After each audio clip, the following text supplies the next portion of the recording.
Anarchism or Socialism, Trotskyism or Leninism, Joseph Stalin, Foreign Languages Press, Foreign Languages Press, Collection, Foundations, #7, Contact, Redspark, Contact @protonmail.com, DITTEs, Foreign Languages Press, Paris, 2020, Isbin, 978 to 491, 1182 to 33. TS is edition of Anarchism or Socialism. Is taken from J.V. Stalin's works, Vol. 1. Foreign Languages Publishing House, Moscow, 1954. Trotskyism or Leninism, and the Trotskyist opposition before and now are taken from the first edition of On Opposition, Foreign Languages Press, Peking, 1974. His book is under license attribution, non-commercial share-alike 4, International, CC by NC, SA4, KTPAs, creativecommons.org.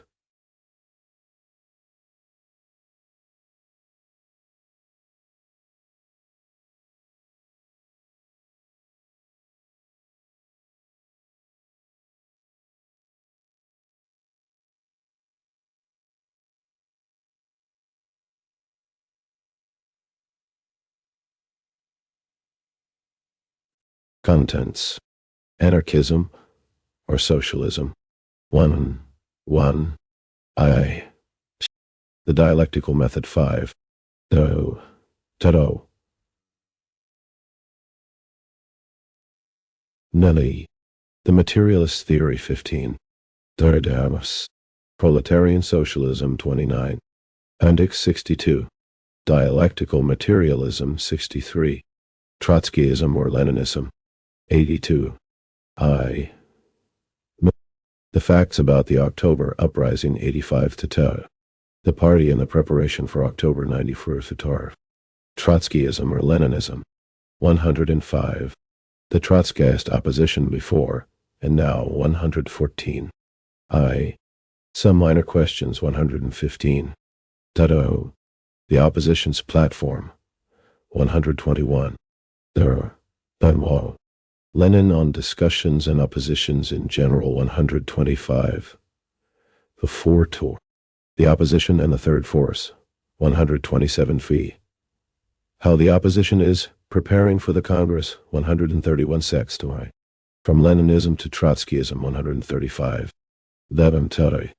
Some of the most important results of the party's policy. 139. During the past few years. 8. Back to Axelrod. 145. Anarchism or Socialism. Anarchism or Socialism. Anarchism or Socialism. 1. The hub of modern social life is the class struggle. In the course of this struggle, each class is guided by its own ideology. The bourgeoisie has its own ideology, so-called liberalism. The proletariat also has its own ideology. This, as is well known, is socialism. Liberalism must not be regarded as something whole and indivisibly. It is subdivided into different trends, corresponding to the different strata of the bourgeoisie. Nor is socialism whole and indivisible. In it, there are also different trends. We shall not here examine liberalism. That task had better be left for another time. We want to acquaint the reader only with socialism and its trends. We think that he will find this more interesting. Socialism is divided into three main trends: reformism, anarchism, and Marxism. Reformism, Bernstein and others, which regards socialism as a remote goal and nothing more. Reformism, which actually repudiates the socialist revolution and aims at establishing socialism by peaceful means. Reformism, which advocates not class struggle, but class collaboration. This reformism is decaying day by day, losing all semblance of socialism, and, in our opinion, it is totally unnecessary to examine it in these articles when defining socialism. It is altogether different with Marxism and anarchism.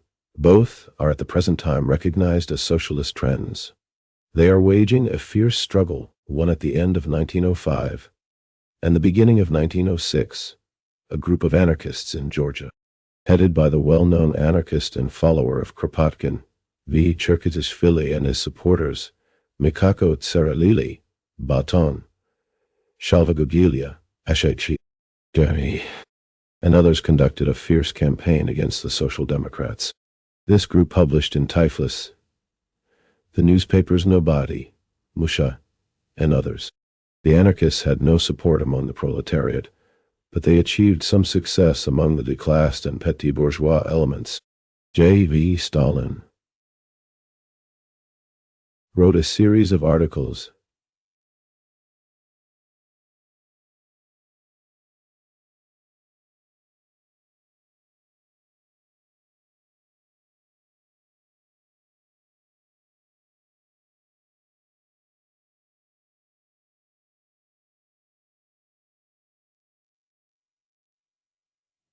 The first 4 installments appeared in Akali Tiskovreba in June and July 1906. The rest were not published as the newspaper was suppressed by the authorities. In December 1906 and on January 1st, 1907, the articles that were published in Akali Tiskovreba were reprinted in Akali Droeba in a slightly revised form, with the following editorial comment: Recently, the Office Employees Union wrote to us suggesting that we should publish articles on anarchism, socialism, and cognate questions. See Akali Droeba, Nodutara. 3. The same wish was expressed by several other comrades. We gladly meet these wishes. 1. Anarchism or socialism. Against each other, both are trying to present themselves to the proletariat as genuinely socialist doctrines. And of course, a study and comparison of the two will be far more interesting for the reader. We are not the kind of people who, when the word anarchism is mentioned, turn away contemptuously and say with a supercilious wave of the hand, "Why waste time on that? It's not worth talking about." We think that such cheap criticism is undignified and useless. Nor are we the kind of people who console themselves with the thought that the anarchists have no masses behind them, and therefore are not so dangerous. It is not who has a larger or smaller mass following today, but the essence of the doctrine that matters. If the doctrine of the anarchists expresses the truth, then it goes without saying that it will certainly hew a path for itself and will rally the masses around itself. If, however, it is unsound and built up on a false foundation, it will not last long and will remain suspended in midair. But the unsoundness of anarchism must be proved. Some people believe that Marxism and anarchism are based on the same principles, and that the disagreements between them concern only tactics, so that, in the opinion of these people, it is quite impossible to draw a contrast between these two trends. This is a great mistake. We believe that the anarchists are real enemies of Marxism. Accordingly, we also hold that a real struggle must be waged against real enemies, and publish these articles. Regarding them, we think it necessary to mention that some have already appeared in the Georgian press, but for reasons over which the author had no control, they were not completed. Nevertheless, we considered it necessary to reprint all the articles in full and requested the author to rewrite them in a more popular style, and this he gladly did. This explains the 2 versions of the first 4 installments of Anarchism or Socialism. They were continued in the newspapers Shedit Shovreba in February 1907 and in Dro in April 1907. The first version of the articles Anarchism or Socialism, as published in Akali Tiskovreba, is given as an appendix to the present volume.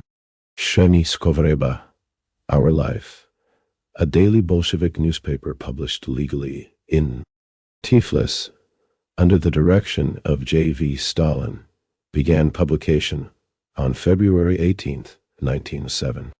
In all, 13 numbers were issued.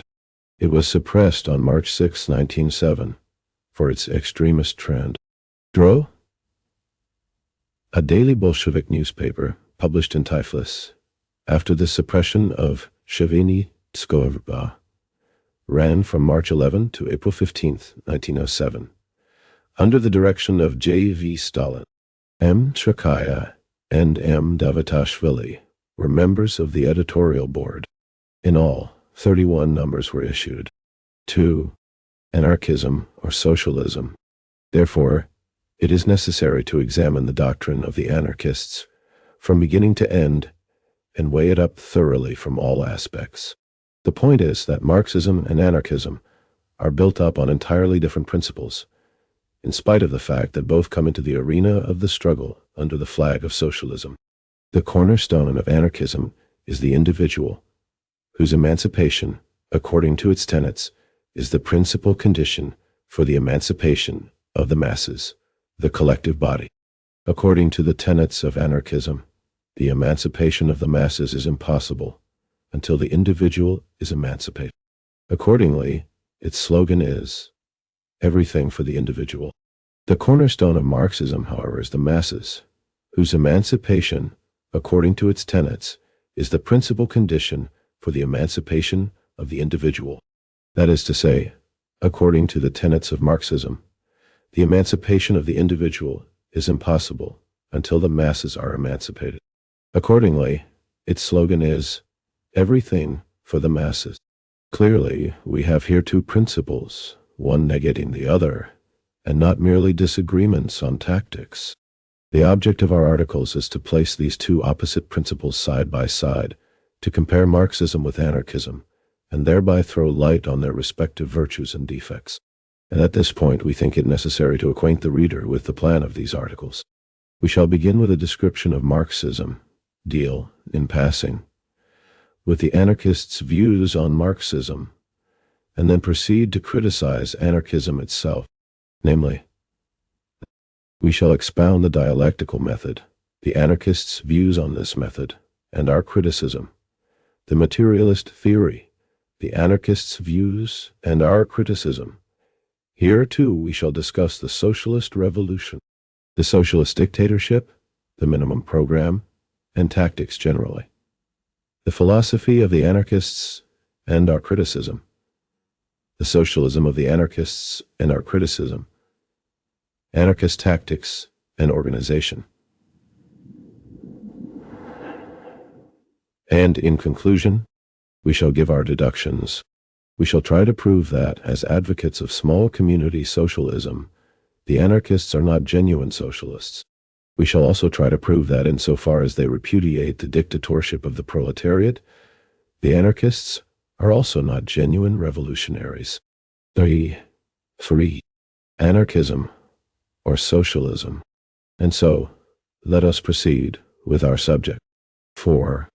The dialectical method. The dialectical method. Everything in the world is in motion. Life changes. Productive forces grow. Old relations collapse. 2. Karl Marx. Marxism is not only the theory of socialism, it is an integral world outlook, a philosophical system, from which Marx's proletarian socialism logically follows. This philosophical system is called dialectical materialism. Hence, to expound Marxism means to expound also dialectical materialism. Why is this system called dialectical materialism? Because its method is dialectical, and its theory is materialistic. What is the dialectical method? It is said that social life is in continual motion and development, and that is true. Life must not be regarded as something immutable and static. It never remains at one level. It is in eternal motion, in an eternal process of destruction and creation.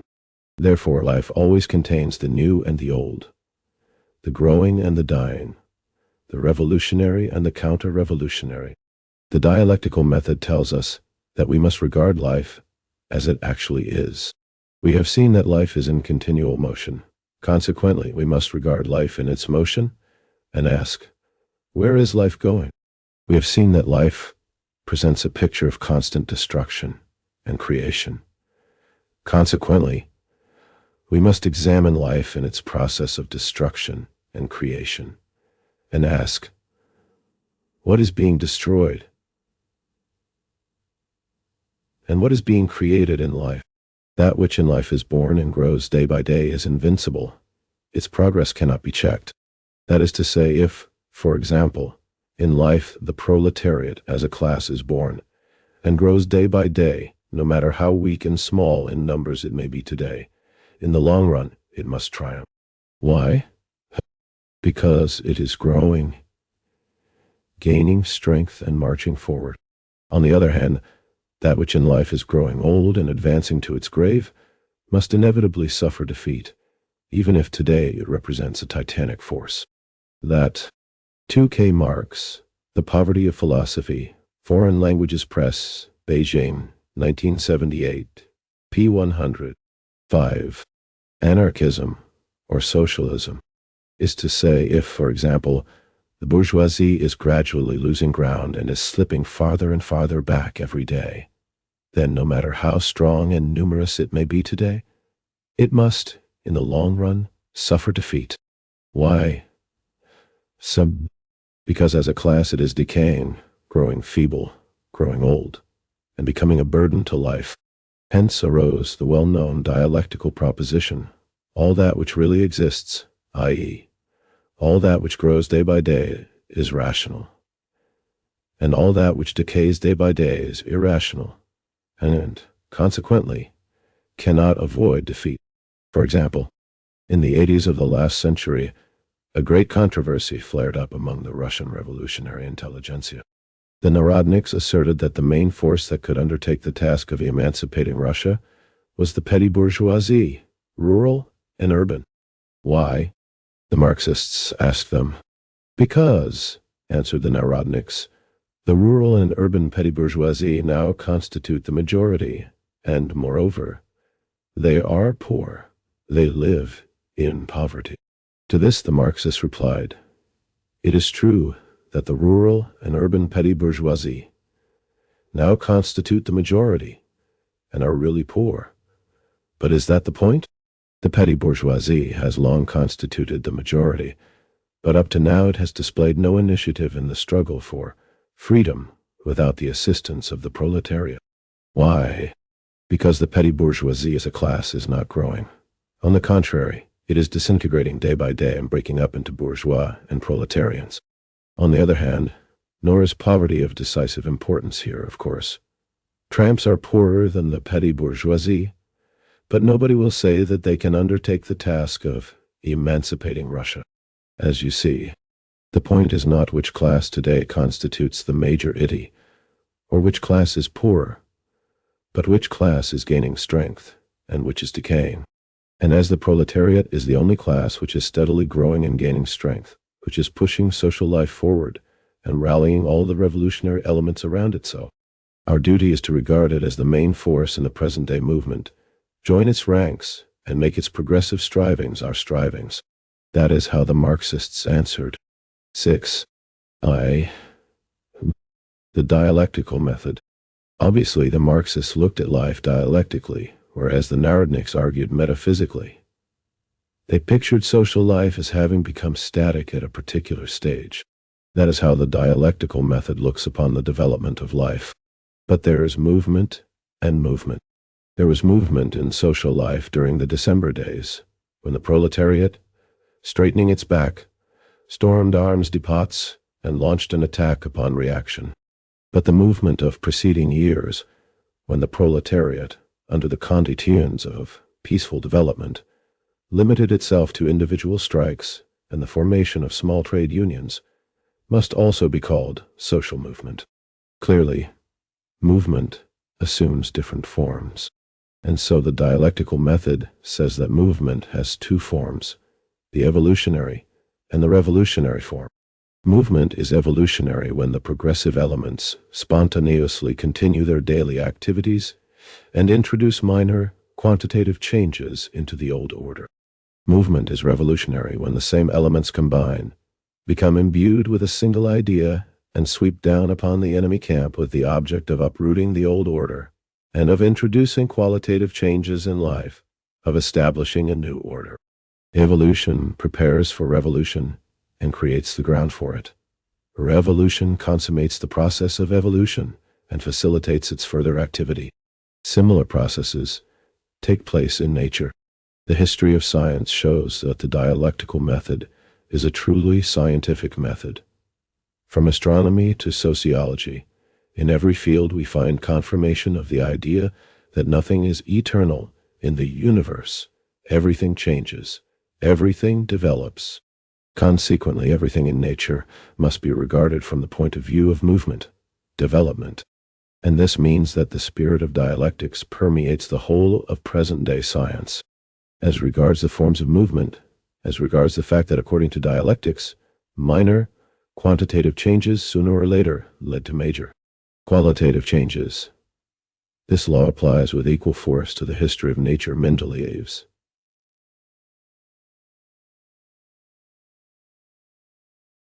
Periodic system of elements clearly shows how very important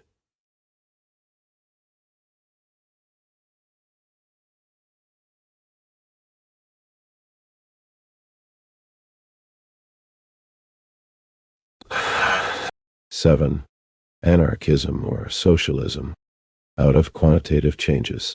The same thing is shown in biology by the theory of neo-Lamarckism, to which neo-Darwinism is yielding place. We shall say nothing about other facts, on which F. Engels has thrown sufficiently full light in his Anadeuring. Such is the content of the dialectical method. How do the anarchists look upon the dialectical method? Everybody knows that Hegel was the father of the dialectical method. Marx purged and improved this method. The anarchists are aware of this, of course. They know that Hegel was a conservative, and so, taking advantage of this, they vehemently revile Hegel as a supporter of restoration. They try with the utmost zeal to prove that Hegel is a philosopher of restoration, that he eulogizes bureaucratic constitutionalism in its absolute form, that the general idea of his philosophy of history is subordinate to and serves the philosophical trend of the period of restoration, and so on and so forth. The well-known anarchist Kropotkin tries to prove the same thing in his works. See, for example, his Science and Anarchism in Russian. Our Kropotkinites from Cherkasishvili right down to S.G. All with one voice. Echo, Kropotkin. True. Nobody contests what they say on this point.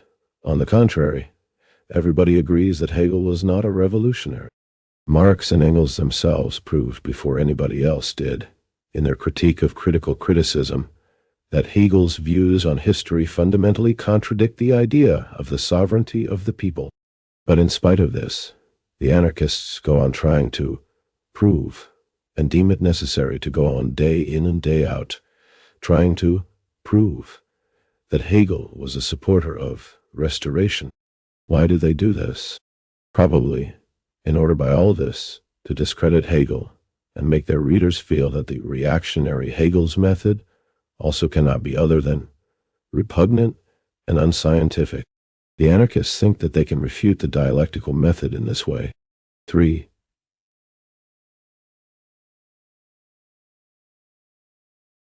C. Nabati. No. Etoya. 6. Article by V. Cherkassis, Vili, Doi. Nabati U. The Call. Call was a weekly newspaper published by the Georgian anarchists in Tiflis in 1906. A.T.I. The dialectical method.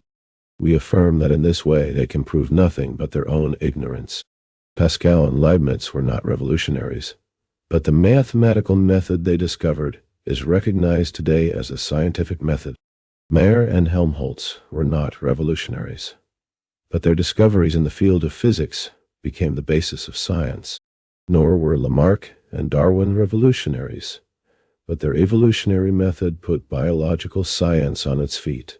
Why then should the fact not be admitted that, in spite of his conservatism, Hegel succeeded in working out a scientific method, which is called the dialectical method? No. In this way, the anarchists will prove nothing but their own ignorance. 2. Proceed. In the opinion of the anarchists, dialectics is metaphysics, And as they want to free science from metaphysics, philosophy from theology, they repudiate the dialectical method. Oh, those anarchists! As the saying goes, blame others for your own sins. Dialectics matured in the struggle against metaphysics and gained fame in this struggle. But according to the anarchists, dialectics is metaphysics. Dialectics tells us that nothing in the world is eternal. Everything in the world is transient and mutable. Nature changes, society changes, habits and customs change, conceptions of justice change, conceptions of justice change. Truth itself changes. That is why dialectics regards everything critically. That is why it denies the existence of a once-and-for-all established truth. Consequently, it also repudiates abstract dogmatic propositions, which, once discovered, had merely to be learned by heart. 5. Metaphysics, however, tells us something altogether different. From its standpoint, the world is something eternal and immutable. 6. It has been once and for all determined by someone or something. That is why the metaphysicians always have eternal justice or immutable truth on their lips. Proudhon, the father of the anarchists, said that there existed in the world an immutable justice determined once and for all, which must be for nobody nos adino. 3 and 9. GC also Kropotkin's Science and Anarchism. 5. Engels, Ludwig Feuerbach, and the End of Classical German Philosophy. Foreign Languages Press, Beijing, 1976, p. 7. 6. C.F. Engels, Anti-Düring. Foreign Languages Press, Paris, 2021. 9. Anarchism or Socialism made the basis of future society. That is why Proudhon has been called a metaphysician. Marx fought Proudhon with the aid of the dialectical method and proved that since everything in the world changes, justice must also change, and that, consequently, immutable justice is metaphysical nonsense. 7. The Georgian disciples of the metaphysician Proudhon, however, keep reiterating that Marx dialectics is metaphysics. Metaphysics recognizes various nebulous dogmas, such as, for example, the unknowable, the thing in itself, and in the long run passes into empty theology. In contrast to Proudhon and Spencer, Engels combated these dogmas with the aid of the dialectical method. 8. But the anarchists, the disciples of Proudhon and Spencer, tell us that Proudhon and Spencer were scientists, whereas Marx and Engels were metaphysicians. One of two things. Either the anarchists are deceiving themselves, or else they do not know what they are talking about. At all events, it is beyond doubt that the anarchists confuse Hegel's metaphysical system with his dialectical method. Needless to say, Hegel's philosophical system, which rests on the immutable idea, is from beginning to end metaphysical.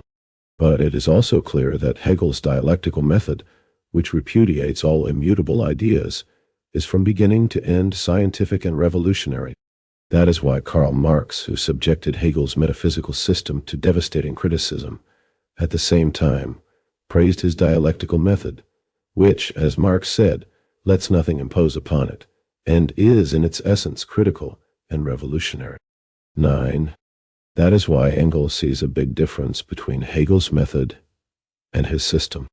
Whoever placed the chief emphasis on the Hegelian system could be fairly conservative in both spheres. Whoever regarded the dialectical method as the main thing could belong to the most extreme opposition, both in politics and religion.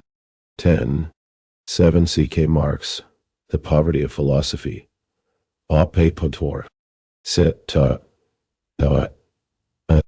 8. C.F. Engels, Ludwig Feuerbach, and the End of Classical German Philosophy. Opitwatwai. Sit. Tut. 9. K. Marx, Capital, Voltaire. I. Foreign Languages Publishing House, Moscow, 1963, p. 20.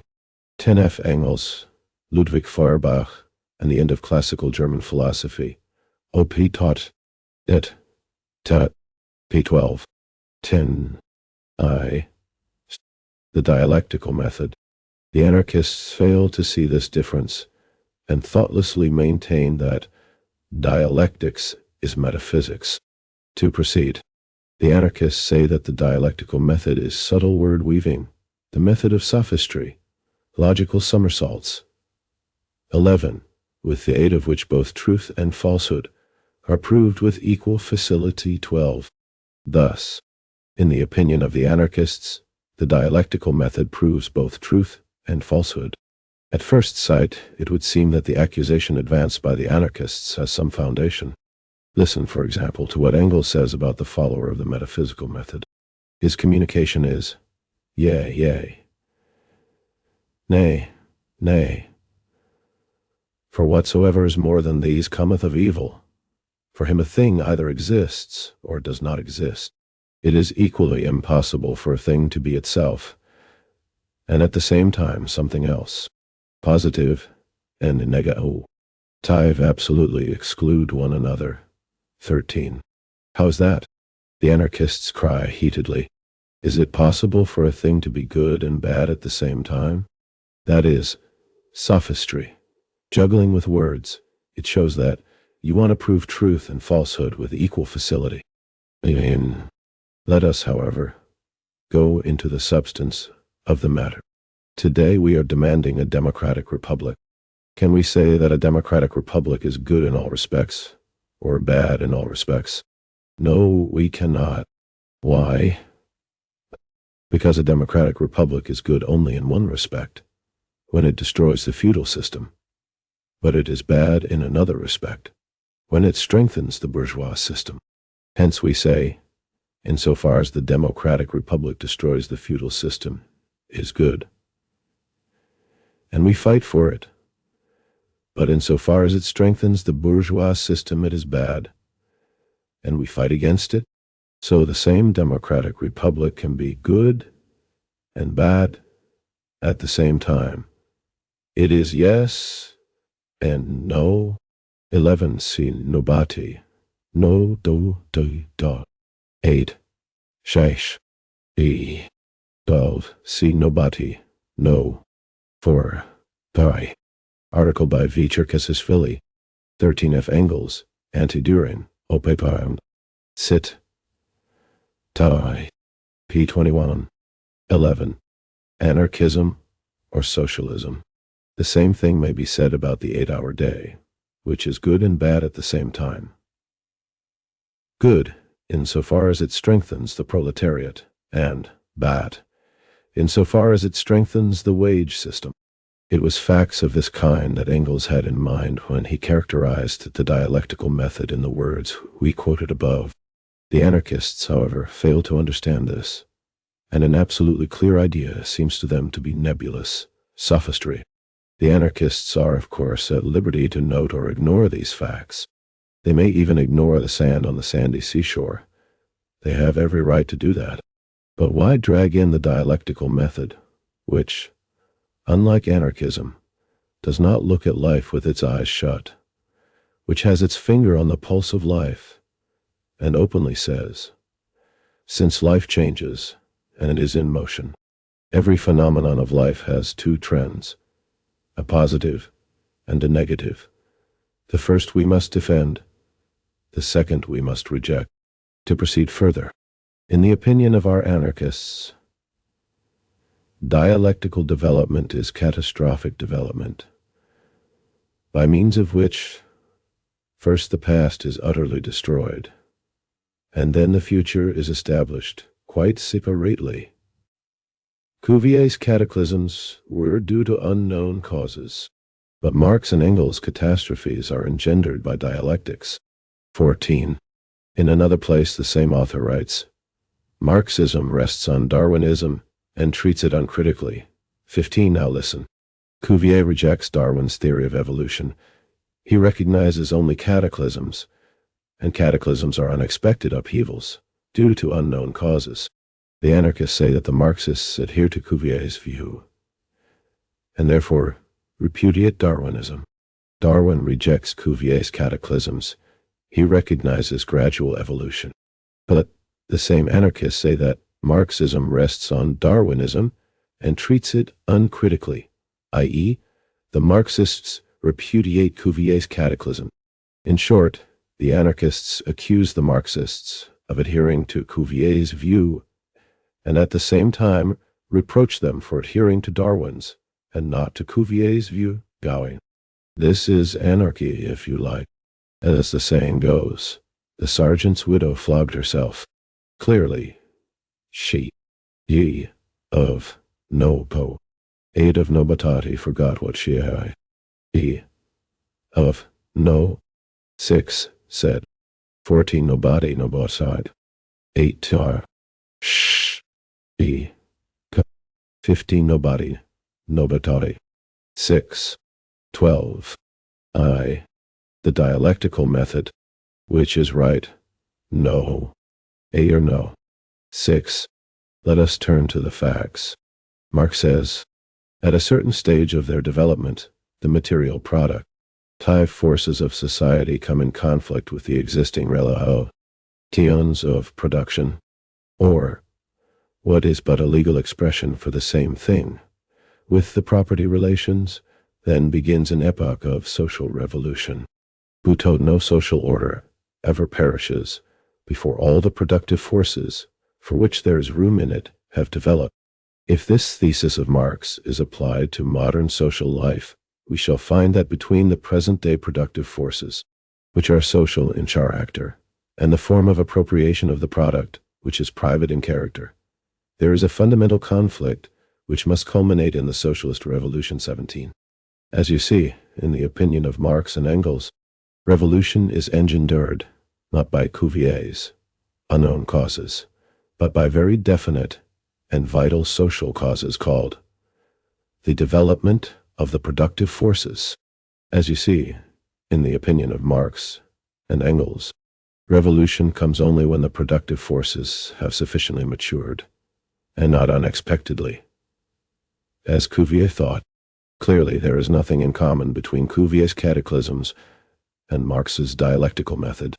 On the other hand, Darwinism repudiates not only Cuvier's cataclysms, but also dialectically understood development, which includes revolution.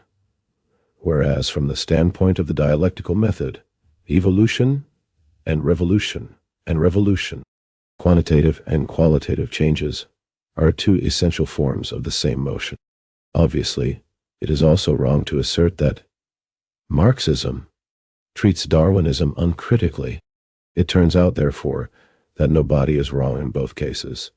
In Nobodoe 6, as well as in Nobodoe 8, Toid 16K Marx, Preface and Introduction to a Contribution to the Critique of Political Economy, Foreign Languages Press, Beijing, 1976.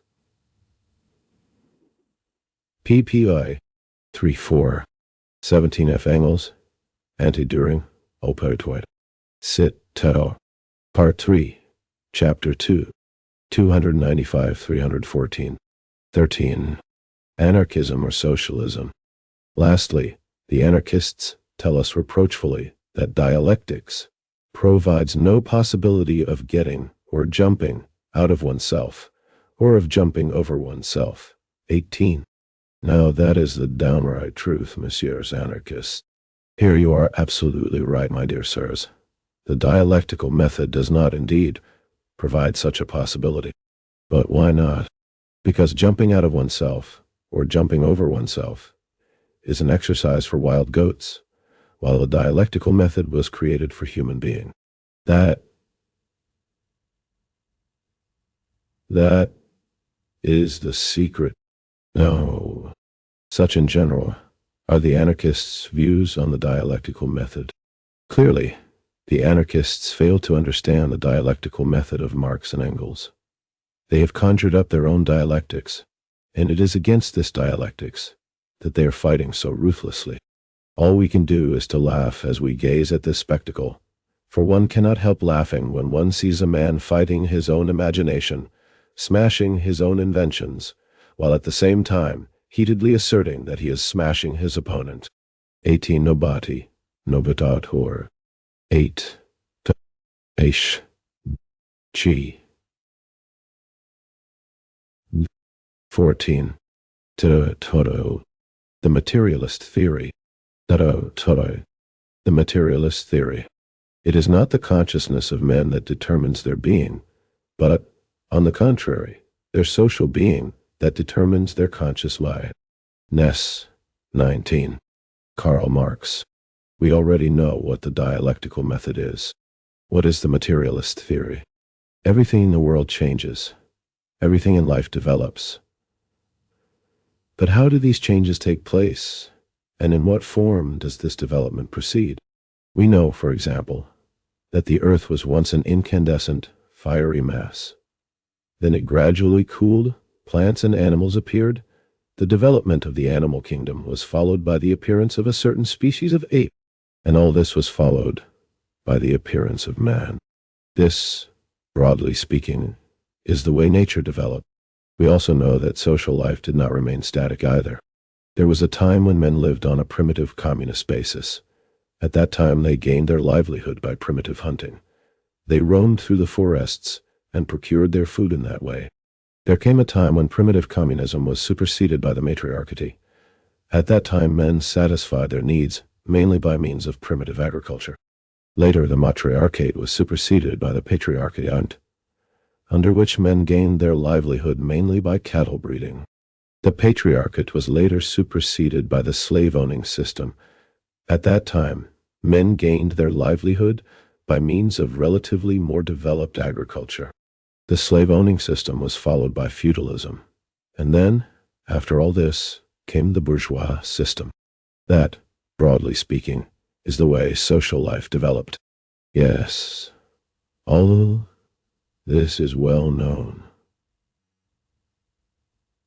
But how did this development take place?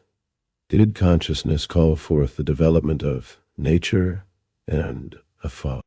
19 K. Marx, Preface, An Introduction to a Contribution to the Critique of Political Economy, OP Tauti, Sit, Tot, p. 15. Anarchism, or Socialism. Society, or on the contrary, did the development of nature and society call forth the development of consciousness? This is how the materialist theory presents the question. Some people say that nature and social life were preceded by the universal idea, which subsequently served as the basis of their development, so that the development of the phenomena of nature and of social life is, so to speak, the external form, merely the expression of the development of the universal idea. Such, for example, was the doctrine of the idealists, who in the course of time split up into several trends. Others say that from the very beginning there have existed in the world two mutually negating forces, idea and matter, consciousness and being, and that correspondingly phenomena also fall into two categories, the ideal and the material, which negate each other and contend against each other, so that the development of nature and society is a constant struggle between ideal and material phenomena. Such, for example, was the doctrine of the dualists, who in the course of time, like the idealists, split up into several trends. The materialist theory utterly repudiates both dualism and idealism. Of course, both ideal and material phenomena exist in the world, but this does not mean that they negate each other. On the contrary, the ideal and the material sides are two different forms of one and the same nature or society. The one cannot be conceived without the other. They exist together, develop together, and consequently, we have no grounds whatever for thinking that they negate each other. Thus, so-called dualism proves to be unsound, a single and indivisible nature expressed in two different forms, material and ideal. A single and indivisible social life expressed in two different forms, material and ideal. That is how we should regard the development of nature and of social life. Such is the monism of the materialist theory. At the same time, the materialist theory also repudiates idealism. It is wrong to think that in its development, the ideal side, and consciousness in general, precedes the development of the material side. So-called external, non-living nature existed before there were any living 16. 22. The materialist theory. Beings. The first living matter possessed no consciousness. It possessed only irritability and the first rudiments of sensation. Later, animals gradually developed the power of sensation, which slowly passed into consciousness, in conformity with the development of the structure of their organisms and nervous systems. If the ape had always walked on all fours, if it had never stood upright, its descendant, man, would not have been able freely to use his lungs and vocal cords, and therefore would not have been able to speak, and that would have fundamentally retarded the development of his consciousness. If, furthermore, the ape had not risen up on its hind legs, its descendant man would have been compelled always to walk on all fours, to look downwards, and obtain his impressions only from there. He would have been unable to look up and around himself, and, consequently, his brain would have obtained no more impressions than the brain of a quadruped. All this would have fundamentally retarded the development of human consciousness. It follows, therefore, that the development of consciousness needs a particular structure of the organism and development of its nervous system. It follows, therefore, that the development of the ideal side, the development of consciousness, is preceded by the development of the material side, the development of the external conditions. First, the external conditions change.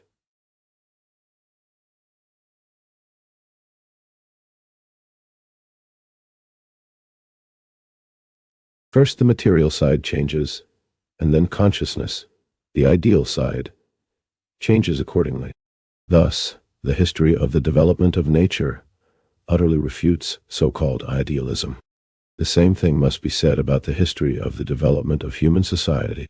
History shows that if at different times men were imbued with different ideas and desires, the reason for this is that at different times men fought nature in different ways to satisfy their needs, and accordingly, their economic relations assumed different forms. There was a time when men fought nature collectively on the basis of primitive communism. At that time, their property was communist property, and therefore, at that time, they drew scarcely any distinction between mine and thine. Their consciousness was communistic. There came a time when the distinction between mine and thine penetrated the process of production. At that, 17, anarchism or socialism. Time property too assumed a private individualist character, and therefore, the consciousness of man became imbued with the sense of private property. Then came the time, the present time, when production is again assuming a social character, and consequently, property, too, will soon assume a social character. And this is precisely why the consciousness of men is gradually becoming imbued with socialism. Here is a simple illustration. Let us take a shoemaker who owned a tiny workshop, but who, unable to withstand the competition of the big manufacturers, closed his workshop and took a job, say, at Adolkhanov's shoe factory in Tiflis. He went to work at Adolkhanov's factory, not with the view to becoming a permanent wage worker, but with the object of saving up some money, of accumulating a little capital to enable him to reopen his workshop. As you see, the position of this shoemaker is already proletarian, but his consciousness is still non-proletarian. It is thoroughly petit bourgeois. In other words, this shoemaker has already lost his petit bourgeois position. It has gone, but his petit bourgeois consciousness has not yet gone. It has lagged behind his actual position. Clearly, here too in social life, first the external conditions change. First, the conditions of men change, and then their consciousness changes accordingly. But let us return to our shoemaker. As we already know, he intends to save up some money and then reopen his workshop. This proletarianized shoemaker goes on working, but finds that it is a very difficult matter to save money because what he earns barely suffices to maintain an existence. Moreover, he realizes that the opening of a private workshop is, after all, not so alluring. The rent he will have to pay for the premises, the caprices of customers, shortage of money, the competition of the big manufacturers, and similar worries. Such are the many troubles that torment the private workshop owner. On the other hand, the proletarian is relatively freer from such cares. He is not troubled by customers, or by having to pay rent for premises. He goes to the factory every morning, calmly, goes home in the evening, and as calmly pockets his pay on Saturdays. Here, for the first time, the wings of our shoemaker's petty bourgeois dreams are clipped. Here, for the first time, proletarian strivings awaken in his soul. Time passes and our shoemaker sees that he has not enough money to satisfy his most essential needs, that what he needs very badly is a rise in 18.2. The materialist theory. Wages. At the same time, he hears his fellow workers talking about unions and strikes. Here our shoemaker realizes that in order to improve his conditions, he must fight the masters and not open a workshop of his own. He joins the union, enters the strike movement, and soon becomes imbued with socialist ideas. Thus, in the long run, the change in the shoemaker's material conditions was followed by a change in his consciousness. First, his material conditions changed, and then, after a time, his consciousness changed accordingly. The same must be said about classes and about society as a whole. In social life, too, first the external conditions change. First the material conditions change, and then the ideas of men, their habits, customs, and their world outlook change accordingly. That is why Marx says, "It is not the consciousness of men that determines their being, but, on the contrary, their social being that determines their consciousness." 20. If we can call the material side, the external conditions being, and other phenomena of the same kind, the content, then we can call the ideal side, consciousness, and other phenomena of the same kind, the form.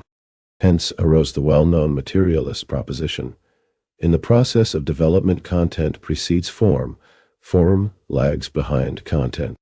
And as in Marx's opinion, economic development is the material foundation of social life.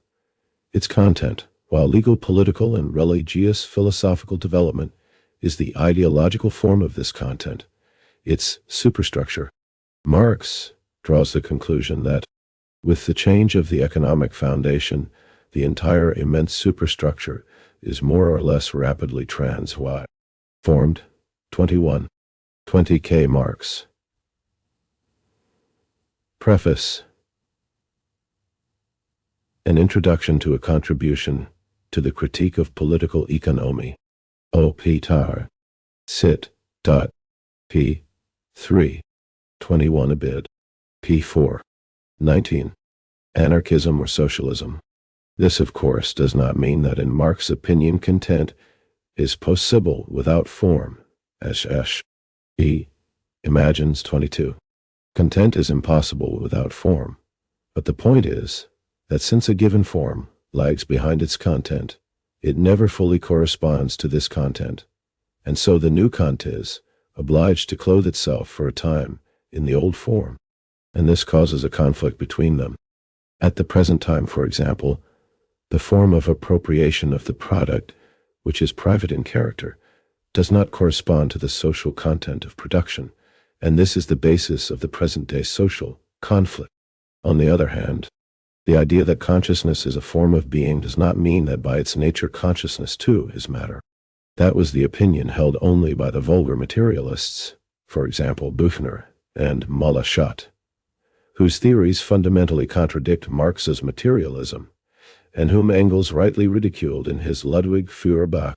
According to Marx's materialism, consciousness and being, idea and matter, are two different forms of the same phenomenon, which, broadly speaking, is called nature or society. Consequently, they do not negate each other. 23, nor are they one and the same phenomenon. The only point is that, In the development of nature and society, consciousness, i.e., what takes place in our heads, is preceded by a corresponding material change, i.e., what takes place outside of us. Any given material change is, sooner or later, inevitably followed by a corresponding ideal change. Very well, we shall be told, perhaps this is true as applied to the history of nature and society. But how do different conceptions and ideas arise in our heads at the present time? Do so-called external conditions really exist? Or is it only our conceptions of these external conditions that exist? And if external conditions exist, to what degree are they perceptible and cognizable? On this point, the materialist theory says that our conceptions, our self, exist only insofar as external conditions exist that give rise to impressions in our self. Whoever unthinkingly says that nothing exists. 22. Si nobati, no kotoi, one die. A critique of monism. 23. This does not contradict the idea that there is a conflict between form and content. The point is that the conflict is not between content and form in general, but between the old form and the new content, which is seeking a new form and is striving towards it. 20. Tadatain, the materialist theory. But our conceptions is compelled to deny the existence of all external conditions, and consequently must deny the existence of all other people, and admit the existence only of his own self, which is absurd, and utterly contradicts the principles of science. Obviously, external conditions do actually exist. These conditions existed before us, and will exist after us. And the more often and the more strongly they affect our consciousness, the more easily perceptible and cognizable do they become. As regards the question as to how different conceptions and ideas arise in our heads at the present time, we must observe that here we have a repetition in brief of what takes place in the history of nature and society. In this case, too, the object outside of us preceded our conception of it. In this case, too, our conception, the form, lags behind the object, behind its content. When I look at a tree and see it, that only shows that this tree existed even before the conception of a tree arose in my head. That it was this tree that aroused the corresponding conception in my head. Such, in brief, is the content of Marx's materialist theory. The importance of the materialist theory for the practical activities of mankind can be readily understood. If the economic conditions change first, and the consciousness of men undergoes a corresponding change later, it is clear that we must seek the grounds for a given ideal, not in the minds of men, not in their imaginations, but in the development of their economic conditions. Only that ideal is good and acceptable which is based on a study of economic conditions. All those ideals which ignore economic conditions and are not based upon their development are useless and unacceptable. Such is the first practical conclusion to be drawn from the materialist theory. If the consciousness of men, their habits and customs, are determined by external conditions, if the unsuitability of legal and political forms rests on an economic content, it is clear that we must help to bring about a radical change in economic relations in order, with this change, to bring about a radical change in the habits and customs of the people and in their political system. Here is what Karl Marx says on that score. 21. Anarchism or socialism. No great acumen is required to perceive the necessary inter-res connection of materialism with socialism. If man constructs all of his knowledge, perceptions, etc., from the world of sense, then it follows that it is a question of so arranging the empirical world that he experiences the truly human in it, that he becomes accustomed to experiencing himself as a human being. If man is unfree in the materialist sense, that is free not by reason of the negative force of being able to avoid this or that, but by reason of the positive power to assert his true individuality, then one should not punish individuals for crimes, but rather destroy the antisocial breeding places of crime. If man is molded circumstances, then the circumstances must be molded humanly. 24. Such is the second practical conclusion to be drawn from the materialist theory. What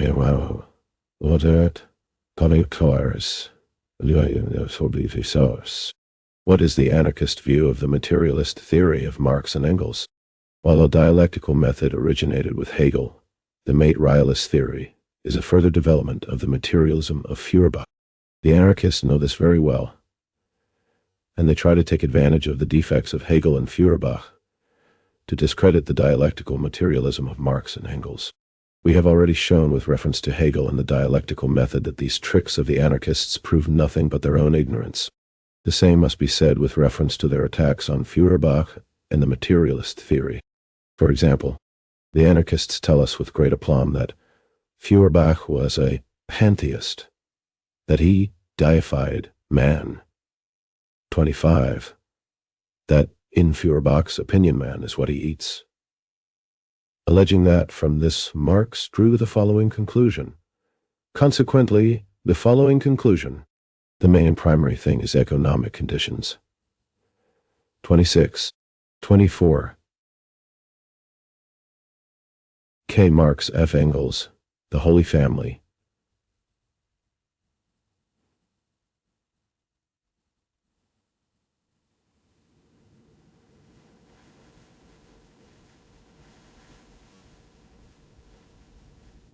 (175, 176). 25. Nobody, Nobodoro. 7. D. Telendi. 26. Nobody, Nobody Dartu. 6. H. E. 22. Do. Tadox. Ayus. The materialist theory. True, nobody has any doubts about Feuerbach's pantheism, his deification of man, and other errors of his own kind. On the contrary, Marx and Engels were the first to reveal Feuerbach's errors. Nevertheless, the anarchists deem it necessary once again to expose the already exposed errors. Why? Probably because in reviling Feuerbach, they want indirectly to discredit the materialist theory of Marx and Engels. Of course, if we examine the subject impartially, we shall certainly find that, in addition to erroneous ideas, Feuerbach gave utterance to correct ideas, as has been the case with many scholars in history. Nevertheless, the anarchists go on, exposing. We say again that by tricks of this kind, they prove nothing but their own ignorance. It is interesting to note, as we shall see later on, that the anarchists took it into their heads to criticize the materialist theory from hearsay, without any acquaintance with it. As a consequence, they often contradict and refute each other, which of course makes our critics look ridiculous. If, for example, we listen to what Mr. Trotsky has to say, it would appear that Marx and Engels detested monistic materialism, that their materialism was vulgar and not monistic materialism. The great science of the naturalists, with its system of evaluation, transformism and monistic materialism, which Engels so heartily detested, avoided dialectics, etc. 27. It follows, therefore, that natural scientific materialism, which Trotsky approves of, and which Engels detested, was monistic materialism, and therefore deserves approval. Whereas the materialism of Marx and Engels is not monistic, and of course does not deserve recognition. Another anarchist, however, says that the materialism of Marx and Engels is monistic, and therefore should be rejected. Marx's conception of history is a throwback to Hegel, the monistic materialism of absolute objectivism in general, and Marx's economic monism in particular, are impossible in nature and fallacious in theory. Monistic materialism is 27. Nobati, no dodire. 4. Termi. v. Cherkessis, Vili, Totai. 23.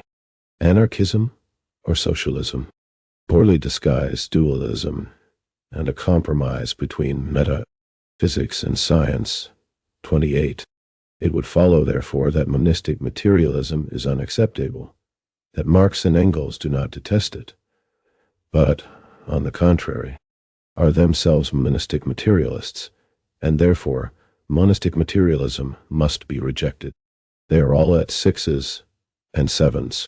Try and make out which of them is right, the former or the latter. They have not yet agreed among themselves about the merits and demerits of Marxist materialism. They have not yet understood whether it is monistic or not, and have not yet made up their minds themselves as to which is the more acceptable, vulgar or monistic materialism. But they already deafen us with their boastful claims to have shattered Marxism. Well, well, if messieurs the anarchists continue to shatter each other's views as zealously as they are doing now, we need say no more. The future belongs to the anarchists. No less ridiculous is the fact that certain celebrated anarchists, notwithstanding their celebrity, have not yet made themselves familiar with the different trends in science.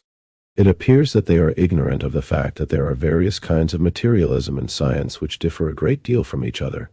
There is, for example, vulgar materialism, which denies the importance of the ideal side and the effect it has upon the material side. But there is also so-called monistic materialism, the materialist theory of Marx, which scientifically examines the interrelation between the ideal and the material sides. But the anarchists confuse these different kinds of materialism, fail to see even the obvious differences between them, and at the same time affirm with great aplomb that they are regenerating science. P. Kropotkin, for example, smugly asserts in his philosophical works that anarcho-communism rests on contemporary materialist philosophy, but he does not utter a single word to explain on which materialist philosophy anarcho-communism rests, on vulgar, monistic, or some other. Evidently, he is ignorant of the fact that there are fundamental contradictions between the different trends of materialism, and he fails to. 28. Nobody, nobotai. 6. Esh. E. 24. 2. Tato. The materialist theory.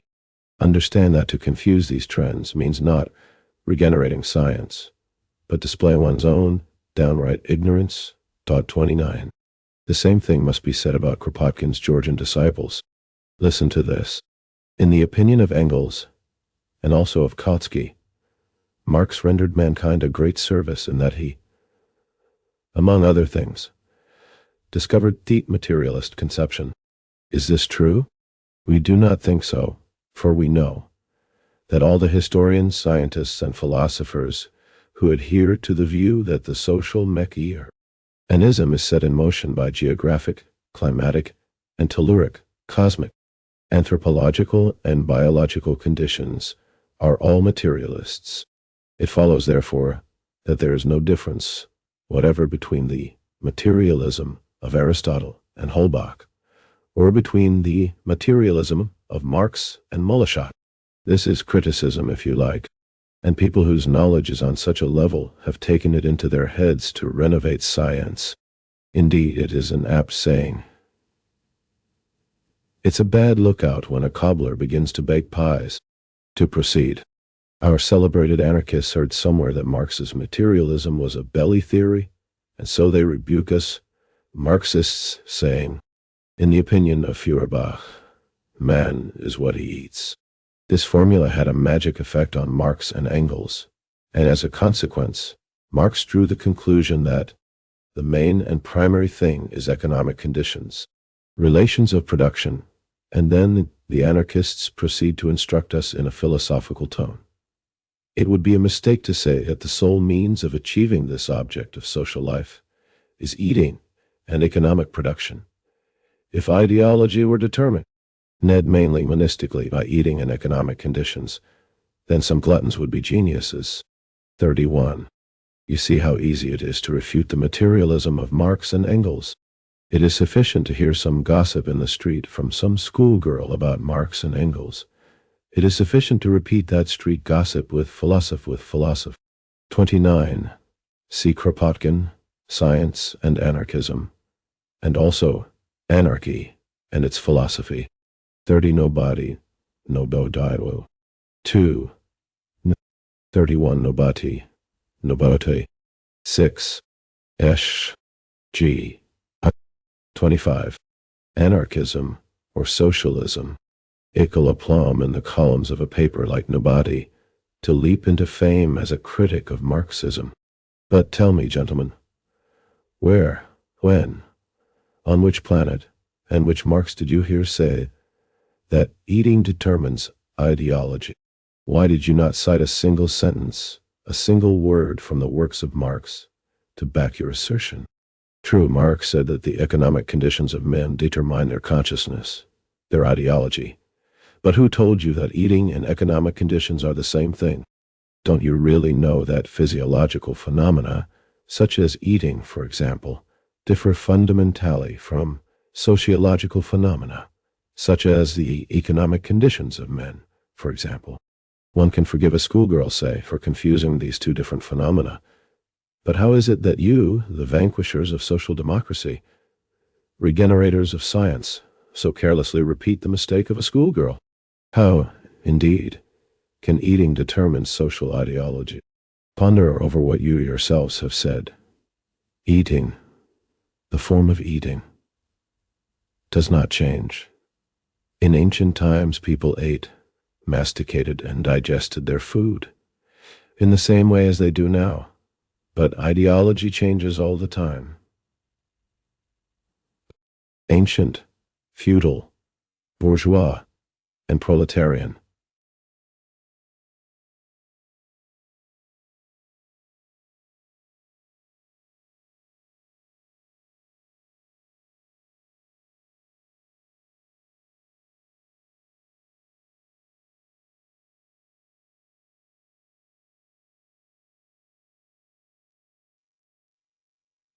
Is it conceivable that that which does not change can determine that which is constantly changing? To proceed further, in the opinion of the anarchist, Marx might race parallelism, or again, monistic materialism is poorly disguised dualism and a compromise between metaphysics and science. Marx drops into dualism because he depicts relations of production as material, and human striving and will as an illusion and a utopia, which, even though it exists, is of no importance. 32. Firstly, Marx's monistic materialism has nothing in common with silly parallelism. From the standpoint of this materialism, the material side, content, necessarily precedes the ideal side, form. Parallelism, however, repudiates this view and emphatically affirms that neither the material nor the ideal comes first, that both develop together, side by side. Secondly, even if Marx had, in fact, depicted relations of production as material, and human striving and will as an illusion, and a utopia having 32 nobati, way. 6. Dao. Aish. B. 26. Tutant. The materialist theory. No importance. Does that mean that Marx was a dualist? The dualist, as is well known, ascribes equal importance to the ideal and material sides as two opposite principles. But if, as you say, Marx attaches higher importance to the material side and no importance to the ideal side because it is a utopia, how do you make out that Marx was a dualist, Monsieur critics? Thirdly, what connection can there be between materialist monism and dualism, when even a child knows that monism springs from one principle, nature or being, which has a material and an ideal form, whereas dualism springs from two principles, the material and the ideal which, according to dualism, negate each other? Fourthly, when did Marx depict human striving and will as a utopia and an illusion? True, Marx explained human striving and will by economic development, and when the strivings of certain armchair philosophers failed to harmonize with economic conditions, he called them utopian But does this mean that Marx believed that human striving in general is utopian? Does this too really need explanation?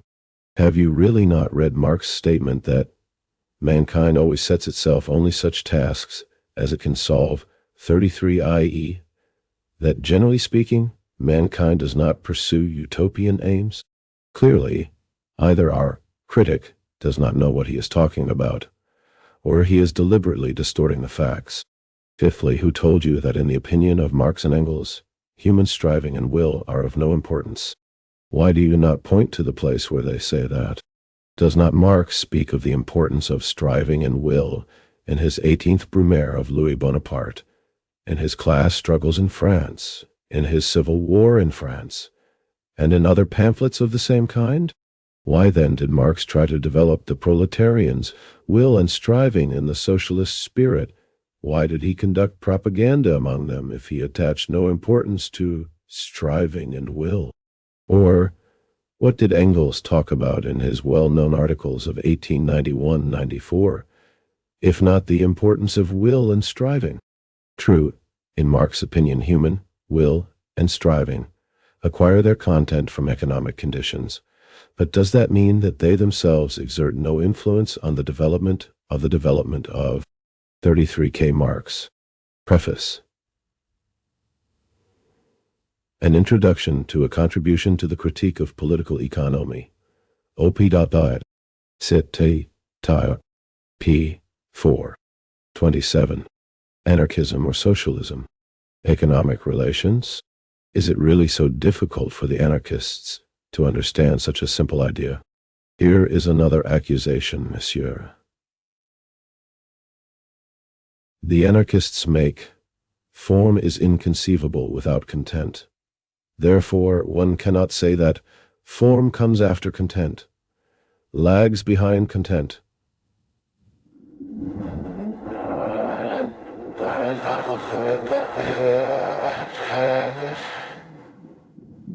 They coexist, otherwise, monism would be an absurdity. 34. Our scholar is somewhat confused again. It is quite true that content is inconceivable without form, but it is also true that the existing form never fully corresponds to the existing content. The former lags behind the latter. To a certain extent, the new content is always clothed in the old form, and, as a consequence, there is always a conflict between the old form and the new content. It is precisely on this ground that revolutions occur, and this, among other things, expresses the revolutionary spirit of Marx's materialism.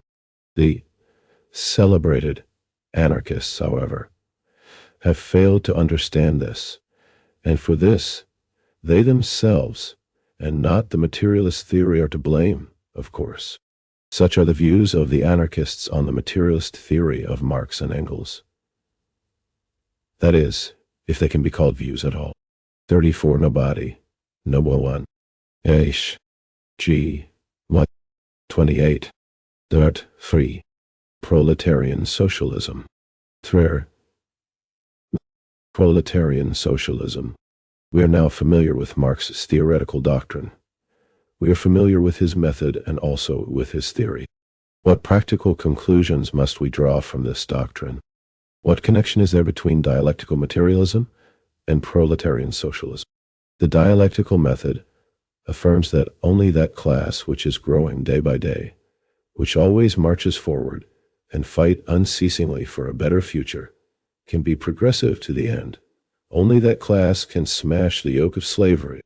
We see that the only class which is steadily growing, which always marches forward, and is fighting for the future is the urban and rural proletariat. Therefore, we must serve the proletariat and place our hopes on it. Such is the first practical conclusion to be drawn from Marx's theoretical doctrine. But there is service and service. Bernstein also serves the proletariat when he urges it to forget about socialism. Kropotkin also serves the proletariat when he offers it community socialism, which is scattered and has no broad industrial base. And Karl Marx serves the proletariat when he calls it to proletarian socialism, which will rest on the broad basis of modern large-scale industry. What must we do in order that our activities may benefit the proletariat. How should we serve the proletariat? The materialist theory affirms that a given ideal may be of direct service to the proletariat only if it does not run counter to the economic development of the country, if it fully answers to the requirements of that development.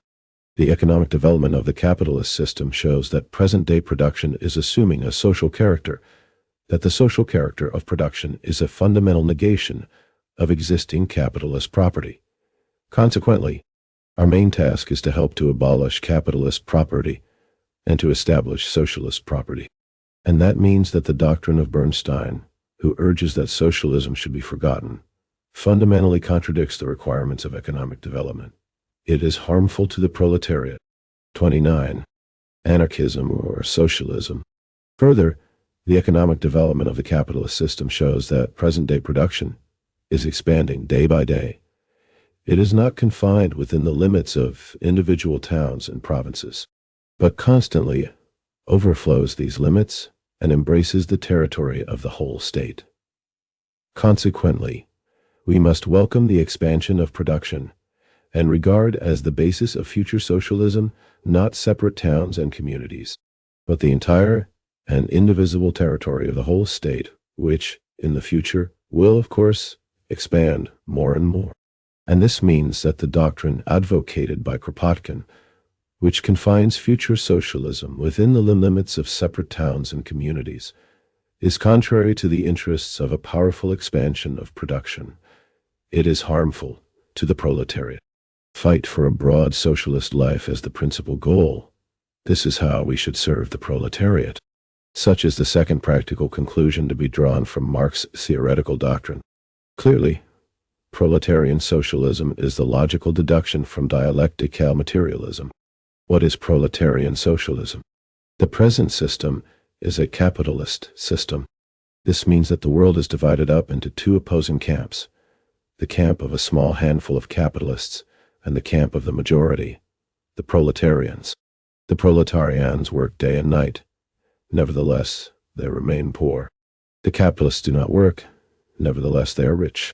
This takes place not because the proletarians are unintelligent and the capitalists are geniuses, but because the capitalists appropriate the fruits of the labor of the proletarians, because the capitalists exploit the proletarians.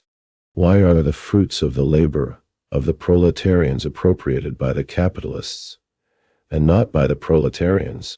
Why do the capitalists exploit the proletarians and not vice versa? Because the capitalist system is based on commodity production. Here everything assumes the form of a commodity. Everywhere the principle of buying and selling prevails. Here you can buy not only articles of consumption, not only food products, but also the labor power of men, their blood and their consciences. The capitalists know all this and purchase the labor power of the proletarians. They hire them. This means that the capitalists become the owners of the labor power they buy. The Prole 30. The proletarian socialism. Tyrants, however, lose their right to the labor power which they have sold. That is to say, what is produced by that labor power no longer belongs to the proletarians. It belongs only to the capitalists and goes into their pockets. The labor power which you have sold may produce in the course of a day goods to the value of 100 rubles. But that is not your business. Those goods do not belong to you. It is the business only of the capitalists, and the goods belong to them. All that you are due to receive is your daily wage, which, perhaps, may be sufficient to satisfy your essential needs if, of course, you live frugally. Briefly, the capitalists buy the labor power of the proletarians.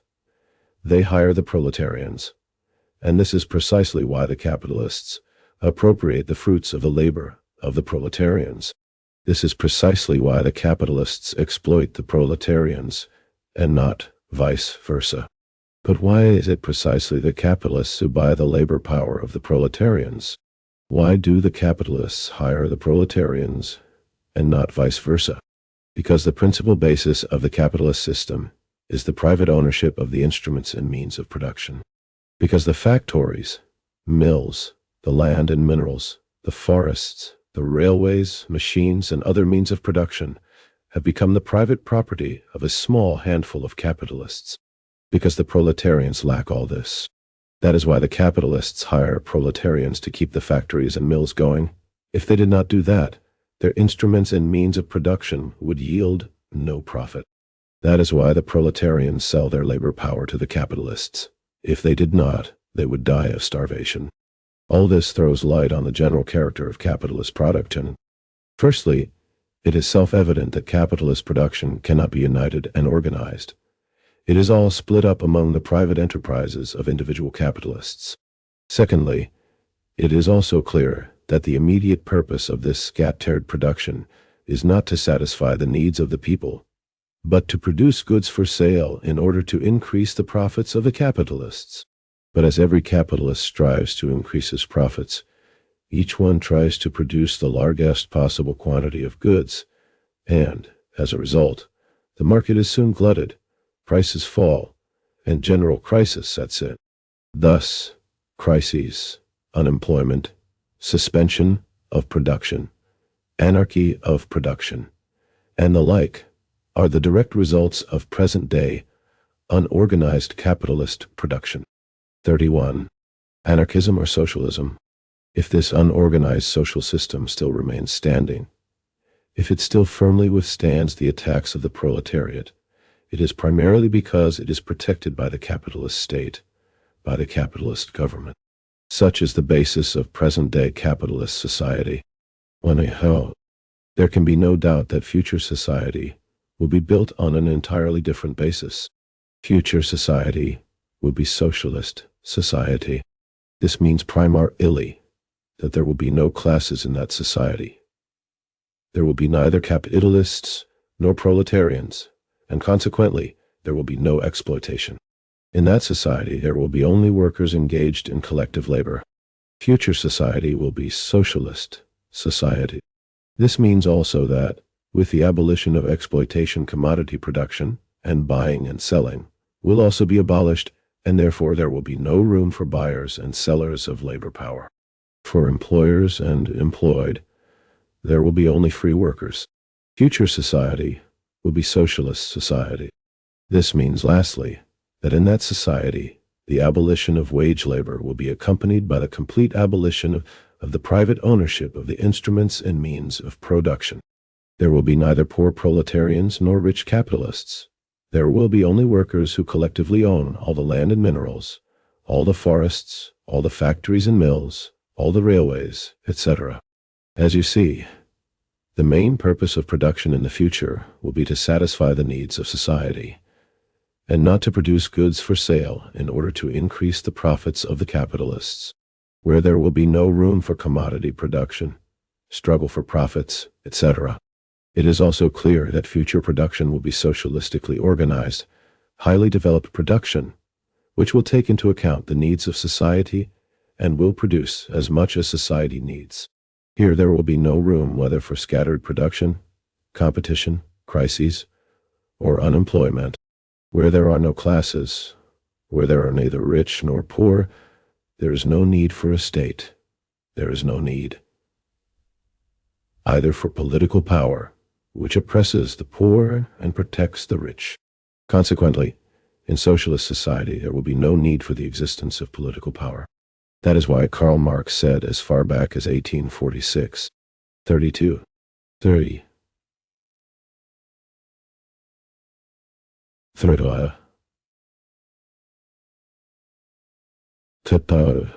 Proletarian socialism. The working class, in the course of its development, will substitute for the old bourgeois society an association which will exclude classes and their antagonism, and there will be no more political power properly so called. 35. That is why Engels said in 1884, "The state, then, has not existed from all eternity. There have been societies that did without it, that had no conception of the state and state power. At a certain stage of economic development, which was necessarily bound up with the cleavage of society into classes, the state became a necessity. We are now rapidly approaching a stage in the development of production at which the existence of these classes, not only will have ceased to be a necessity, but will become a positive hindrance to proletarian production. They will fall as inevitably as they arose at an earlier stage. Along with them, the state will inevitably fall.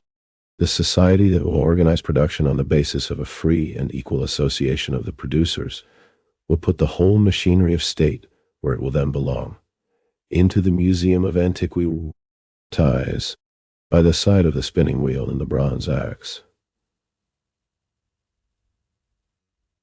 36. At the same time, it is self-evident that for the purpose of administering public affairs, there will have to be in socialist society, in addition to local offices which will collect all sorts of information, a central statistical bureau, which will collect information about the needs of the whole of society, and then distribute the various kinds of work among the working people accordingly. It will also be necessary to hold conferences, and particularly congresses, the decisions of which will certainly be binding upon the comrades in the minority until the next Congress is held. Lastly, it is obvious that free and comradely labor should result in an equally comradely and complete satisfaction of all needs in the future socialist society. This means that if future society demands from each of its members as much labor as he can perform, it, in its turn, must provide each member with all of the products he needs, from each according to his 35K Marx, The Poverty of Philosophy, Opitoid, Sit. To. P. 170. 36 F. Engels, The Origin of the Family, Private Property and the State. Foreign Languages Press, Paris, 2020, pp. 155, 156, 33. Anarchism or Socialism. Ability, to each according to his needs. Such is the basis upon which the future collectivist system must be created. It goes without saying that in the first stage of socialism, when elements who have not yet grown accustomed to work are being drawn into the new way of life, when the productive forces also will not yet have been sufficiently developed, and there will still be dirty and clean work to do, the application of the principle, to each according to his needs, will undoubtedly be greatly hindered, and, as a consequence, society will be obliged temporarily to take some other path, a middle path. But it is also clear that when future society runs into its groove, when the survivals of capitalism will have been eradicated, the only principle that will conform to socialist society will be the one pointed out above. That is why Marx said in 1875, in a higher phase of communist idee,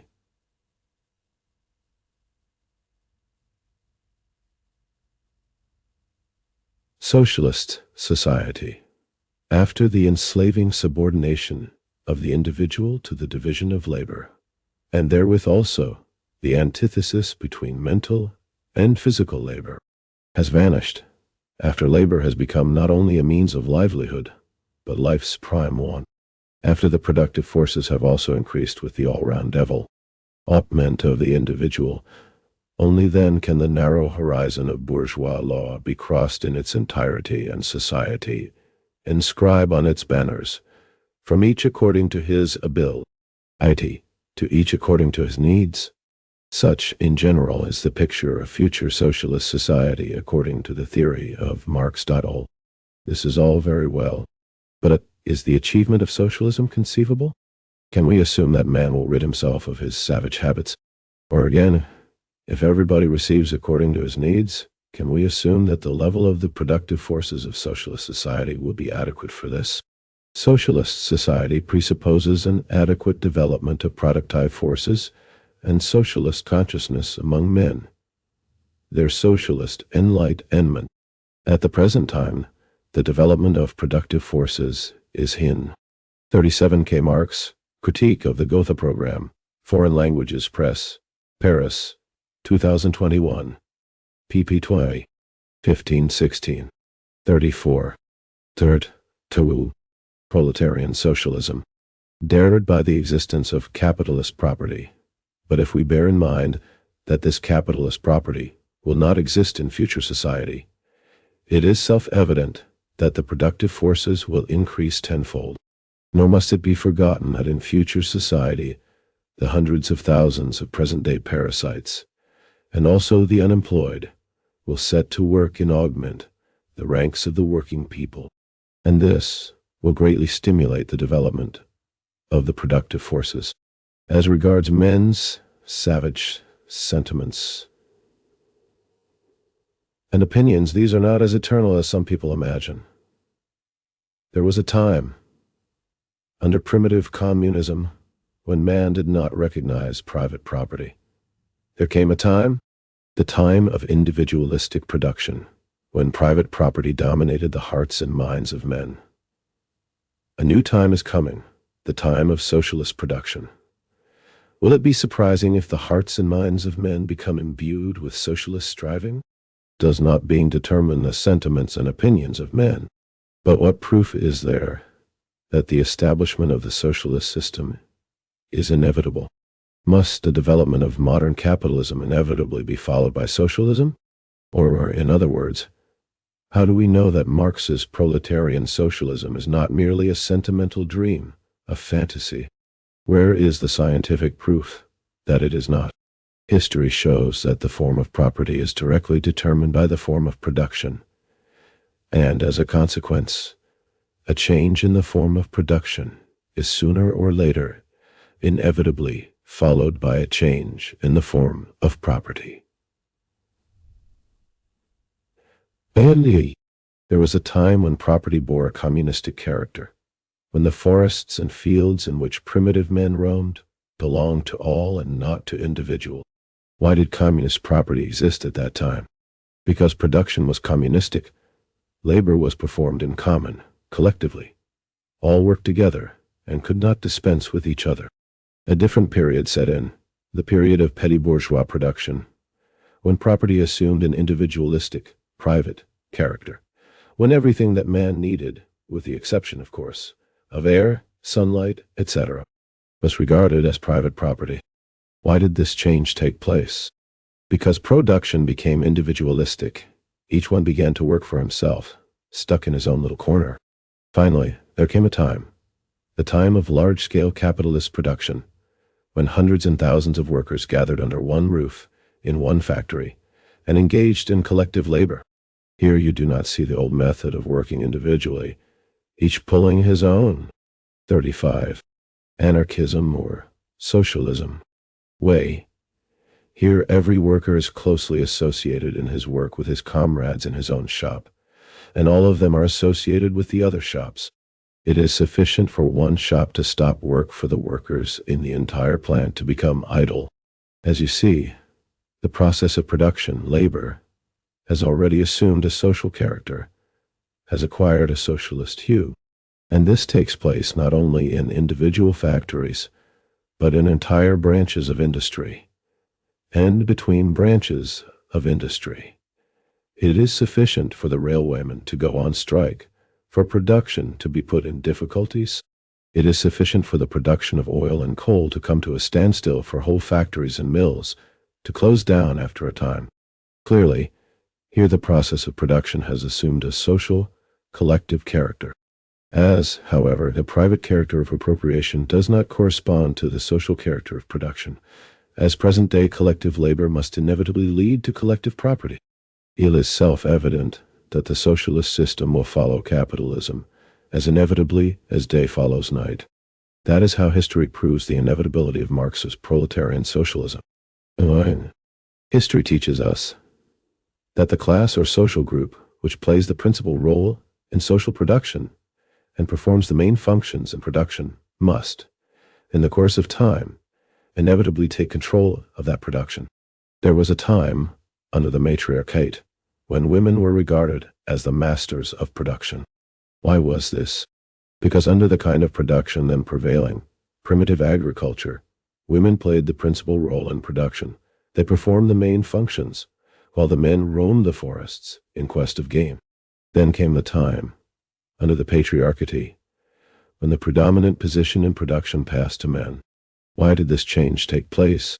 because under the kind of production prevailing at that time, stock raising, in which the principal instruments of production were the spear, the lasso, and the bow and arrow, the principal role was played by men. There came the time of large-scale capitalist production, in which the proletarians begin to play the principal role in production, when all the principal functions in production pass to them. When without them production cannot go on for a single day. Let us recall general strikes. And when the capitalists, far from being needed, 36. Proletarian socialism, for production, are even a hindrance to it. What does this signify?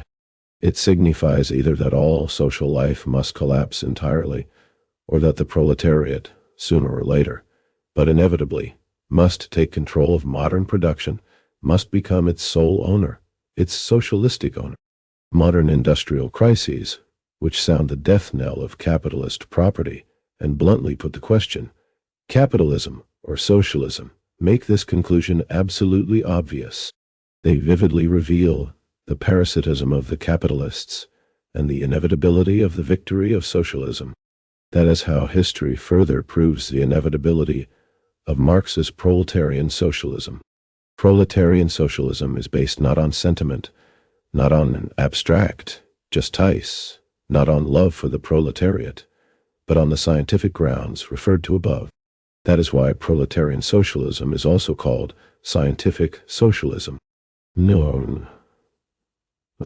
Engels said as far back as 1877, if for the imminent overthrow of the present mode of distribution of the products of labor, we had no better guarantee than the consciousness that this mode of distribution is unjust, and that justice must eventually triumph.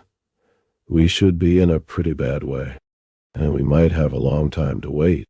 The most important thing in this is that the productive forces created by the modern capitalist mode of production and the system of distribution of goods established by it have come into crying contradiction with that mode of production itself, and in fact to such a degree that, if the whole of modern society is not to perish, a revolution of the mode of production and distribution must take place, a revolution which will put an end to all class divisions. On this tangible material fact, and not on the conceptions of justice and injustice held by any armchair philosopher, is modern socialism's confidence of victory founded. That does not mean, of course, that since capitalism is decaying, the socialist system can be established any time we like. Only anarchists and 38F Engels, anti-Düring,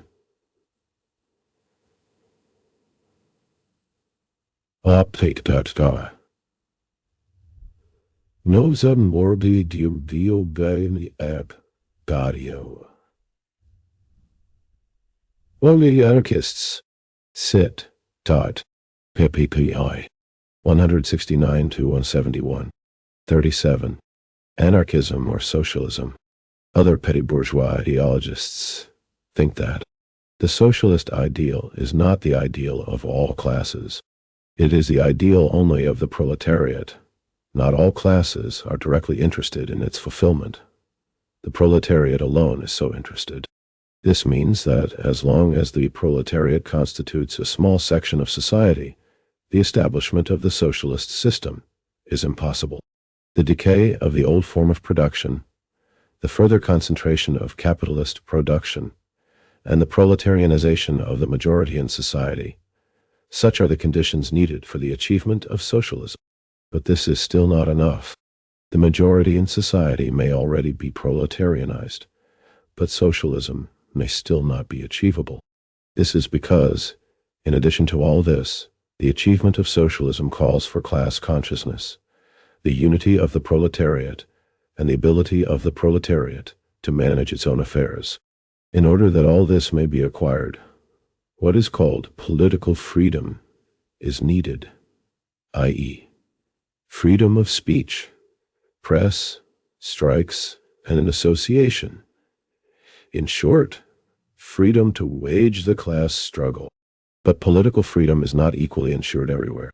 Therefore, the conditions under which it is obliged to wage the struggle Under a feudal autocracy, Russia, a constitutional monarchy, Germany, a big bourgeois republic, France, or under a democratic republic, which Russian social democracy is demanding, are not a matter of indifference to the proletariat.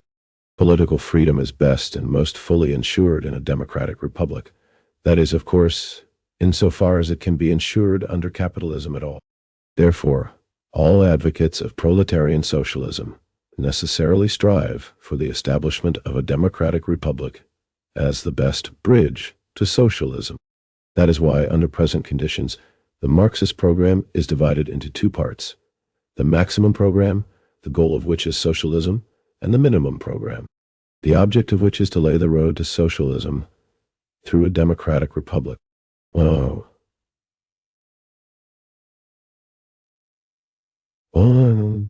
What must the proletariat do?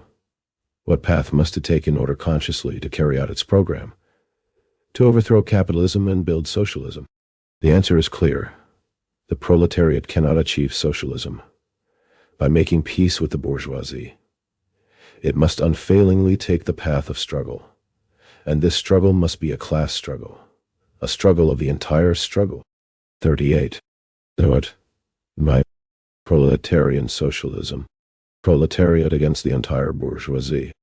Either the bourgeoisie and its capitalism or the proletariat and its socialism. That must be the basis of the proletariat as actions of its class struggle. But the proletarian class struggle assumes numerous forms. A strike, for example, whether partial or general makes no difference, is class struggle. Boycott and sabotage are undoubtedly class struggle. Meetings, demonstrations, activity in public representative bodies, etc. Whether national parliaments or local government bodies makes no difference, are also class struggle. All these are different forms of the same class struggle.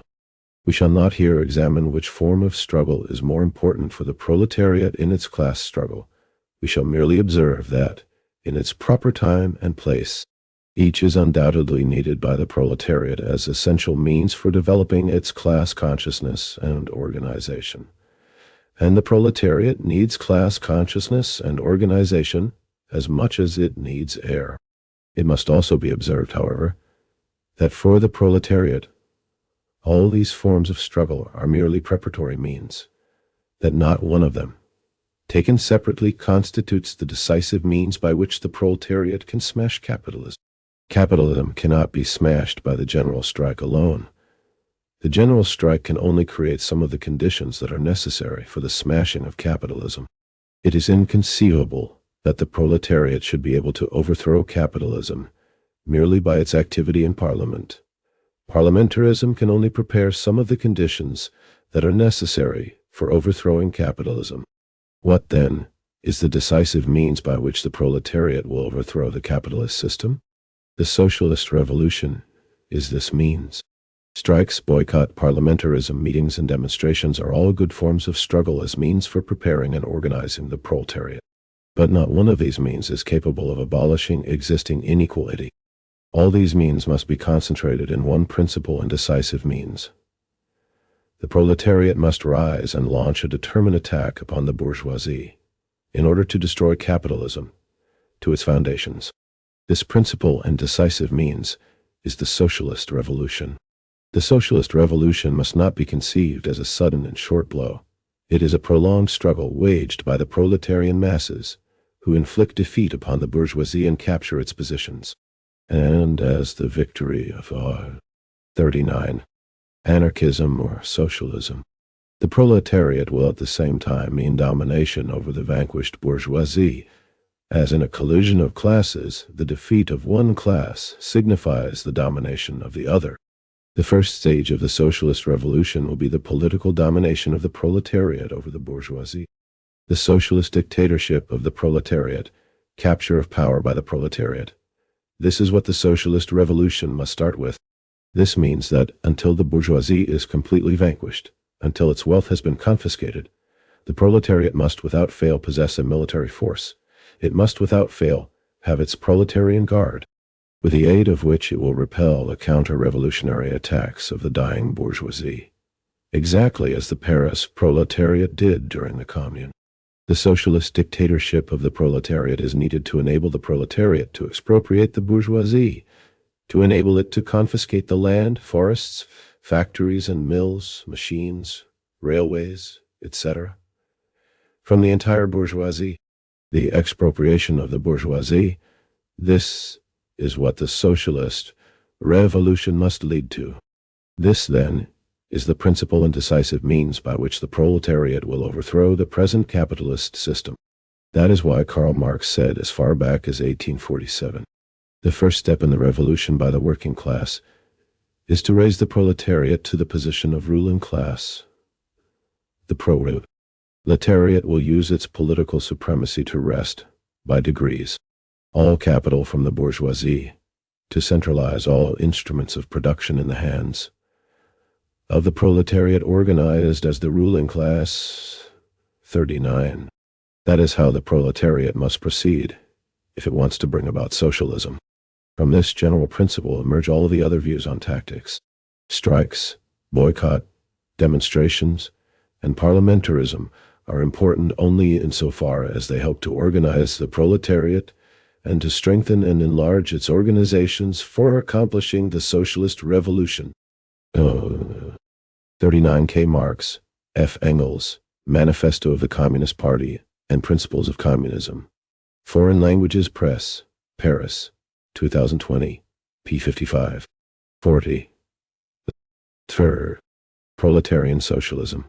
Thus, to bring about socialism, the socialist revolution is needed, and the socialist revolution must begin with the dictatorship of the proletariat, i.e., the proletariat must capture political power as a means with which to expropriate the bourgeoisie.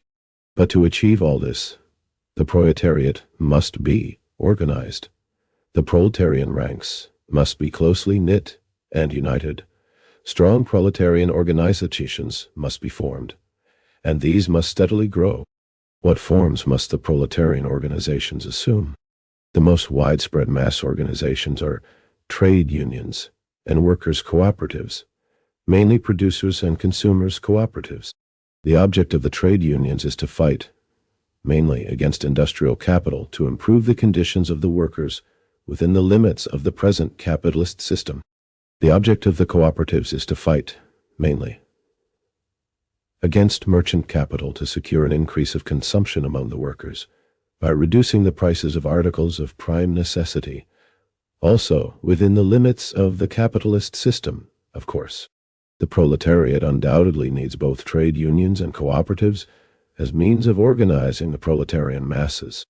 Hence, from the point of view of the proletarian socialism of Marx and Engels, the proletariat must utilize both these forms of organization and reinforce and strengthen them as far as this is possible under present political conditions. Of course, but trade unions and cooperatives alone cannot satisfy the organizational needs of the militant proletariat. This is because the organizations mentioned cannot go beyond the limits of capitalism, for their object is to improve the conditions of the workers under the capitalist system. The workers, however, want to free themselves entirely from capitalist slavery. They want to smash these limits and not merely operate within the limits of capitalism. Hence, in addition, an organization is needed that will rally around itself the class-conscious elements of the workers of all trades, that will transform the proletariat into a conscious class and make it its chief aim to smash the capitalist system, to prepare for the socialist revolution. Such an organization is the Social Democratic Party of the Proletariat. I 41. Anarchism or socialism. This party must be a class party, and it must be quite independent of other parties.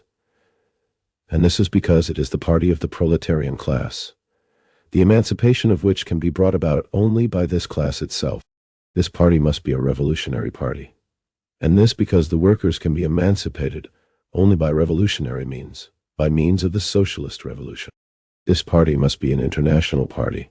The doors of the party must be open to all class-conscious proletarians, and this because the emancipation of the workers is not a national but a social question, equally important for the Georgian proletarians, for the Russian proletarians, and for the proletarians of other nations. Hence, it is clear that the more closely the proletarians of the different nations are united, the more thoroughly the national barriers which have been raised between them are demolished. The stronger will the party of the proletariat be, and the more will the organization of the proletariat in one indivisible class be facilitated. Hence, it is necessary, as far as possible, to introduce the principle of centralism in the proletarian organizations as against the looseness of federation, irrespective of whether these organizations are party, trade union, or cooperative. It is also clear that all these organizations must be built on a democratic basis, insofar as this is not hindered by political or other conditions, of course. What should be the relations between the party on the one hand and the cooperatives and trade unions on the other? Should the latter be party or non-party? The answer to this question depends upon where and under what conditions the proletariat has to fight. At all events, there can be no doubt that the friendlier the trade unions and cooperatives are towards the socialist party of the proletariat, the more fully will both develop. And this is because both these economic organizations, if they are not closely connected with a strong socialist party, often become petty, allow narrow craft interests to obscure general class interests, and thereby cause great harm to the proletariat. It is therefore necessary in all cases to ensure that the trade unions and cooperatives are under the ideological and political influence of the party. Only if this is done will the organizations mentioned. 42. Term T.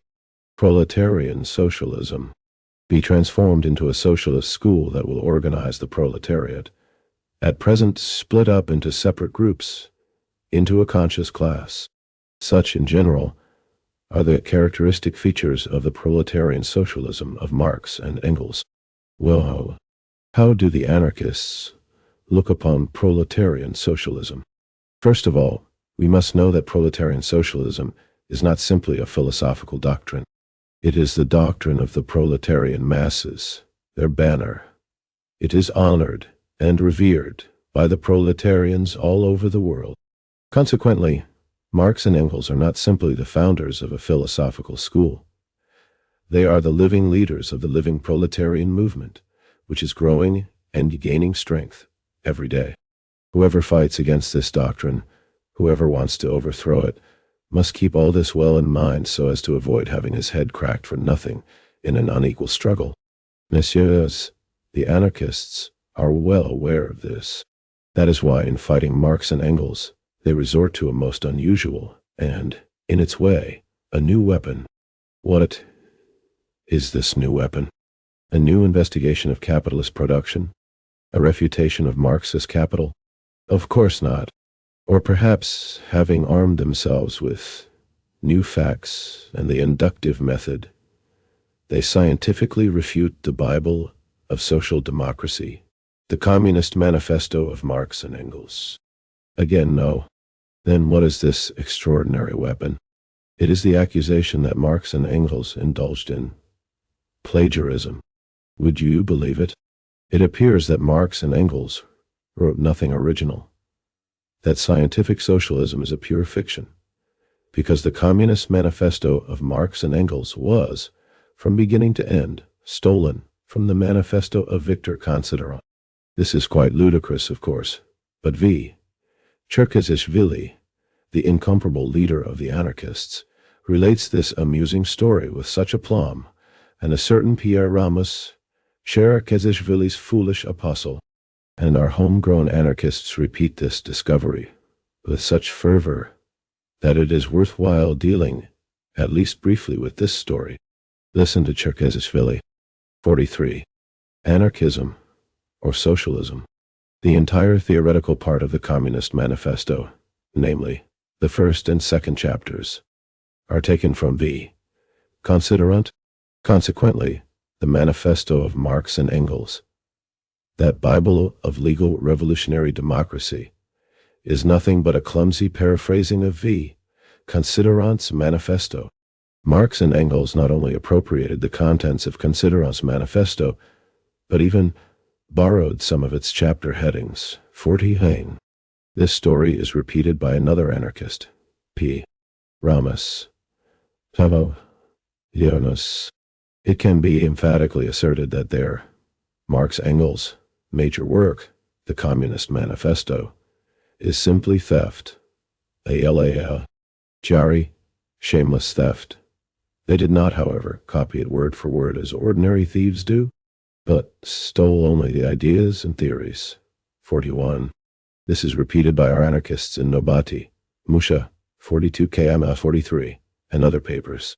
Thus it appears that scientific socialism and its theoretical principles were stolen from Consideran's manifesto. Are there any grounds for this assertion? Who is V. Considerant? Who is Karl Marx? V. Considerant, who died in 1893, was a disciple of the utopian Fourier and remained an incorrigible utopian who placed his hopes for the salvation of France on the conciliation of classes. Karl Marx, who died in 1883, was a materialist, an enemy of the utopians. He regarded the development of the productive forces and the struggle between classes as the guarantee of the liberation of mankind. Is there anything in common between them? 40. See the Symposium of Articles by Cherkezishvili, Ramus, and Labriola, published in German under the title of The Origin of the Communist Manifesto. P10. 41 Abid. P4. 42 Musha. The Worker. A daily newspaper published by the Georgian anarchists in Tiflis in 1906. 43 Kama. The Voice. Another daily newspaper published by the Georgian anarchists in Tiflis in 1906. 44. Trotsky. Proletarian Socialism. The theoretical basis of scientific socialism is the materialist theory of Marx and Engels. From the standpoint of this theory, the development of social life is wholly determined by the development of the productive forces. If the feudal landlord system was superseded by the bourgeois system, the blame for this rests upon the development of the productive forces, which made the rise of the bourgeois system inevitable. Or again, if the present bourgeois system will inevitably be superseded by the socialist system, it is because this is called for by the development of the modern productive forces. Hence, the historical necessity of the destruction of capitalism and the establishment of socialism. Hence the Marxist proposition that we must seek our ideals in the history of the development of the productive forces and not in the minds of men. Such is the theoretical basis of the Communist Manifesto of Marx and Engels. 44. Does V. Considerant's Democratic Manifesto say anything of the kind? Did Considerant accept the materialist point of view? We assert that neither Cherkezishvili, nor Ramus, nor our Nobatists quote a single statement, or a single word from Considerant's Democratic Manifesto, which would confirm that Considerant was a materialist and based the evolution of social life upon the development of the productive forces. On the contrary, we know very well that Considerant is known in the history of socialism as an idealist utopian. 45. What then induces these queer critics to indulge in this idle chatter? Why do they undertake to criticize Marx and Engels when they are even unable to distinguish idealism from materialism? Is it only to amuse people? The tactical basis of scientific socialism is the doctrine of uncompromising class struggle, for this is the best weapon the proletariat possesses. The proletarian class struggle is the weapon by means of which the proletariat will capture political power and then expropriate the bourgeoisie in order to establish socialism. Such is the tactical basis of scientific socialism as expounded in the manifesto of Marx and Engels. 44. C. K. Marx, F. Engels, Manifesto of Communist Party and Principles of Communism.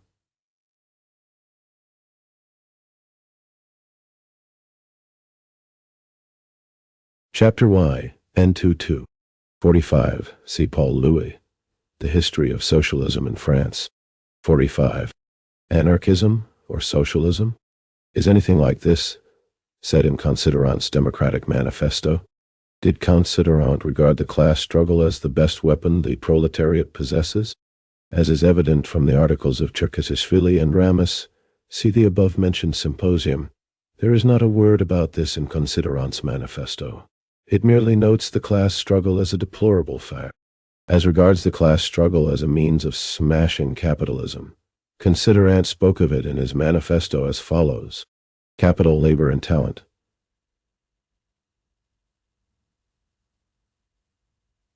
Such are the three basic elements of production, the three sources of wealth, the three wheels of the industrial mechanism. The three classes which represent them have common interests. Their function is to make the machines work for the capitalists and for the people. Before them is the great goal of organizing the association of classes within the unity of the nation. 46. All classes unite. This is the slogan that V. Considerant proclaimed in his Democratic Manifesto. What is there in common between these tactics of class conciliation and the tactics of uncompromising class struggle advocated by Marx and Engels, whose resolute call was, "Proletarians of all countries, unite against all anti-proletarian classes"? There is nothing in common between them, of course. Why then do Messieurs Cherkasishvili and their foolish followers talk this rubbish? Do they think we are dead? Do they think we shall not drag them into the light of day? And lastly, there is one other interesting point. V. Considerant lived right up to 1893. He published his Democratic Manifesto in 1843. At the end of 1847, Marx and Engels wrote their Communist Manifesto. After that, the Manifesto of Marx and Engels was published over and over again in all European languages. Everybody knows that the Manifesto of Marx and Engels was an epoch-making document. Nevertheless, nowhere did Considerant or his friends ever state during the lifetime of Marx and Engels. 46. E. K. Trotsky's pamphlet, The Communist Manifesto, a plagiary, p. 14, where this passage from Considerant's manifesto is quoted. 46. T. Proletarian socialism, that the latter had stolen socialism from Considerant's manifesto to Ion. Is this not strange, reader? What then impels the inductive upstarts, I beg your pardon, scholars, to talk this rubbish? In whose name are they speaking? Are they more familiar with Considerant's manifesto than was Considerant himself? Or perhaps they think that V. Considerant and his supporters had not read the Communist Manifesto? But enough, because the anarchists themselves do not take seriously the quixotic crusade launched by Ramus and Cherkasishvili. The inglorious end of this ridiculous crusade is too obvious to make it worthy of much attention. Let us proceed to the actual criticism. And the anarchists suffer from a certain ailment. They are very fond of criticizing the parties of their opponents, but they do not take the trouble to make themselves in the least familiar with these parties. We have seen the anarchists behave precisely in this way when criticizing the dialectical method and the materialist theory of the Social Democrats. See chapters I and II. They behave in the same way when they deal with the theory of scientific socialism of the Social Democrats. Let us, for example, take the following fact. Who does not know that fundamental disagreements exist between the socialist revolutionaries and the Social Democrats? Who does not know that the former repudiate Marxism, the materialist theory of Marxism, its dialectical method, its program, and the class struggle, whereas the Social Democrats take their stand entirely on Marxism? These fundamental disagreements must be self-evident to anybody who has heard anything, if only with half an ear, about the controversy between Revolutionная Russia, the organ of the socialist revolutionaries, and Iskra, the organ of the Social Democrats. But what will you say about those critics who fail to see this difference between the two, and shout that both the socialist revolutionaries and the Social Democrats are Marxists? Thus, for example, the anarchists assert that both Revolutionная Russia and Iskra are Marxist organs.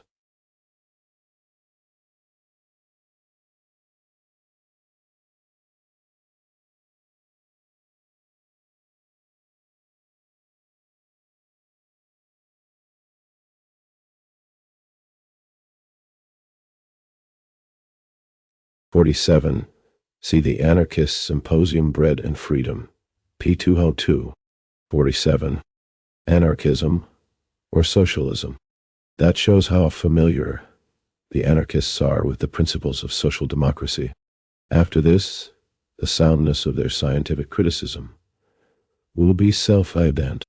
Let us examine this criticism.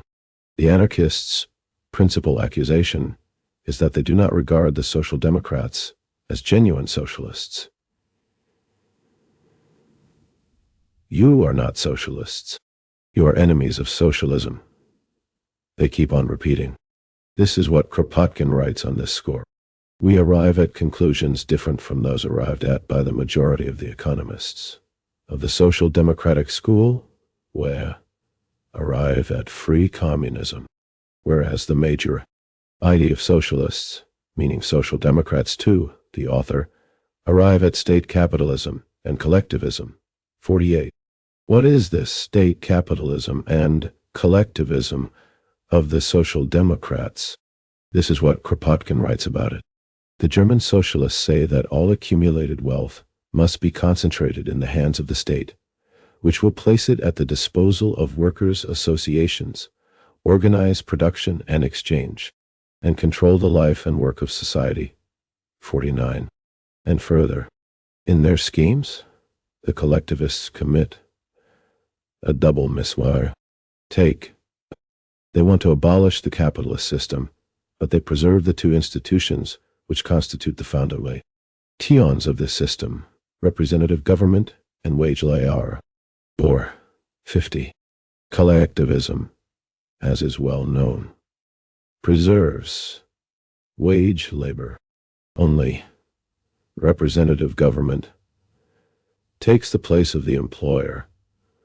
The representatives of this government retain. 48. Kropotkin, Modern Science and Anarchism, pp. 74-75. 49. Kropotkin, The Speeches of a Rebel, p. 64. 50. The Conquest of Bread, p. 148. 48. Third. Proletarian Socialism, the right to utilize in the interests of all the surplus value obtained from production. Moreover, in this system a distinction is made between the labor of the common laborer and that of the trained man. The labor of the unskilled worker, in the opinion of the collectivists, is simple labor, whereas the skilled craftsman, engineer, scientist, and so forth perform what Marx calls complex labor, and have the right to higher wages. 51. Thus, the workers will receive their necessary products not according to their needs, but in proportion to the services they render society. 52. The Georgian anarchists say the same thing, only with greater aplomb. Particularly outstanding among them for the recklessness of his statements is Mr. Batten. He writes, "What is the collectivism of the Social Democrats? Collectivism, or more correctly, state capitalism, is based on the following principle. Each must work as much as he likes, or as much as the state determines, and receives in reward the value of his labor in the shape of goods. Consequently, here there is needed a legislative assembly. There is needed, also, an executive power, i.e. ministers, all sorts of administrators, gendarmes, and spies, and perhaps also troops if there are too many discontented." 53. Such is the first accusation of Monsieur, the anarchists, against social democracy. Thus, from the arguments of the anarchists it follows that, in the opinion of the social democrats, socialist society is impossible without a government, which, in the capacity of principal master, will hire workers, and will certainly have ministers, gendarmes and spies. Two eyes, gendarmes and spies. In socialist society, in the opinion of the Social Democrats, the distinction between dirty and clean work will be retained. The principle, to each. 51 ibid. P 52. 52. Ibid died. P 157. 53 nobody. Nobody. 5. pp. 68-69. 49. Anarchism or socialism, according to his needs, will be rejected, and another principle will prevail, viz. To each according to his services. Those are the 2 points on which the anarchists' accusation against social democracy is based. Has this accusation advanced by Monsieur the anarchists any foundation? We assert that everything the anarchists say on this subject is either the result of stupidity or it is despicable slander. Here are the facts. As far back as 1846, Karl Marx said, "The working class in the course of its development will substitute for the old bourgeois society an association which will exclude classes and their antagonism, and there will be no more political power properly so called." 54. A year later, Marx and Engels expressed the same idea in the Communist Manifesto. 55. In 1877, Engels wrote, "The first act in which the state really comes forward as the representative of society as a whole, the taking possession of the means of production in the name of society, is at the same time its last independent act as a state. The interference of the state power in social relations becomes superfluous in one sphere after another, and then ceases of itself. The state is not abolished. It withers away." 56. In 1884, the same Engels wrote, "The state, then, has not existed from all eternity. There have been societies that did without it, that had no conception of the state, at a certain stage of economic development, which was necessarily bound up with the cleavage of society into classes. The state became a necessity. We are now 54 K. Marx, The Poverty of Philosophy, Opétoire, Sit Tidy, p. 170. 55. C. K. Marx F. Engels, Manifesto of the Communist Party and Principles of Communism, Chapter 2 title. 56 F. Engels, Anti-Düring.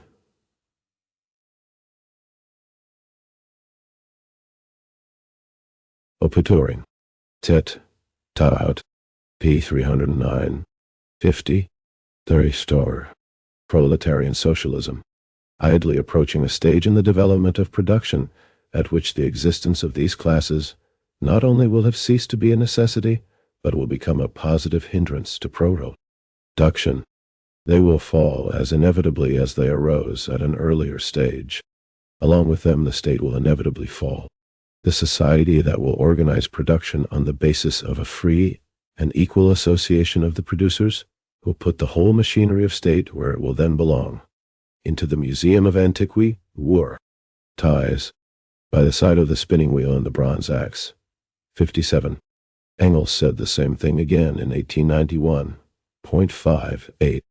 As you see, in the opinion of the Social Democrats, socialist society is a society in which there will be no room for the so-called state. Political power, with its ministers, governors, gendarmes, police, and soldiers. The last stage in the existence of the state will be the period of the socialist revolution, when the proletariat will capture political power and set up its own government, dictatorship, for the final abolition of the bourgeoisie. But when the bourgeoisie is abolished, when classes are abolished, when socialism becomes firmly established, there will be no need for any political power, and the so-called state will retire into the sphere of history. As you see, the above-mentioned accusation of the anarchists is mere tittle-tattle devoid of all foundation. As regards the second point in the accusation, Karl Marx says the following about it. In a higher phase of communist, i.e. socialist society, after the enslaving subordination of the individual to the division of labor, and therewith also the antithesis between mental and physical labor, has vanished, after labor has become life's prime want, after the productive forces have also increased with the all-round development of the individual, only then can the narrow horizon of bourgeois law be crossed in its horizon. 57 F. Engels, The Origin of the Family, Private Property, and the State, Opti. Det, Diet, pp. 155, 156, 58. C. Engels, Introduction. In K. Marx, The Civil War in France, Foreign Languages Press, Paris, 2021, pp. 117, 51. Anarchism, or Socialism, Entirety and Society inscribe on its banners, from each accord into his ability, to each according to his needs, 59. As you see, in Marx's opinion, the higher phase of communist, i.e. socialist,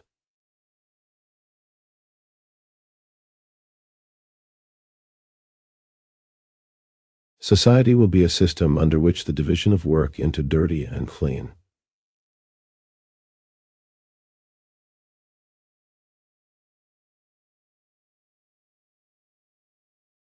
and the contradiction between mental and physical labor will be completely abolished, and in society the genuine communist principle will prevail, from each according to his ability, to each according to his needs. Here there is no room for wage labor. Clearly this accusation is also devoid of all foundation. One of two things: either messieurs the anarchists have never seen the above-mentioned works of Marx and Engels, and indulge in criticism on the basis of hearsay, or they are familiar with the above-mentioned works of Marx and Engels and are deliberately lying. Such is the fate of the first accusation. The second accusation of the anarchists is that they deny that social democracy is revolutionary. You are not revolutionaries. You repudiate violent revolution. You want to establish socialism only by means of ballot papers. Messieurs, the anarchists tell us. Listen to this. Social democrats are fond of declaiming on the theme of revolution, revolutionary struggle, fighting with arms in hand. But if you, in the simplicity of your heart, ask them for arms, they will solemnly hand you a ballot paper to vote in elections. They affirm that the only expedient tactics befit ting revolutionaries are peaceful and legal parliamentarism, with the oath of allegiance to capitalism, to established power, and to the entire existing bourgeois system. 60. The Georgian anarchists say the same thing with even greater aplomb, of course. Take, for example, Baton, who writes, "The whole of social democracy openly asserts that fight right-ing with the aid of rifles and weapons is a bourgeois method." 59. K. Marx, Critique of the Gotha Program, Opti. Sit. Tie. p. 16. 60. C. The Symposium Bread and Freedom, pp. 21, 22, 23. 52. The proletarian socialism of revolution, and that only by means of ballot papers, only by means of general elections, can parties capture power, and then, by means of a parliamentary majority and legislation, reorganize society. 61. That is what messieurs the anarchists say about the Marxists. Has this accusation any foundation? We affirm that here too, the anarchists betray their ignorance and their passion for slander. Here are the facts. As far back as the end of 1847, Karl Marx and Friedrich Engels wrote, "The communists disdain to conceal their views and aims. They openly declare that their ends can be obtained only by the forcible overthrow of all existing social conditions. Let the ruling classes tremble at a communistic revolution. The proletarians have nothing to lose but their chains. They have a world to win. Working men of all countries, unite." 62. In 1850, in anticipation of another outbreak in Germany, Karl Marx wrote to the German comrades of that time as follows: "Arms and ammunition must not be surrendered on any pretext. The workers must organize themselves independently as a proletarian guard with commanders and with a general staff. In this you must keep in view during and after the impending insurrection." 63 Thai in 1851 to 1852. Karl Marx and Friedrich Engels wrote, "The insurrectionary career once entered upon, act with the greatest determination, and on the offensive. The defensive is the death of every armed rising. Surprise your antagonists while." 61. The capture of political power. pp. Die. 3-4. 62. K. Marx, F. Engels, Manifesto of the Communist Party and Principles of Communism, op. Tart. Sit. Tucked. p. 70. 63. K. Marx, F. Engels.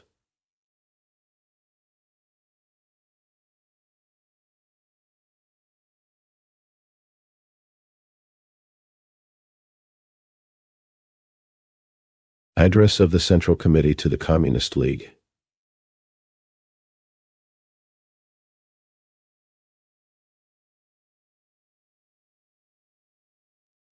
In selected work, I. p. 113. 53. Anarchism or Socialism. Their forces are scattering. Prepare new successes, however small, but daily. Force your enemies to a retreat before they can collect their strength against you. In the words of Danton, the greatest master of revolutionary policy yet known, de l'audace, de l'audace, encore de l'audace. 64. We think that something more than ballot papers is meant here. Lastly, recall the history of the Paris Commune. Recall how peacefully the Commune acted when it was content with the victory in Paris and refrained from attacking Versailles, that hotbed of counter-revolution.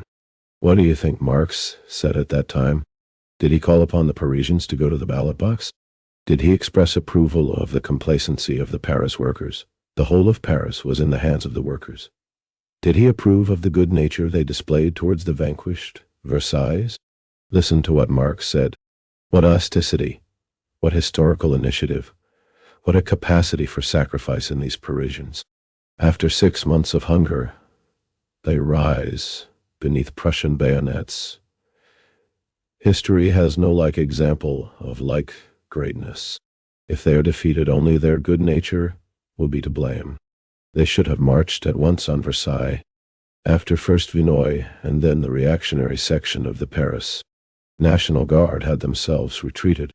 They missed their opportunity because of conscientious scruples. They did not want to start a civil war, as if that mischievous abortion Thiers had not already started the civil war with his attempt to disarm Paris. 65. That is how Karl Marx and Friedrich Engels thought and acted. That is how the Social Democrats think and act. But the anarchists go on repeating, Marx and Engels and their followers are interested only in ballot papers. They repudiate violent revolutionary action. 64. F. Engels, Revolutionary and Counter-Revolution in Germany. Foreign Languages Press. Beijing, 1977. pp. 12. 128, 129. 65. K. Marx, F. Engels, Marx to Ludwig Kugelmann. In Selected Letters, Foreign Languages Press, Beijing, 1977. pp. Thai. 36-37. 54. Proletarian socialism. As you see, this accusation is also slander, which exposes the anarchists' ignorance about the essence of Marxism. Such is the fate of the second accusation. Well,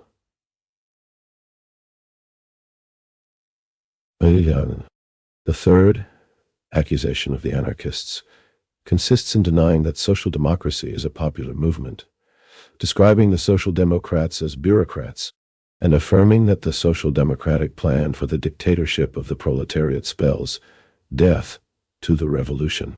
And since the social democrats stand for such a dictatorship, they actually will want to establish not the dictatorship of the proletariat, but their own dictatorship over the proletariat. Listen to Mr. Kropotkin. We anarchists have pronounced final sentence upon dictatorship. We know that every dictatorship, no matter how honest its intentions, will lead to the death of the revolution. We know that the idea of dictatorship is nothing more or less than the pernicious product of governmental fetishism, which has always striven to perpetuate slavery. 66. The Social Democrats not only recognize revolutionary dictatorship, they also advocate dictatorship over the proletariat. The workers are of interest to them only insofar as they are a disciplined army under their control.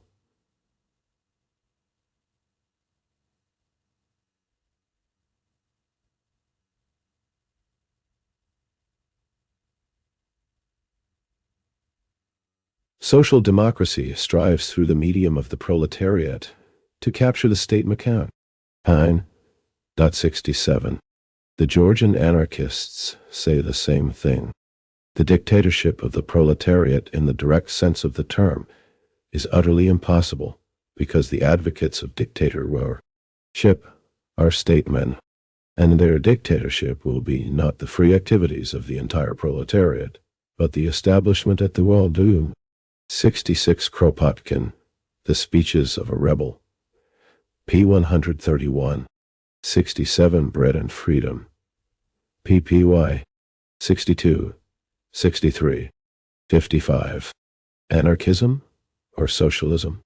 Head of a society of the same representative government that exists today. 68. The Social Democrats stand for dictatorship, not in order to facilitate the emancipation of the proletariat, but in order, by their own rule, to establish a new slavery. 69. Such is the third accusation of Messieurs the anarchist. It requires no great effort to expose this, one of the regular slanders uttered by the anarchists with the object of deceiving their readers. We shall not analyze here the deeply mistaken view of Kropotkin, according to whom every dictatorship spells death to revolution. We shall discuss this later, when we discuss the anarchists' tactics. At present we shall touch upon only the accusation itself. As far back as the end of 1847, Karl Marx and Friedrich Engels said that to establish socialism, the proletariat must achieve political dictatorship in order, with the aid of this dictatorship, to repel the counter-revolutionary attacks of the bourgeoisie, and to take from it the means of production. That this dictatorship must be not the dictatorship of a few individuals, but the dictatorship of the entire proletariat as a class. The proletariat will use its political supremacy to wrest, by degrees, all capital from the bourgeoisie, to centralize all instruments of production in the hands of the proletariat organized as the ruling class. 70. That is to say, the dictatorship of the proletariat will be a dictatorship of the entire proletariat as a class over the bourgeoisie, and not the domination of a few individuals over the proletariat. Later, they repeated this same idea in nearly all their other works, such as, for example, the 18th Brumaire of Louis Bonaparte, the class struggles in France, the civil war in France, revolution and counter-revolution in Germany, anti-Düring, and other works. But this is not all. To ascertain how Marx and Engels conceived of the dictatorship of the proletariat, to ascertain to what extent they regarded 68 Batten, the capture of political power, p. 45. 69. Nobati, Nobodusau. Taris. Tui. 1. p. 5. Batten. 70 K. Marx. F. Engels, Manifesto of the Communist Party and Principles of Communism. O.P. Dite. Sit. Taton. p. 55. 56. Terfrero. Proletarian Socialism. This dictatorship is possible. For all this, it is very interesting to know their attitude towards the Paris Commune. The point is that the dictatorship of the proletariat is denounced not only by the anarchists, but also by the urban petty bourgeoisie, including all kinds of butchers and tavern keepers, by all those whom Marx and Engels called Philistines. This is what Engels said about the dictatorship of the proletariat, addressing such Philistines. Of late, the German Philistine has once more been filled with wholesome terror at the words, dictatorship of the proletariat. Well and good, gentlemen, do you want to know what this dictatorship looks like? Look at the Paris Commune. That was the dictatorship of the proletariat 71. As you see, Engels conceived of the dictatorship of the proletariat in the shape of the Paris Commune. Clearly, everybody who wants to know what the dictatorship of the proletariat is as conceived of by Marxists must study the Paris Commune. Let us then turn to the Paris Commune. If it turns out that the Paris Commune was indeed the dictatorship of a few individuals over the proletariat, then down with Marxism, down with the dictatorship of the proletariat. But if we find that the Paris Commune was indeed the dictatorship of the proletariat over the bourgeoisie, then we shall laugh heartily at the anarchist slanderers who, in their struggle against the Marxists, have no alternative but to invent slander. The history of the Paris Commune can be divided into two periods. The first period, when affairs in Paris were controlled by the well-known Central Committee, and the second period, when, after the authority of the Central Committee had expired, control of affairs was transferred to the recently elected Commune. What was this Central Committee? What was its composition? Before us lies Arthur Arnold's popular history of the Paris Commune, which, according to Arnold, briefly answers this question. The struggle had only just commenced when about 300,000 Paris workers, organized in companies and battalions, elected delegates from their ranks. In this way, the Central Committee was formed. 71 came Marx, the Civil War in France, Opéra Paris, died, p. 14. 57. Anarchism or Socialism. All these citizens, members of the Central Committee, elected during partial elections by their companies or battalions, says Arnold, were known only to the small groups whose delegates they were. Who were these people? What kind of people were they? And what did they want to do? This was an anonymous government consisting almost exclusively of common workers and minor office employees, the names of 3/4 of whom were unknown outside their streets or offices. Tradition was upset. Something unexpected had happened in the world. There was not a single member of the ruling classes among them. A revolution had broken out which was not represented by a single lawyer, deputy, journalist, or general. Instead, there was a miner from Crusoe, a bookbinder, a cook, and so forth. 72. Arthur Arnold goes on to say, the members of the Central Committee said, "We are obscure bodies, humble tools of the attacked people. Instruments of the people's will.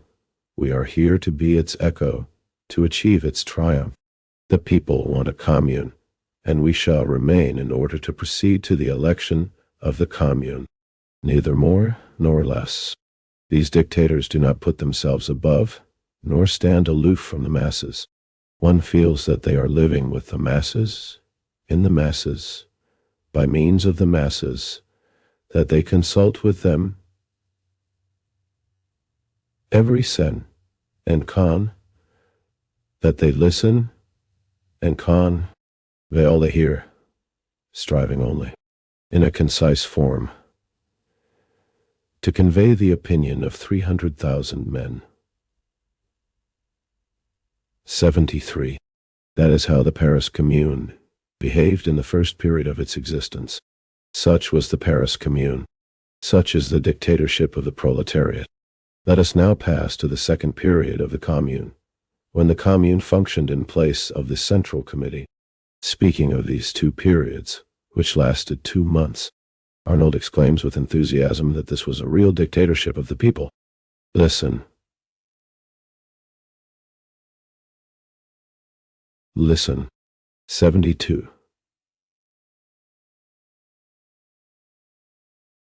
A Popular History of the Paris Commune, p. 107, 73. Ebid, p. 109, 58. Third. Proletarian Socialism. The magnificent spectacle which this people presented during those 2 months imbues us with strength and hope to look into the face of the future. During those 2 months, there was a real dictatorship in Paris, a most complete and uncontested dictatorship, not of one man, but of the entire people, the sole master of the situation. This dictatorship lasted uninterruptedly for over 2 months, from March 18 to May 22, 1871. In itself, the Commune was only a moral power and possessed no other material strength than the universal sympathy of the citizens. The people were the rulers, the only rulers. They themselves set up their police and magistracy.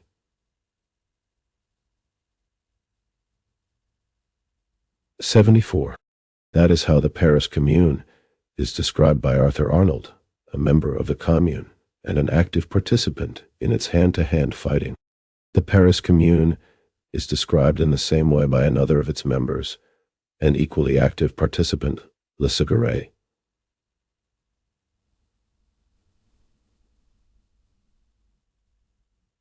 The people as the only rulers, not the dictatorship of one man, but of the whole people. This is what the Paris Commune was. Look at the Paris Commune. That was the dictatorship of the proletariat, exclaimed Engels for the information of Philistines. So this is the dictatorship of the proletariat, as conceived of by Marx and Engels. As you see, messieurs the anarchists know as much about the dictatorship of the proletariat. The Paris Commune and Marxism, which they so often criticize, as you and I, dear reader, know about the Chinese language. Clearly, there are 2 kinds of dictatorship.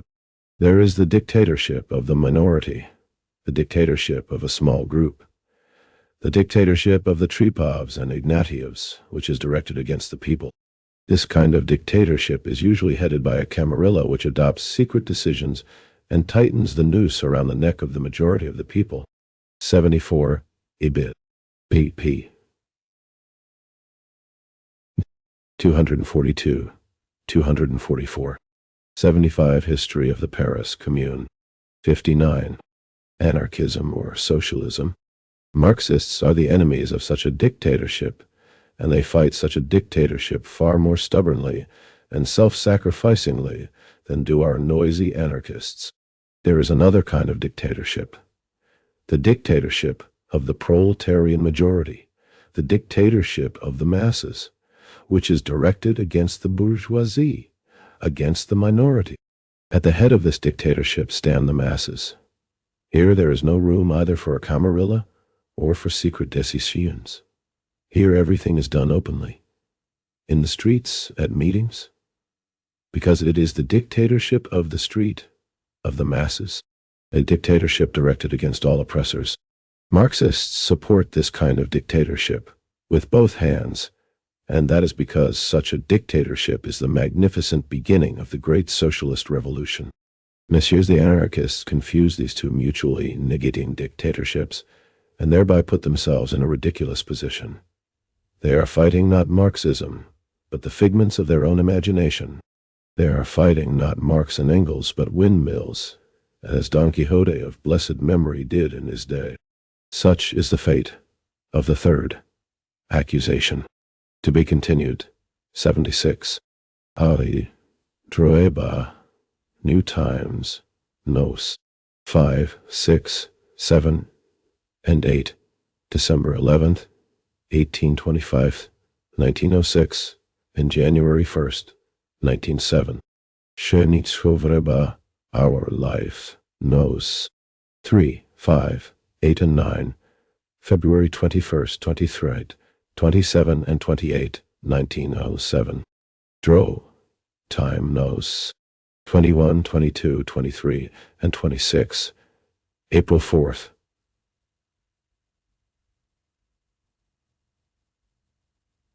5, 6, and 10, 1907. Signed, Koba. Translated from Georgian. 76. The continuation did not appear in the press because, in the middle of 1907, Comrade Stalin was transferred by the Central Committee of the party to Baku for party work, and several months later he was arrested there. His notes on the last chapters of his work, Anarchism or Socialism, were lost when the police searched his lodgings. Ed. 60. Appendix. Appendix. Dialectical materialism. We are not the kind of people who, when the word anarchism is mentioned, turn away contemptuously and say with a supercilious wave of the hand, "Why waste time on that? It's not worth talking about." We think that such cheap criticism is undignified and useless. Nor are we the kind of people who console themselves with the thought that the anarchists have no masses behind them and therefore are not so dangerous. It is not who has a larger or smaller mass following today, but the essence of the doctrine that matters. If the doctrine of the anarchists expresses the truth, then it goes without saying that it will certainly hew a path for itself and will rally the masses around itself. If, however, it is unsound and built up on a false foundation, it will not last long and will remain suspended in midair. But the unsoundness of anarchism must be proved. We believe that the anarchists are real enemies of Marxism. Accordingly, we also hold that a real struggle must be waged against real enemies. Therefore, it is necessary to examine the doctrine of the anarchists from beginning to end and weigh it up thoroughly from all aspects. But in addition to criticizing anarchism, we must explain our own position, and in that way expound in general outline the doctrine of Marx and Engels. This is all the more necessary for the reason that some anarchists are spreading false conceptions about Marxism and are causing confusion in the minds of readers. And so let us proceed with our subject. Now, 63. Anarchism or Socialism. Everything in the world is in motion. Life changes. Productive forces grow. Old relations collapse. Eternal motion and eternal destruction and creation. Such is the essence of life. 77. Karl Marx. Marxism is not only the theory of socialism. It is an integral world outlook, a philosophical system from which Marx's proletarian socialism logically follows. This philosophical system is called dialectical materialism. Clearly, to expound Marxism means to expound also dialectical materialism. Why is this system called dialectical materialism? Because its method is dialectical, and its theory is materialistic. What is the dialectical method? What is the materialist theory? It is said that life consists in constant growth and development, and that is true. Social life is not something immutable and static. It never remains at one level. It is in eternal motion, in an eternal process of destruction and creation. It was with good reason that Marx said that eternal motion and eternal destruction and creation are the essence of life. Therefore, life always contains the new and the old, the growing and the dying, revolution and reaction. In it, something is always dying, and at the same time, something is always being born. The dialectical method tells us that we must regard life as it actually is.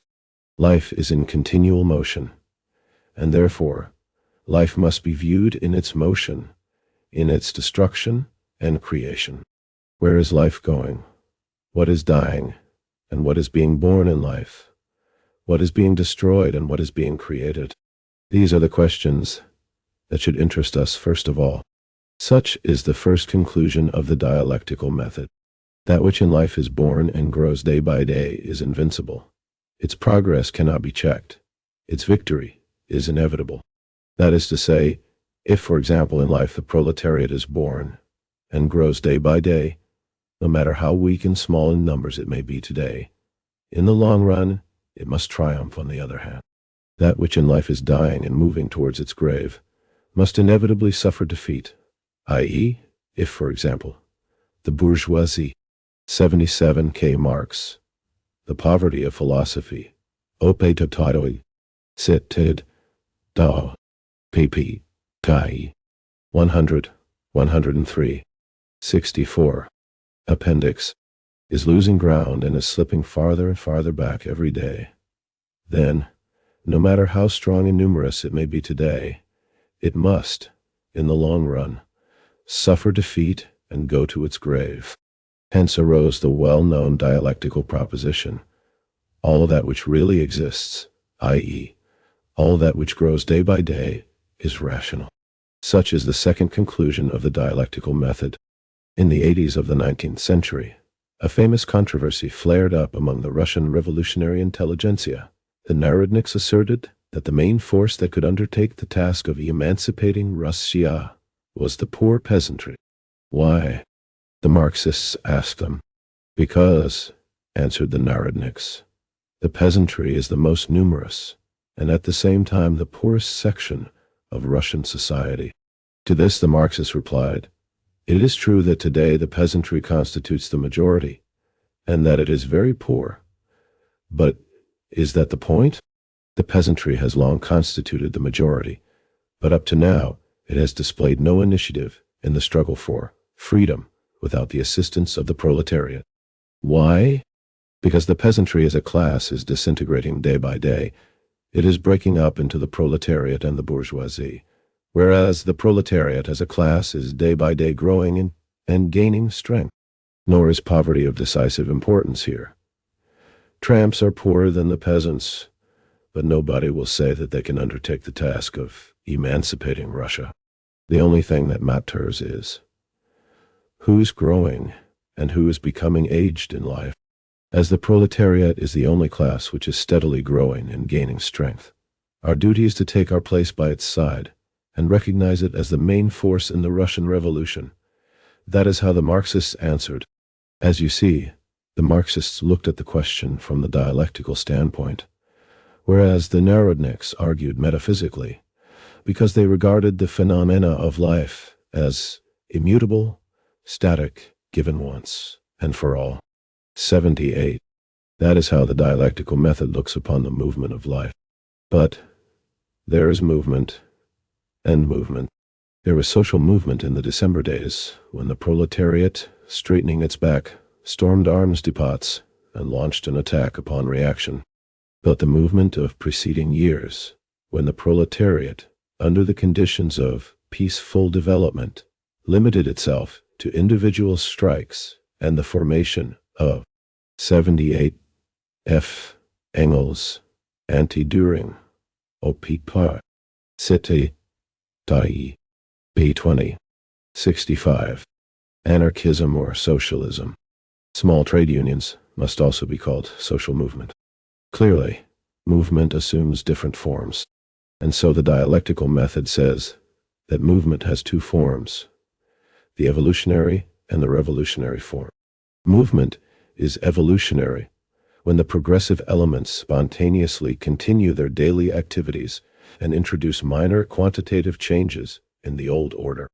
Movement is revolutionary when the same elements combine, become imbued with a single idea, and sweep down upon the enemy camp with the object of uprooting the old order and its qualitative features and to establish a new order. Evolution prepares for revolution and creates the ground for it. Revolution consummates the process of evolution and facilitates its further activity. Similar processes take place in nature. The history of science shows that the dialectical method is a truly scientific method. From astronomy to sociology, in every field we find confirmation of the idea that nothing is eternal in the universe. Everything changes, everything develops. Consequently, everything in nature must be regarded from the point of view of movement, development, and this means that the spirit of dialectics permeates the whole of present-day science. As regards the forms of movement, as regards the fact that according to dialectics, minor, quantitative changes sooner or later lead to major, qualitative changes, this law applies with equal force to the history of nature. Mendeleev's periodic system of elements clearly shows how very important in the history of nature is the emergence of qualitative changes out of quantitative changes. The same thing is shown in biology by the theory of neo-Lamarckism, to which neo-Darwinism is yielding place. We shall say nothing about other facts, on which F. Engels has thrown sufficiently full light in his Anti-Düring.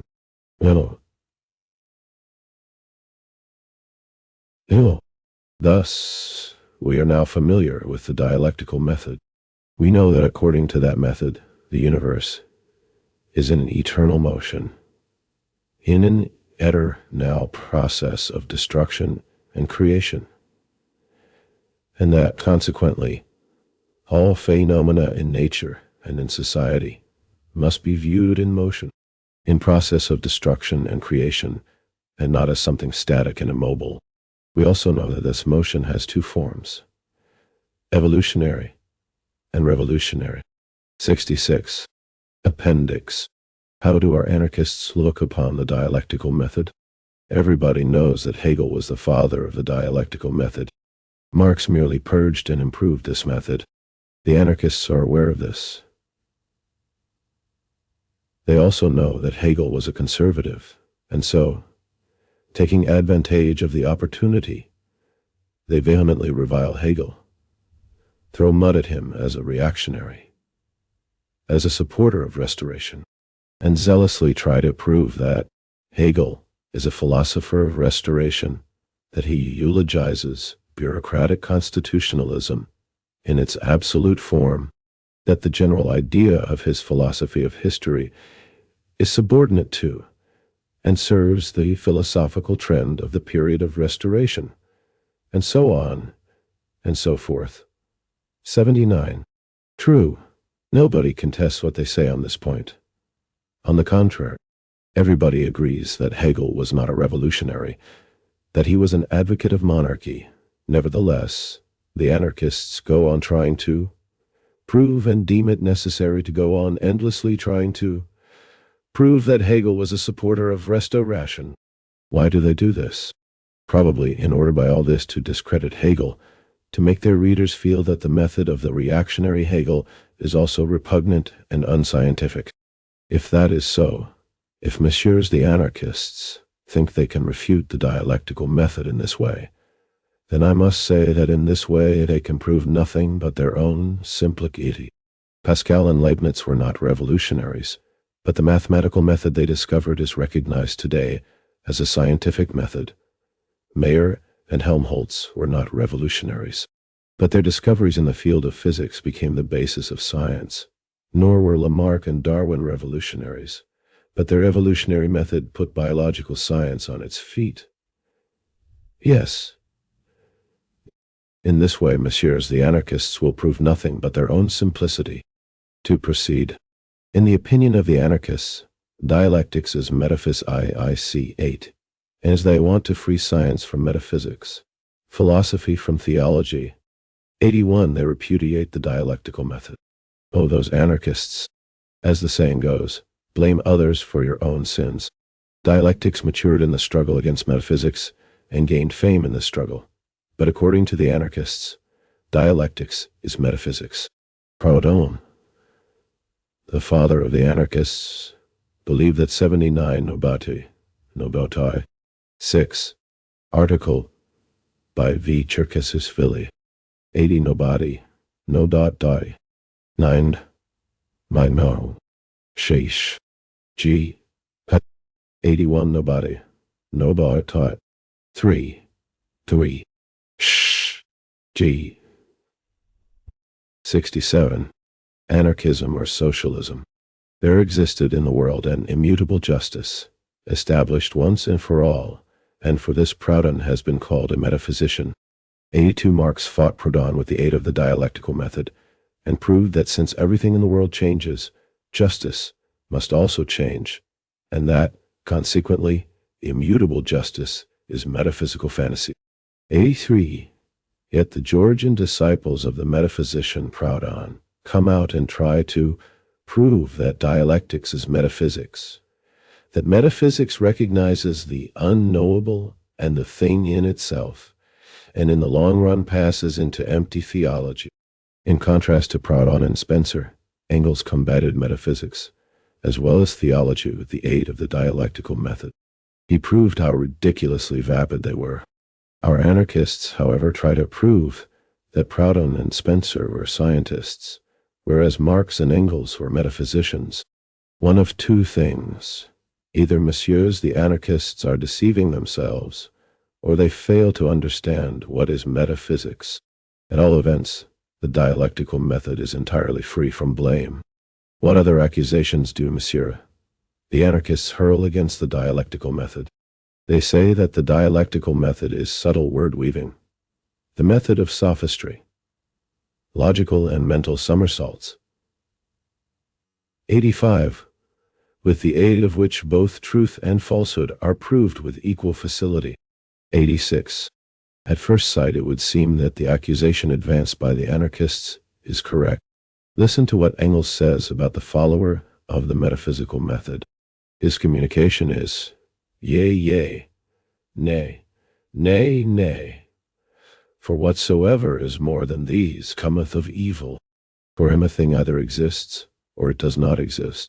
It is equally impossible for a thing to be itself, and at the same time, something else. Positive and negative absolutely exclude one another. 87. 82.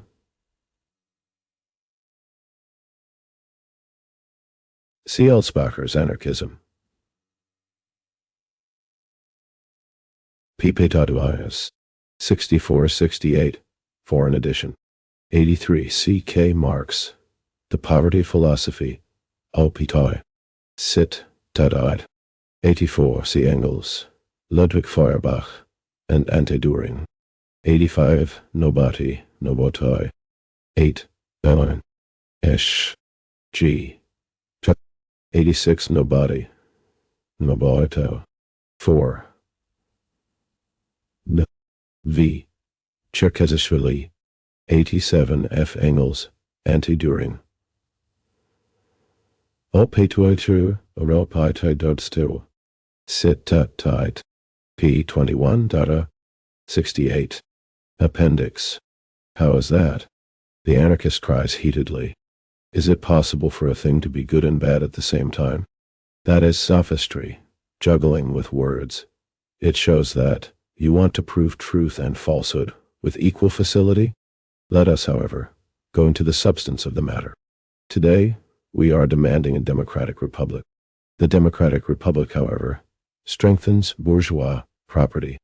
Can we say that a democratic republic is good, always and everywhere?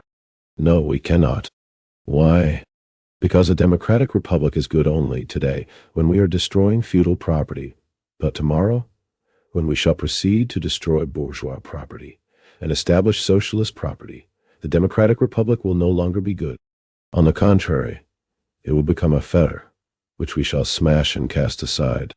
But as life is in continual motion, as it is impossible to separate the past from the present, and as we are simultaneously fighting the feudal rulers and the bourgeoisie, we say, insofar as the democratic republic destroys feudal property, it is good and we advocate it. But insofar as it strengthens bourgeois property, it is bad, and therefore we criticize it. It follows, therefore, that the democratic republic is simultaneously both good and bad, and thus the answer to the question raised may be both yes and no. It was facts of this kind that Engels had in mind when he proved the correctness of the dialectical method in the words quoted above. The anarchists, however, failed to understand this, and to them it seemed to be sophistry. The anarchists are, of course, at liberty to note or ignore these facts. They may even ignore the sand on the sandy seashore. They have every right to do that. But why drag in the dialectical method, which, unlike the anarchists, does not look at life with its eyes shut, which has its finger on the pulse of life and openly says, since life changes, since life is in motion, every phenomenon of life has two trends, a positive and a negative. The first we must defend, and the second we must reject. What astonishing people those anarchists are. They are constantly talking about justice, but they treat the dialectical method with gross injustice. To proceed further, in the opinion of our anarchists, dialectical development is catastrophic development, by means of which first the past is utterly destroyed, and then the future is established quite separately. Cuvier's cataclysms were due to unknown causes, but Marx and 69. Anarchism or socialism. Engels' catastrophes are engendered by dialectics. 88. In another place. The same author says that Marxism rests on Darwinism and treats it uncritically. 89. Ponder well over that, reader. Cuvier rejects Darwin's theory of evolution. He recognizes only cataclysms, and cataclysms are unexpected upheavals due to unknown causes. The anarchists say that the Marxists adhere to Cuvier's view and therefore repudiate Darwinism. Darwin rejects Cuvier's cataclysms. He recognizes gradual evolution. But the same anarchists say that Marxism rests on Darwinism and treats it uncritically, therefore. The Marxists do not advocate Cuvier's cataclysms. This is anarchy, if you like. As the saying goes, the sergeant's widow flogged herself. Clearly. Check. G. Of Noboa. 8. Of nobody forgot what she. E. Of Noboa. 6. Said. Which is right? No. 6 or no. 8. M. Or are they both lying? Let us turn to the facts. Marx says, at a certain stage of their development, the material productive forces of society come in conflict with the existing relations of production, or what is but a legal expression for the same thing.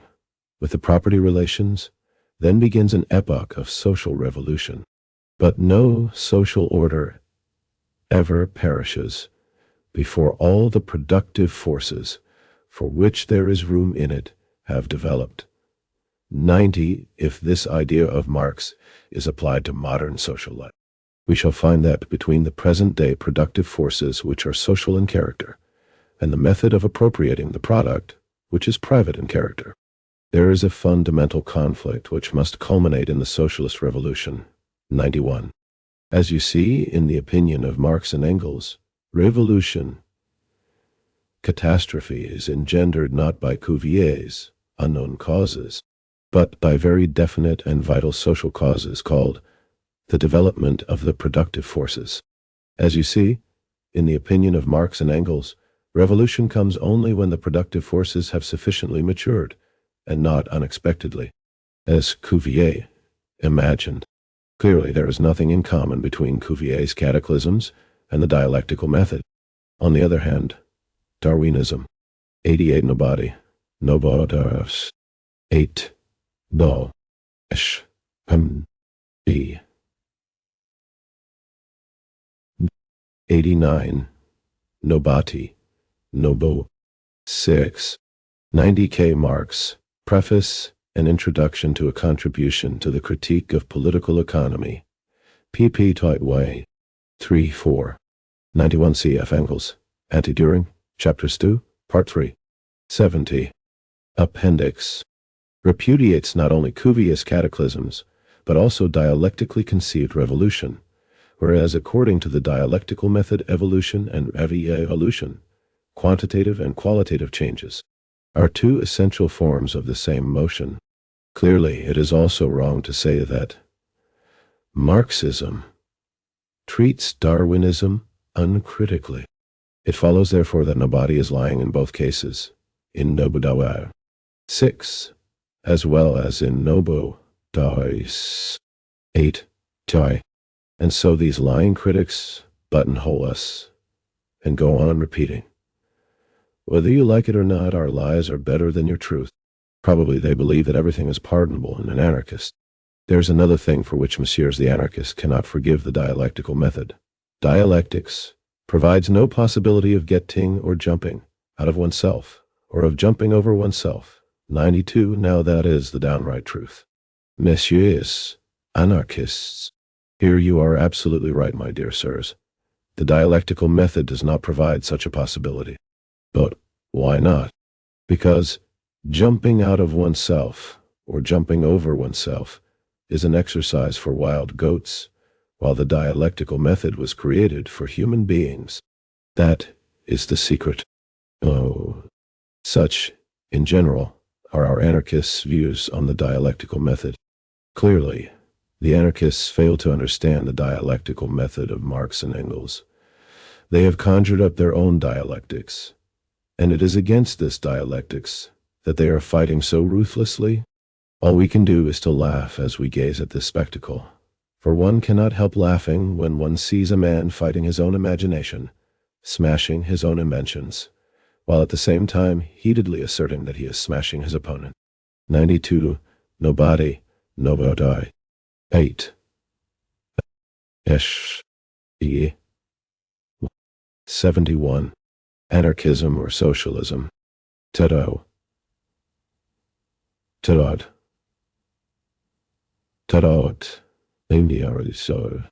It is not the consciousness of men that determines their being, but, on the contrary, their social being that determines their conscious way. 93. Karl Marx. What is the materialist theory? Everything in the world changes. Everything in the world is in motion. But how do these changes take place, and in what form does this motion proceed? That is the question. We know, for example, that the earth was once an incandescent, fiery mass. Then it gradually cooled. Then the animal kingdom appeared and developed. Then appeared a species of ape from which man subsequently originated. But how did this development take place? Some say that nature and its development were preceded by the universal idea, which subsequently served as the basis of this development.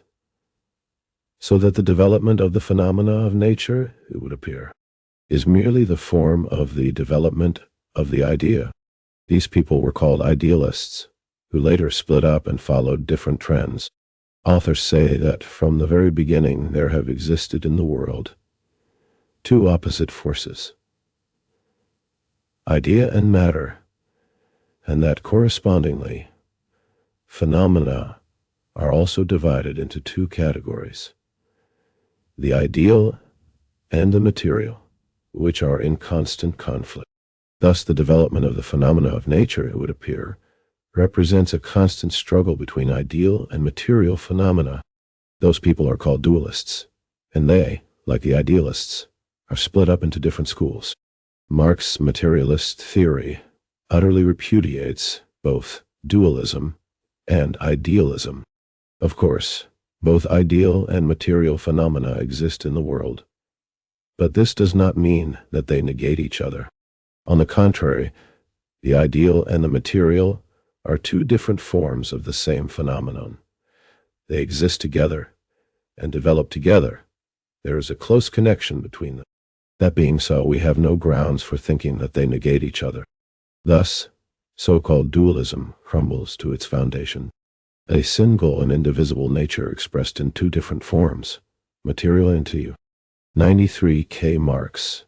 Preface and Introduction to a Contribution to the Critique of Political Economy. O.P. Tite White.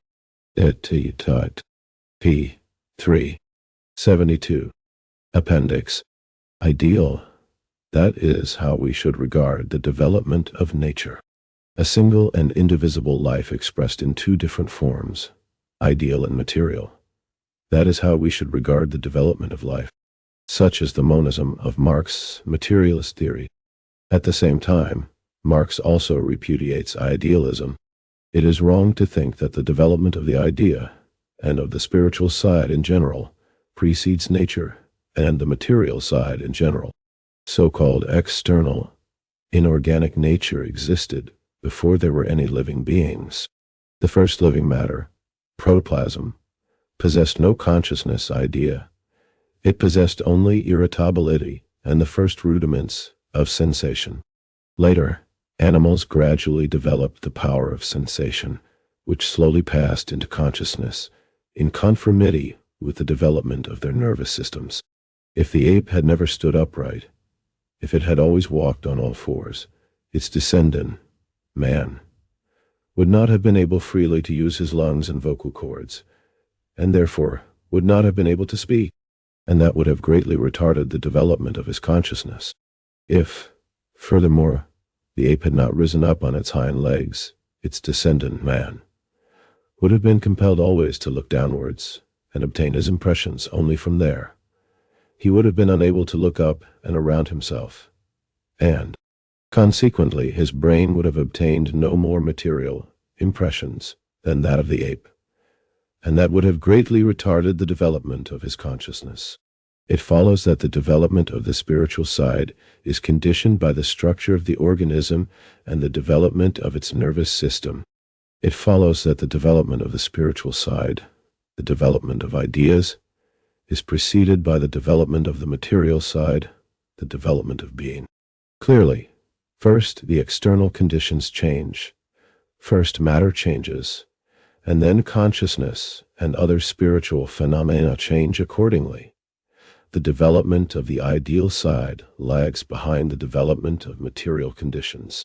If we call the material side, the external conditions, being, etc., the content, then we must call the ideal side, consciousness and other phenomena of the same kind, the form. Hence arose the well-known materialist proposition. In the process of development, content precedes form. Form lags behind content. The same must be said about social life. Here too, material development precedes ideal development. Here too, form lags behind its content. Capitalism existed, and a fierce class struggle raged long before scientific. 73.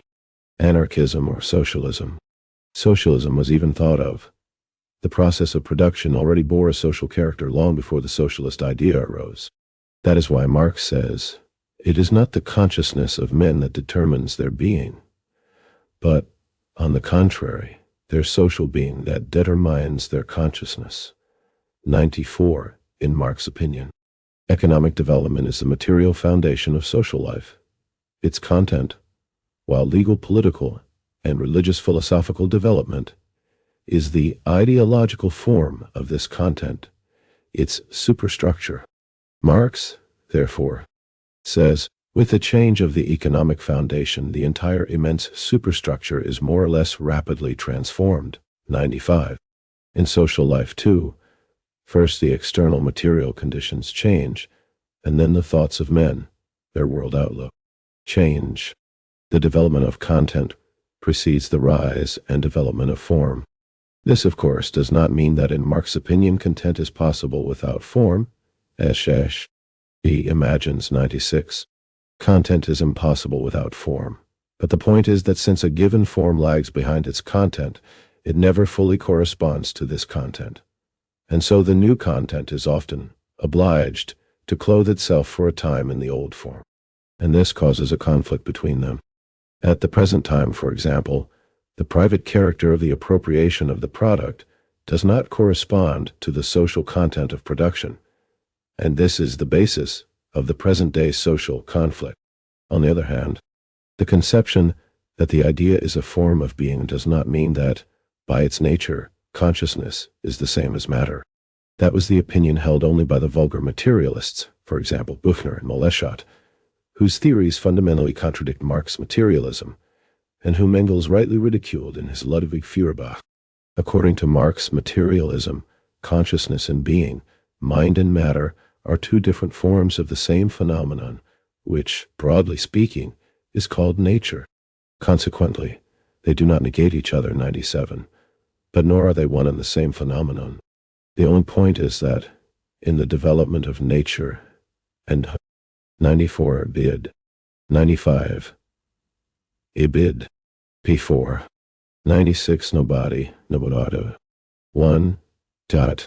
A critique of monism. 97. This does not contradict the idea that there is a conflict between form and content. The point is that the conflict is not between content and form in general, but between the old form and the new content, which is seeking a new form and is striving towards it. 74. Appendix. Society, consciousness, i.e., what takes place in our heads, is preceded by a corresponding material change, i.e., what takes place outside of us. Any given material change is, sooner or later, inevitably followed by a corresponding ideal change. That is why we say that an ideal change is the form of a corresponding material change. Such, in general, is the monism of the dialectical materialism of Marx and Engels. We shall be told by some, all this may well be true as applied to the history of nature and society. But how do different conceptions and ideas about given objects arise in our heads at the present time? Do so-called external conditions really exist, or is it only our conceptions of these external conditions that exist? And if external conditions exist, to what degree are they perceptible and cognizable? On this point we say that our conceptions, our self, exist only insofar as external conditions exist that give rise to impressions in our self. Whoever unthinkingly says that nothing exists but our conceptions is compelled to deny the existence of all external conditions, and consequently must deny the existence of all other people except his own self, which fundamentally contradicts the main principles of science and vital activity. Yes, external conditions do actually exist. These conditions existed before us, and will exist after us. And the more often and the more strongly they affect our consciousness, the more easily perceptible and cognizable do they become. As regards the question as to how different conceptions and ideas about given objects arise in our heads at the present time, we must observe that here we have a repetition in brief of what takes place in the history of nature and society. In this case, too, the object outside of us precedes our conception of it. In this case, too, our conception, the form, lags behind the object, its content, and so forth. When I look at a tree and see it, that only shows that this tree existed even before the conception of a tree arose in my head, that it was this tree that aroused the corresponding conception in my head. The importance of the monistic materialism of Marx and Engels for the practical activities of mankind can be readily understood. If our world outlook, if our habits and customs are determined by external conditions, if the unsuitability of legal and political forms rests on an economic content, it is clear that we must help to bring about a radical change in eco-way. 75. Anarchism, or socialism. Economic relations in order with this change, to bring about a radical change in the habits and customs of the people, and in the political system of the country. Here is what Karl Marx says on that score. No great acumen is required to perceive the necessary connection of materialism with socialism. If man constructs all his knowledge, perceptions, etc., from the world of sense, then it follows that it is a question of so arranging the empirical world that he experiences the truly human in it, that he becomes accustomed to experiencing himself as a human being. If man is unfree in the materialist sense, that is free not by reason of the negative force of being able to avoid this or that, but by reason of the positive power to assert his true individuality, then one should not punish individuals for crimes, but rather destroy the anti-social breeding places of crime. If man is molded by circumstances of crime, then the circumstances must be molded humanly. 98. Such is the connection between materialism and the practical activities of men. What is the anarchist view of the monistic materialism of Marx and Engels? While Marx's dialectics originated with Hegel, his materialism is a development of Feuerbach's materialism. The anarchists know this very well, and they try to take advantage of the defects of Hegel and Feuerbach to discredit the dialectical materialism of Marx and Engels. We have already shown with reference to Hegel that these tricks of the anarchists prove nothing but their own polemical impotence. The same must be said with reference to Feuerbach. For example, they strongly emphasize that Feuerbach was a pantheist, that he deified man. 99. That, in Feuerbach's opinion, man is what he eats, alleging that from this Marx drew the following conclusion. Consequently, thus, the main and primary. 98K Marx F. Engels, The Holy Family, Opitoid, Sit, Dada, PPI, 175, 176, 99, Nobati, Nobatai, 7, D, Delandi, 76, Appendix, Thing is economic conditions, etc., 100. True. Nobody has any doubts about Feuerbach's pantheism, his deification of man, and other errors of his of the same kind. On the contrary, Marx and Engels were the first to reveal Feuerbach's errors. Nevertheless, the anarchists deem it necessary once again to expose the already exposed errors of Feuerbach. Why? Why? Probably because, in reviling Feuerbach, they want at least in some way to discredit the materialism which Marx borrowed from Feuerbach and then scientifically developed. Could not Feuerbach have had correct as well as erroneous ideas? We say that by tricks of this kind, the anarchists will not shake monistic materialism in the least. All they will do is to prove their own impotence. The anarchists disagree among themselves about Marx's materialism. If, for example, we listen to what Mr. Cherkasishvili has to say, it would appear that Marx and Engels detested monistic materialism. In his opinion, their materialism is not monistic materialism. The great science of the naturalists, with its system of evolution, transformism, and monistic materialism, which Engels so heartily detested, avoided dialectics, etc. 101. It follows, therefore, that the natural scientific materialism, which Cherkasishvili likes, and which Engels detested, was monistic materialism. Another anarchist, however, tells us that the materialism of Marx and Engels is monistic and should therefore be rejected. Marx's conception of history is a throwback to Hegel. The monistic materialism of absolute subjectivism in general, and Marx's economic monism in particular, are impossible in nature and fallacious in theory. Monistic materialism is poorly disguised dualism and a compromise between metaphysics and science. 102. It would follow that monistic materialism is unacceptable because Marx and Engels, far from detesting it, were actually monistic materialists themselves, and therefore monistic materialism must be rejected. This is anarchy, if you like. They have not yet grasped the substance of Marx's materialism. They have not yet understood whether it is monistic materialism or not.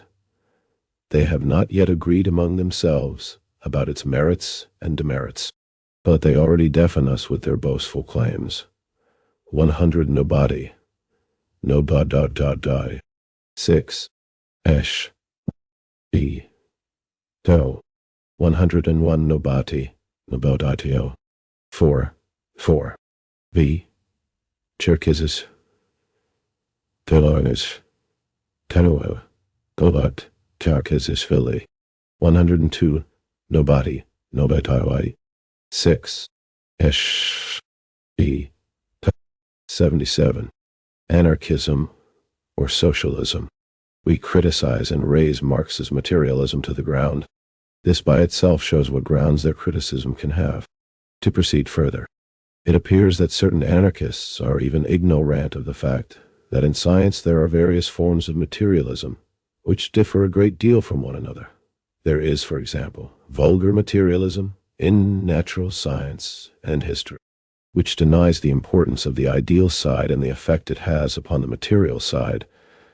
But there is also so-called monistic materialism, which scientifically examines the interrelation between the ideal and the material sides. Some anarchists confuse all this and at the same time affirm with great aplomb, whether you like it or not, we subject the materialism of Marx and Engels to devastating criticism. Listen to this. In the opinion of Engels, and also of Trotsky, Marx rendered mankind a great service in that he, among other things, discovered the materialist conception. Is this true? We do not think so. For we know that all the historians, scientists, and philosophers who adhere to the view that the social mechanism is set in motion by geographic, climatic, and telluric, cosmic, anthropological, and biological conditions are all materialists. 103. How can you talk to such people? It appears then that there is no difference between the materialism of Aristotle and of Montesquieu, or between the materialism of Marx and of Saint-Simon. A fine example indeed of understanding your opponent and subjecting him to devastating criticism. Some anarchists heard somewhere that Marx's materialism was a belly theory and set about popularizing this idea, probably because paper is cheap in the editorial office of nobody, and this process does not cost much. Listen to this. In the opinion of Feuerbach, man is what he eats. This formula had a magic effect on Marx and Engels, and so, in the opinion of the anarchists, Marx drew from this the conclusion that, consequently, the main and primary thing is economic conditions, relations of production, and then the anarchists proceed to instruct us in a philosophical tone. It would be a mistake to say that the sole means of achieving this object of social life is eating and economic production. If ideology were dead mined mainly monistically by eating and economic existence, then some gluttons would be geniuses. 104. You see how easy it is to criticize 103 nobody. No data pi ono. Don't G. 104 nobody. No do. Data. 6. Ish. E. 78. Appendix. Marx, Materialism. It is sufficient to hear some gossip in the street from some schoolgirl about Marx and Engels. It is sufficient to repeat that street gossip with philosophical aplomb in the columns of a paper like Nobody, to leap into fame as a critic. But tell me one thing, gentlemen. Where, when, in what country, and which Marx did you hear say that eating determines ideology? Why did you not cite a single sentence, a single word from the works of Marx, to back your accusation? Is economic existence and eating the same thing? One can forgive a schoolgirl, say, for confusing these entirely different concepts. But how is it that you, the vanquishers of social democracy, regenerators of science, so carelessly repeat the mistake of a schoolgirl? How, indeed, can eating determine social ideology? Ponder over what you yourselves have said. Eating, the form of eating, does not change.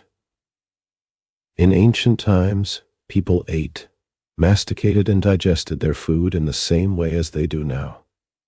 But the forms of ideology constantly change and develop. Ancient, feudal, bourgeois, and proletarian, such are the forms of ideology. Is it conceivable that that which, generally speaking, does not change can determine that which is constantly changing? Marx does indeed say that economic existence determines ideology, and this is easy to understand, but is eating and economic existence the same thing? Why do you think it proper to attribute your own foolishness to Marx? To proceed further, in the opinion of our anarchists, Marx materialism is parallelism, or again, monistic materialism is poorly disguised dualism and a compromise between metaphysics and science. Marx drops into dualism because he depicts relations of production as material, and human striving and will as an illusion and a utopia, which, even though it exists, is of no importance. 105. Firstly, Marx's monistic materialism has nothing in common with silly parallelism. From the standpoint of materialism, the material side, content, necessarily precedes the ideal side, form. Parallelism repudiates this view and emphatically affirms that neither the material nor the ideal comes first, that both move together, parallel with each other. Secondly, what is there in common between Marxism and dualism, when we know perfectly well, and you, monsieur anarchists, should also know this if you read Marxist literature, that the former springs from one principle nature, which has a material and 105 nobody, nobody. 6. H. G. 79. Anarchism or socialism. Ideal form, whereas the latter springs from two principles, the material and the ideal which, according to dualism, mutually negate each other. Thirdly, who said that human striving and will are not important? Why don't you point to the place where Marx says that? Does not Marx speak of the importance of striving and will in his 18th Brumaire of Louis Bonaparte, in his class Struggles in France, in his Civil War in France, and in other pamphlets? Why then did Marx try to develop the proletarians' will and striving in the socialist spirit?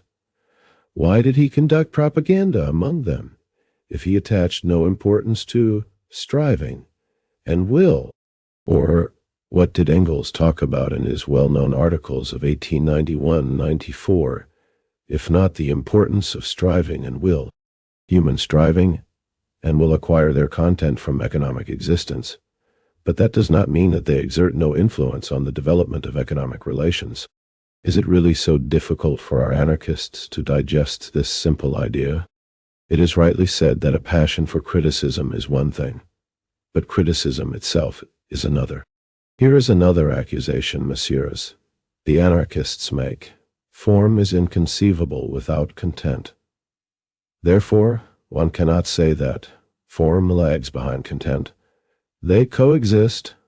Otherwise, monism would be an absurdity. 106, monsieur. The anarchists are somewhat confused. Whoa.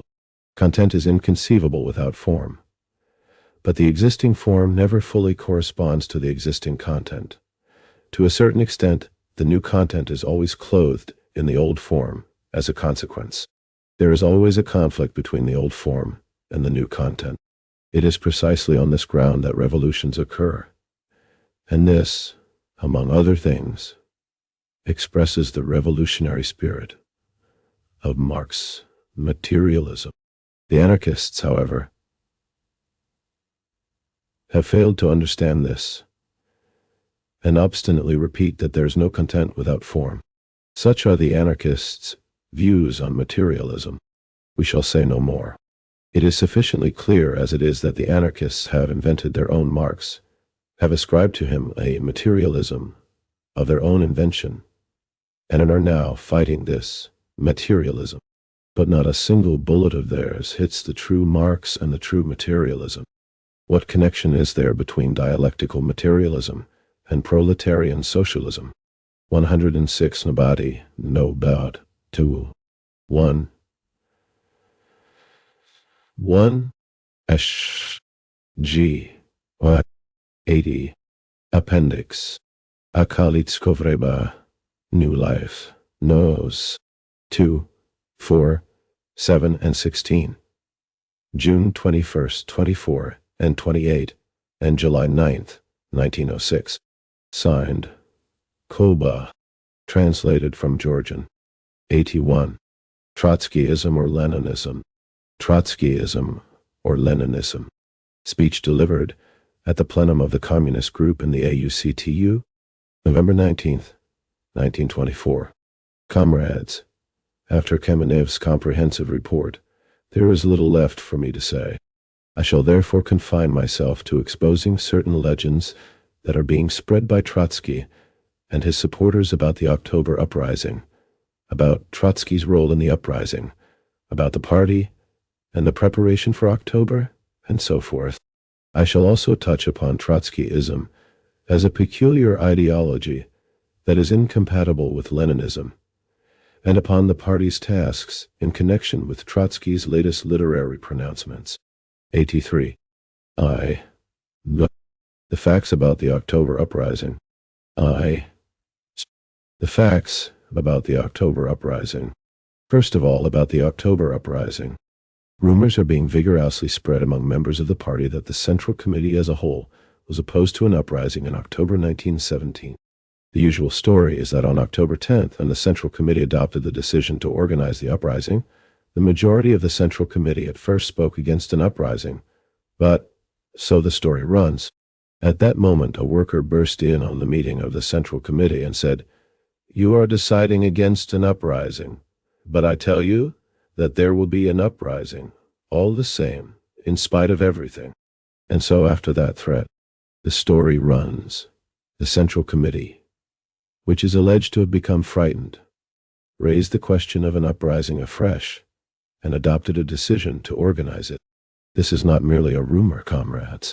It is related by the well-known John Reed in his book, 10 Days.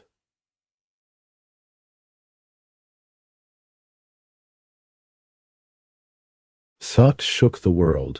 Reed was remote from our party and, of course, could not know the history of our secret meeting on October 10, and, consequently, he was taken in by the gossip spread by people like Sukarno. His story was later passed round and repeated in a number of pamphlets written by Trotskyites, including one of the latest pamphlets on October, written by Sirkin. These rumors have been strongly supported in Trotsky's latest literary pronouncements. It scarcely needs proof that all these and similar Arabian Nights fairy tales are not in accordance with the truth, that in fact nothing of the kind happened, nor could have happened, at the meeting of the Central Committee. Consequently, we could ignore these absurd rumors. After all, lots of rumors are fabricated in the office rooms of the oppositionists, or those who are remote from the party. Indeed, we have ignored them till now. For example, we paid no attention to John Reed's mistakes, and did not take the trouble to rectify them. After Trotsky's latest pronouncements, however, it is no longer possible to ignore such legends, for attempts are being made now to bring up our young people on them. And, unfortunately, some results have already been achieved in this respect. In view of this, I must counter these absurd rumors with the actual facts. I take the minutes of the meeting of the Central Committee of our party on October 10, 1917. Present: Lenin, Zinoviev, Kamenev, Stalin, Trotsky, Sverdlov, Uritsky, Dzerzhinsky, Kollontai, Bubnov, Sokol. 85. Trotskyism or Leninism. Nikov, Lomov. The question of the current situation and the uprising was discussed. After the discussion, Comrade Lenin's resolution on the uprising was put to the vote. The resolution was adopted by a majority of 10 against 2. Clear, one would think. By a majority of 10 against 2, the Central Committee decided to proceed with the immediate, practical work of organizing the uprising. At this very same meeting, the Central Committee elected a political center to direct the uprising. This center, called the Political Bureau, consisted of Lenin, Zinoviev, Stalin, Kamenev, Trotsky, Sokolnikov, and Bubnov. Such are the facts. These minutes at one stroke destroy several legends. They destroy the legend that the majority on the Central Committee was opposed to an uprising. They also destroy the legend that on the question of the uprising, the Central Committee was on the verge of a split. It is clear from the minutes that the opponents of an immediate uprising, Kamenev and Zinoviev, were elected to the body that was to exercise political direction of the uprising, on a par with those who were in favor of an uprising. There was no question of a split, nor could there be. Trotsky asserts that in October our party had a right wing in the persons of Kamenev and Zinoviev, who, he says, were almost social democrats. What one cannot understand then is how, under those circumstances, it could happen that the party avoided a split, how it could happen that the disagreements with Kamenev and Zinoviev lasted only a few days, how it could happen that, in spite of those disagreements, the party appointed these comrades to highly important posts, elected them to the political center of the uprising, and so forth. Lenin's implacable attitude towards social democrats is sufficiently well known in the party. The party knows that Lenin would not for a single moment have agreed to have social democratically minded comrades in the party, let alone in highly important posts. How, then, are we to explain the fact that the party avoided a split? The explanation is that in spite of the disagreements, these comrades were old Bolsheviks who stood on the common ground of Bolshevism. What was that common ground? Unity of views on the fundamental questions. The character of the Russian Revolution, the driving forces of the revolution, the role of the peasantry, the principles of party leadership, and so forth. Had there not been this common ground, a split 86, the facts about the October uprising would have been inevitable. There was no split, and the disagreements lasted only a few days, because, and only because, Kamenev and Zinoviev were Leninists, Bolsheviks. Let us now pass to the legend about Trotsky's special role in the October uprising. The Trotskyites are vigorously spreading rumors that Trotsky inspired and was the sole leader of the October uprising. These rumors are being spread with exceptional zeal by the so-called editor of Trotsky's works, Lenzner. Trotsky himself, by consistently avoiding mention of the party, the Central Committee, and the Petrograd Committee of the party, by saying nothing about the leading role of these organizations in the uprising and vigorously pushing himself forward as the central figure in the October uprising, voluntarily or involuntarily, helps to spread the rumors about the special role he is supposed to have played in the uprising. I am far from denying Trotsky's undoubtedly important role in the uprising. I must say, however, that Trotsky did not play any special role in the October uprising, nor could he do so. Being chairman of the Petrograd Soviet, he merely carried out the will of the appropriate party bodies, which directed every step that Trotsky took. To Philistines like Sukhanov, all this may seem strange. But the facts, the true facts, wholly and fully confirm what I say. Let us take the minutes of the next meeting of the Central Committee, the one held on October 16, 1917. Present, the members of the Central Committee, plus representatives of the Petrograd Committee, plus representatives of the military organization, factory committees, trade unions, and the railwaymen. Among those present, besides the members of the Central Committee, were Krylenko, Shotman, Kalinin, Volodarsky, Shlapnikov, Lassis, and others, 25 in all. The question of the uprising was discussed from the purely practical organizational aspect. Lenin's resolution on the uprising was adopted by a majority of 20, against 2, 3 abstaining. A practical center was elected for the organizational leadership of the uprising. Who was elected to this center? The following 5: Sverdlov, Stalin, Dzerzhinsky, Bubnov, Uritsky. The functions of the practical center: to direct all the practical organs of the uprising in conformity with the directives of the Central Committee. Thus, as you see, something terrible.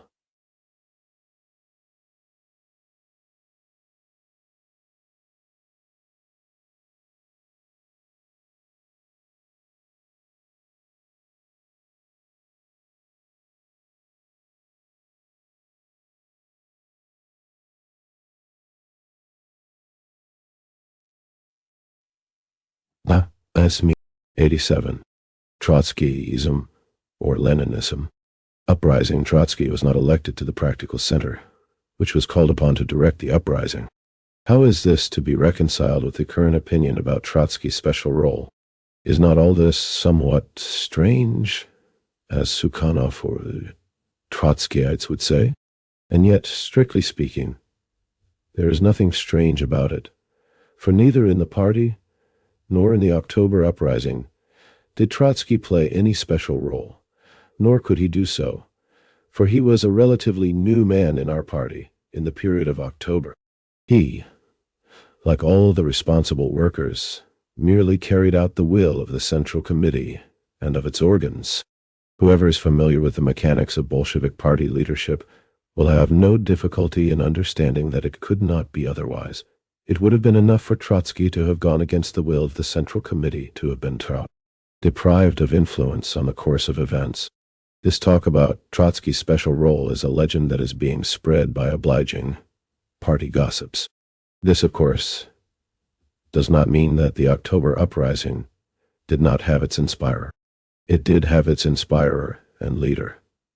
But this was Lenin, and none other than Lenin, that same Lenin whose resolutions the Central Committee adopted when deciding the question of the uprising, that same Lenin who, in spite of what Trotsky says, was not prevented by being in hiding from being the actual inspirer of the uprising. It is foolish and ridiculous to attempt now by gossip about Lenin having been in hiding, to obscure the indubitable fact that the inspirer of the uprising was the leader of the party, V.I. Lenin. Such are the facts. Granted, we are told, but it cannot be denied that Trotsky fought well in the period of October. Yes, that is true. Trotsky did, indeed, fight well in October. But Trotsky was not the only one who fought well in the period of October. Even people like the left socialist revolutionaries, who then stood side by side with the Bolsheviks, also fought well. In general, I must say that in the period of a victorious uprising, when the enemy is isolated and the uprising is growing, it is not difficult to fight well. At such moments, even backward people become heroes. The proletarian struggle is not, however, an uninterrupted advance, an unbroken chain of victories. The proletarian struggle also has its trials, its defeats.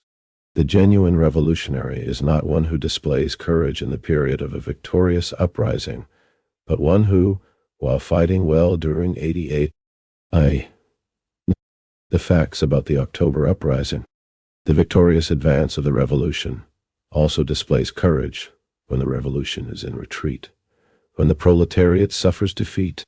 Who does not lose his head and does not funk when the revolution suffers reverses, when the enemy achieves success? Who does not become panic-stricken or give way to despair when the revolution is in a period of retreat? The left socialist revolutionaries did not fight badly in the period of October, and they supported the Bolsheviks. But who does not know that those brave fighters became panic-stricken in the period of Brest, when the advance of German imperialism drove them to despair and hysteria? It is a very sad but indubitable fact that Trotsky, who fought well in the period of October, did not, in the period of Brest, in the period when the revolution suffered temporary reverses, possess the courage to display sufficient staunchness at that difficult moment and to refrain from following in the footsteps of the left socialist revolutionaries. Beyond question, that moment was a difficult one. One had to display exceptional courage and imperturbable coolness not to be dismayed, to retreat in good time, to accept peace in good time, to withdraw the proletarian army out of range of the blows of German imperialism, to preserve the peasant reserves, and after obtaining a respite in this way, to strike at the enemy with renewed force. Unfortunately, Trotsky was found to lack this courage and revolutionary staunchness at that difficult moment.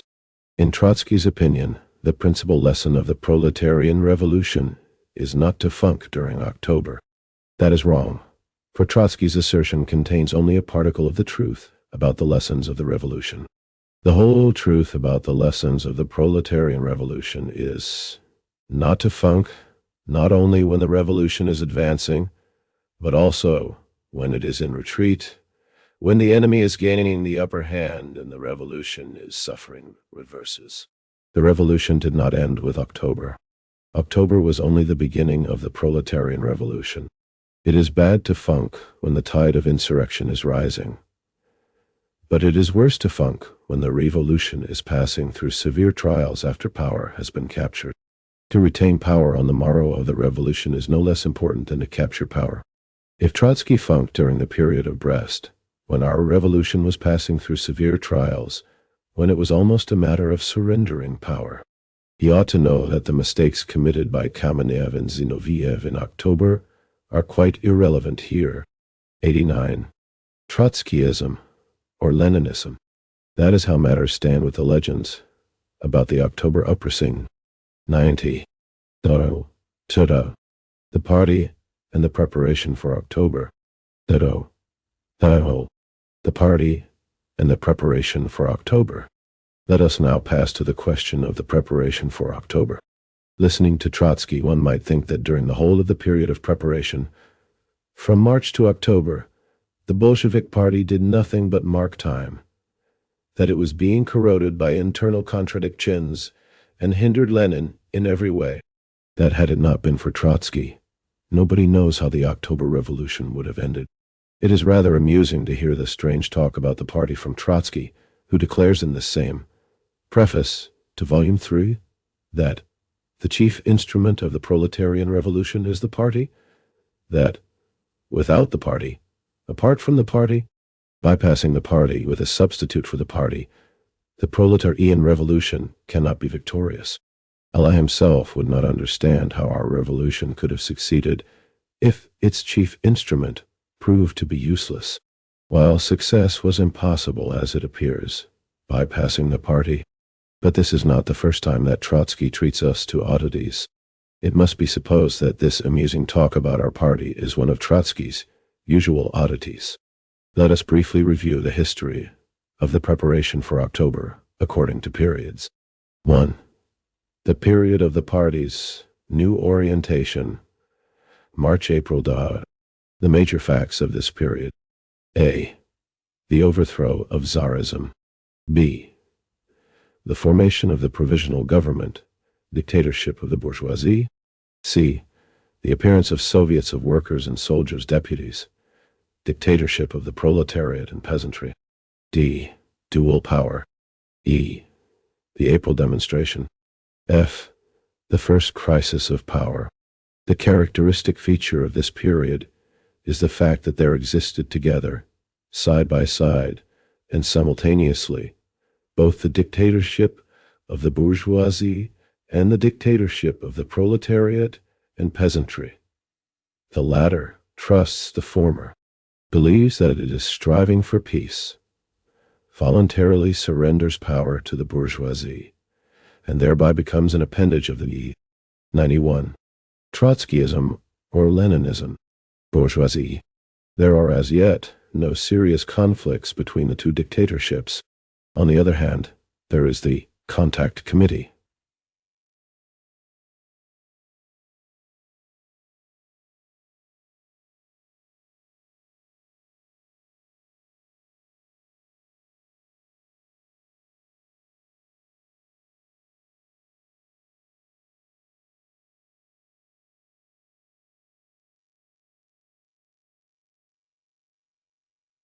This was the greatest turning point in the history of Russia, and an unprecedented turning point in the history of our party. The old, pre-revolutionary platform of direct overthrow of the government was clear and definite, but it was no longer suitable for the new conditions of the struggle.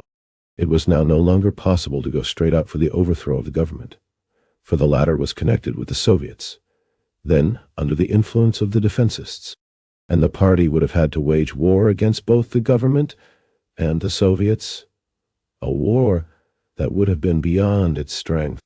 Nor was it possible to pursue a policy of supporting the provisional government, for it was the government of imperialism. Under the new conditions of the struggle, the party had to adopt a new orientation. The party, its majority, groped its way towards this new orientation. It adopted the policy of pressure on the provisional government through the Soviets on the question of peace, and did not venture to step forward at once from the old slogan of the dictatorship of the proletariat and peasantry to the new slogan of PPI, our to the Soviets. The aim of this halfway policy was to enable the Soviets to discern the actual imperialist nature of the provisional government on the basis of the concrete questions of peace, and in this way to wrest the Soviets from the provisional government. But this was a profoundly mistaken position, for it gave rise to pacifist illusions, brought grist to the mill of defensism, and hindered the revolutionary education of the masses. At that time, I shared this mistaken position with other party comrades, and fully abandoned it only in the middle of April, when I associated myself with Lenin's theses. A new orientation was needed. This new orientation was given to the party by 107, the Contact Committee, consisting of Tchaikovsky, Steklov, Sukhanov, Filipovsky, and Skobelev, and later Chernov and Tsereteli, was set up by the Menshevik and Socialist Revolutionary Executive Committee of the Petrograd Soviet of Workers and Soldiers Deputies on March 7, 1917, for the purpose of establishing contact with the provisional government, of influencing it and controlling its activities. Actually, the Contact Committee helped to carry out the bourgeois policy of the provisional government, and restrained the masses of the workers from waging an active revolutionary struggle to transfer all power to the Soviets. The Contact Committee existed until May 1917, when representatives of the Mensheviks and socialist revolutionaries entered the provisional government. 92. The party and the preparation for October. Lenin, in his celebrated April Theses. 108. I shall not deal with these theses, for they are known to everybody. Were there any disagreements between the party and Lenin at that time? Yes, there were. How long did these disagreements last? Not more than 2 weeks. The city conference of the Petrograd Organization on 109, in the latter half of April, which adopted Lenin's theses, marked a turning point in our party's development. The All-Russian April Conference on 110. At the end of April, merely completed on an all-Russian scale the work of the Petrograd Conference, rallying 9/10 of the party position. Now, 7 years later, Trotsky gloats maliciously over the past disagreements among the Bolsheviks and depicts them as a struggle waged, as if there were almost 2 parties within Bolshevism. But, firstly, Trotsky disgracefully exaggerates and inflates the matter, for the Bolshevik party lived through these disagreements without the slightest shock. Secondly, our party would be a caste and not a revolutionary party if it did not permit different shades of opinion in its ranks. Moreover, it is well known that there were disagreements among us even before that, for example, in the period of the Third Duma, but they did not shake the unity of our party. Thirdly, it will not be out of place to ask what was then the position of Trotsky himself, who is now gloating so eagerly over the past disagreements among the Bolsheviks. Lenzner, the so-called editor of Trotsky's works, assures us that Trotsky's letters from America, March, wholly anticipated Lenin's letters from Affair 111, March, which served as the basis of Lenin's April Theses. That is what he says. Wholly anticipated. Trotsky does not object to this analogy. Apparently, he accepts it with thanks. But, firstly, Trotsky's letters do not in the least resemble Lenin's letters, either in spirit or in conclusions, for they wholly and entirely reflect Trotsky's anti-Bolshevik. 108. V. Lenin. The tasks of the proletariat in the present revolution, in collected works, Vol. Utopian, 2016, 109. The Petrograd City Conference of the RSDLP, took place from April 14-22, April 27, May 5, 1917, with 57 delegates present. V. I. Lenin and J. V. Stalin took part in the proceedings. V. I. Lenin delivered a report on the current situation based on his April Theses. J. V. Stalin was elected to the commission for drafting the resolution on V. I. Lenin's report. 110 concerning the 7th April All-Russian Conference of the Bolshevik Party. See the History of the Communist Party of the Soviet Union, Bolsheviks, Short Course, Foreign Languages Publishing House, Moscow, 1951. 111 V. I. Lenin. Letters from Afar in Collected Works, Veldishal, 23. 93. Trotskyism or Leninism. Vic slogan of No Tsar, but a workers' government. A slogan which implies a revolution without the peasantry. It is enough to glance through these 2 series of letters to be convinced of this. Secondly, if what Lenzner says is true, how are we to explain the fact that Lenin, on the very next day after his arrival from abroad, considered it necessary to dissociate himself from Trotsky? Who does not know of Lenin's repeated statements that Trotsky's slogan of No Tsar, but a workers' government was an attempt to skip the still unexhausted peasant movement, that this slogan meant playing at the seizure of power by a workers' government? 112. What can there be in common between Lenin's Bolshevik theses and Trotsky's anti-Bolshevik scheme with its playing at the seizure of power? And what prompts this passion that some people display for comparing a wretched hovel with Mont Blanc. For what purpose did Lenzner find it necessary to make this risky addition to the heap of old legends about our revolution of still another legend? About Trotsky's letters from America, anticipating Lenin's well-known letters from afar? 113. 112. See Vi Lenin, Letters on Tactics and Collected Works. 24. See also the reports made at the Petrograd City Conference and at the All-Russian Conference of the RSDLPB, middle and end of April 1917. 113. Among these legends must be included also the very widespread story that Trotsky was the sole, or chief organizer, of the victories on the fronts of the Civil War. I must declare, comrades, in the interest of truth, that this version is quite out of accord with the facts. I am far from denying that Trotsky played an important role in the Civil War, but I must emphatically declare that the high honor of being the organizer of our victories belongs not to individuals, but to the great collective body of advanced workers in our country, the Russian Communist Party. Perhaps it will not be out of place to quote a few examples. You know that Kolchak and Denikin were regarded as the principal enemies of the Soviet Republic. You know that our country breathed freely only after those enemies were defeated. Well, history shows that both those enemies, i.e., Kolchak and Denikin, were routed by our troops in spite of Trotsky's plans. Judge for yourselves. 1. Kolchak. This is in the summer of 1919. Our troops are advancing against Kolchak and are operating near Ufa. A meeting of the Central Committee is held. Trotsky proposes that the advance be halted along the line of the river Belaya, near Ufa, leaving the Urals in the hands of Kolchak, and that part of the troops be withdrawn from the Eastern Front and transferred to the Southern Front. A heated debate takes place. The Central Committee disagrees with Trotsky, being of the opinion that the Urals, with its factories and railway network, must not be left in the hands of Kolchak, for the latter could easily recuperate there, organize a strong force, and reach the Volga again. Kolchak must first be driven beyond the Ural range into the Siberian steppes, and only after that has been done should forces be transferred to the south. The Central Committee rejects Trotsky's plan. Trotsky hands in his resignation. The 94. 2. The party and the preparation for October.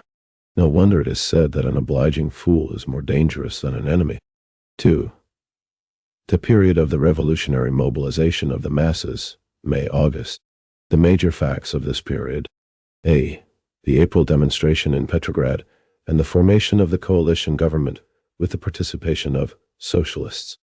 B. The May Day demonstrations in the principal centers of Russia with the slogan of AA, Democratic Peace. C. The June demonstration in Petrograd with the principal slogan, Down with the Capitalist Ministers. D. The June offensive at the front and the reverses of the Russian army. E. The July armed demonstration in Petrograd. The cadet ministers resign from the government. F. Counter-revolutionary troops are called in from the front. The editorial offices of Pravda are wrecked. The counter-revolution launches a struggle against the Soviets, and a new coalition government is formed. Headed by Kerensky, G. The 6th Congress of our party, which issues the slogan to prepare for an armed uprising. H. The Counter-Revolutionary Conference of State and the general strike in Moscow. I. Kornilov's unsuccessful march on Petrograd, the revitalizing of the Soviets. The cadets resign and a directory is formed. Central Committee refuses to accept it. Commander-in-Chief Vatsedas, who supported Trotsky's plan, resigns. His place is taken by a new commander-in-chief, Kamenev. From that moment, Trotsky ceases to take a direct part in the affairs of the Eastern Front. 2. Denikin. This is in the autumn of 1919. The offensive against Denikin is not proceeding successfully. The eel ring around Mamontov's raid, is obviously collapsing. Denikin captures Kursk. Denikin is approaching Orel. Trotsky is summoned from the southern front, to attend a meeting of the Central Committee. The Central Committee regards the situation as alarming and decides to send new military leaders to the Southern Front and to withdraw Trotsky. The new military leaders demand no intervention by Trotsky in the affairs of the Southern Front. Trotsky ceases to take a direct part in the affairs of the Southern Front. Operations on the Southern Front, right up to the capture of Rostov-on-Don and Odessa by our troops, proceed without Trotsky. Let anybody try to refute these facts. 95. Trotskyism or Leninism. The characteristic feature of this period is the intensification of the crisis and the upsetting of the unstable equilibrium between the Soviets and the provisional government, which, for good or evil, had existed in the preceding period. Dual power has become intolerable for both sides. The fragile edifice of the Contact Committee is tottering.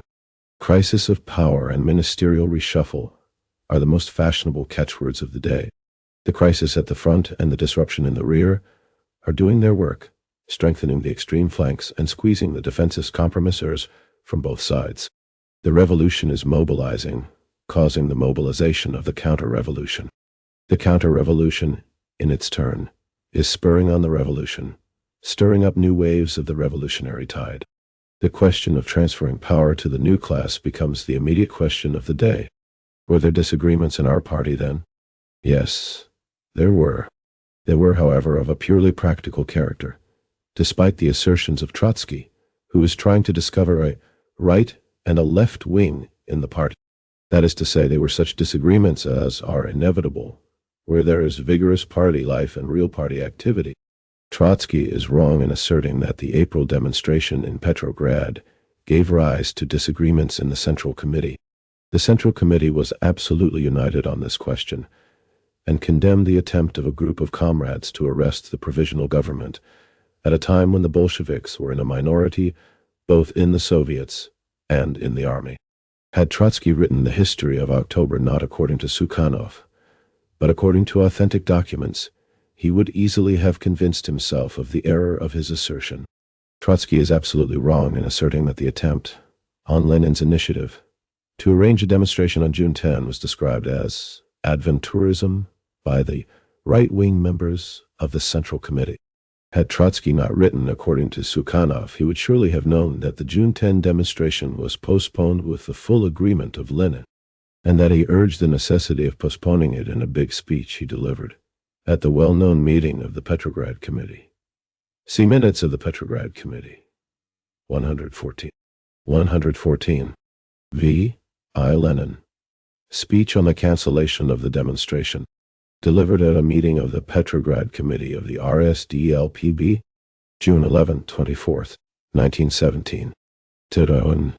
The Party and the Preparation for October. Trotsky is absolutely wrong in speaking about tragic disagreements in the Central Committee in connection with the July armed demonstration. Trotsky is simply inventing and asserting that some members of the leading group in the Central Committee could not but regard the July episode as a harmful adventure.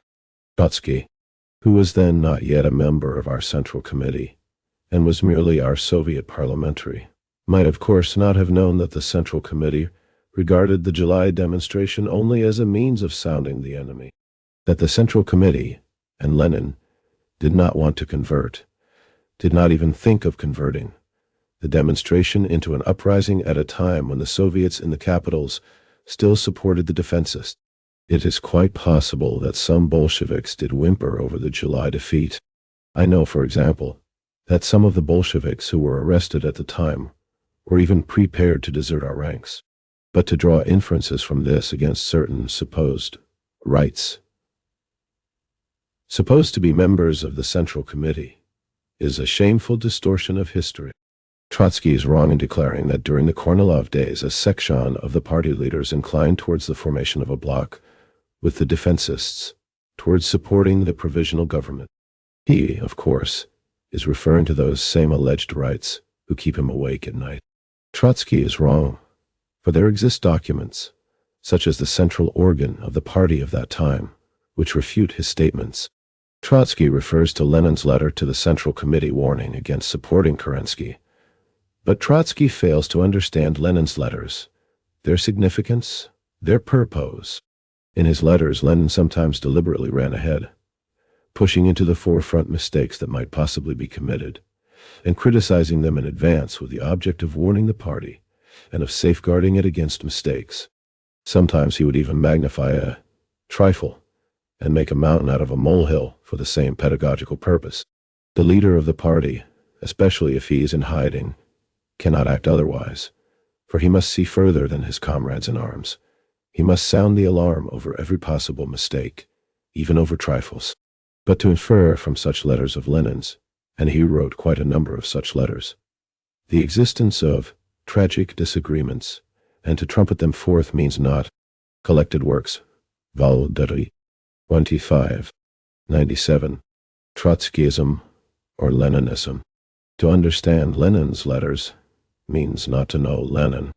This, probably, explains why Trotsky sometimes is wide of the mark. In short, there were no disagreements in the Central Committee during the Kornilov Revolt. Absolutely none. After the July defeat, disagreement did indeed arise between the Central Committee and Lenin on the question of the future of the Soviets. It is known that Lenin, wishing to concentrate the party's attention on the task of preparing the uprising outside the Soviets, warned against any infatuation with the latter, for he was of the opinion that, having been defiled by the defensists, they had become useless. The Central Committee and the Sixth Party, Congress, took a more cautious line and decided that there were no grounds for excluding the possibility that the Soviets would revive. The Kornilov Revolt showed that this decision was correct. This disagreement, however, was of no great consequence for the party. Later, Lenin admitted that the line taken by the Sixth Congress had been correct. It is interesting that Trotsky has not clutched at this disagreement and has not magnified it to monstrous proportions. The united and solid party, the hub of the revolutionary mobilization of the masses. Such was the picture presented by our party in that period. 3. The period of organization of the assault, September-October. The major facts of this period. A. The convocation of the Democratic Conference and the collapse of the idea of a bloc with the cadets. B. The Moscow and Petrograd Soviets go over to the side of the Bolsheviks. C. The Congress of Soviets of the Northern Region, 115. The Petrograd Soviet decides against the withdrawal of the troops. 115. The Congress of Soviets of Workers and Soldiers Deputies of the Northern Region.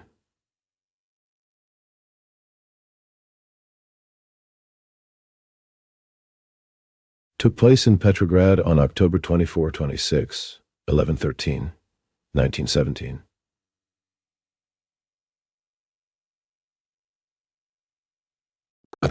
Representatives were present from Petrograd, Moscow, Kronstadt, Novgorod, Reval, Helsingfors, Vyborg, and other cities.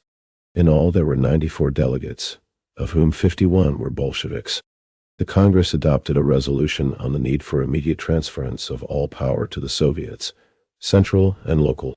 It called upon the peasants to support the struggle for the transference of power to the Soviets, and urged the Soviets themselves to commence active operations and to set up revolutionary military committees for organizing the military defense.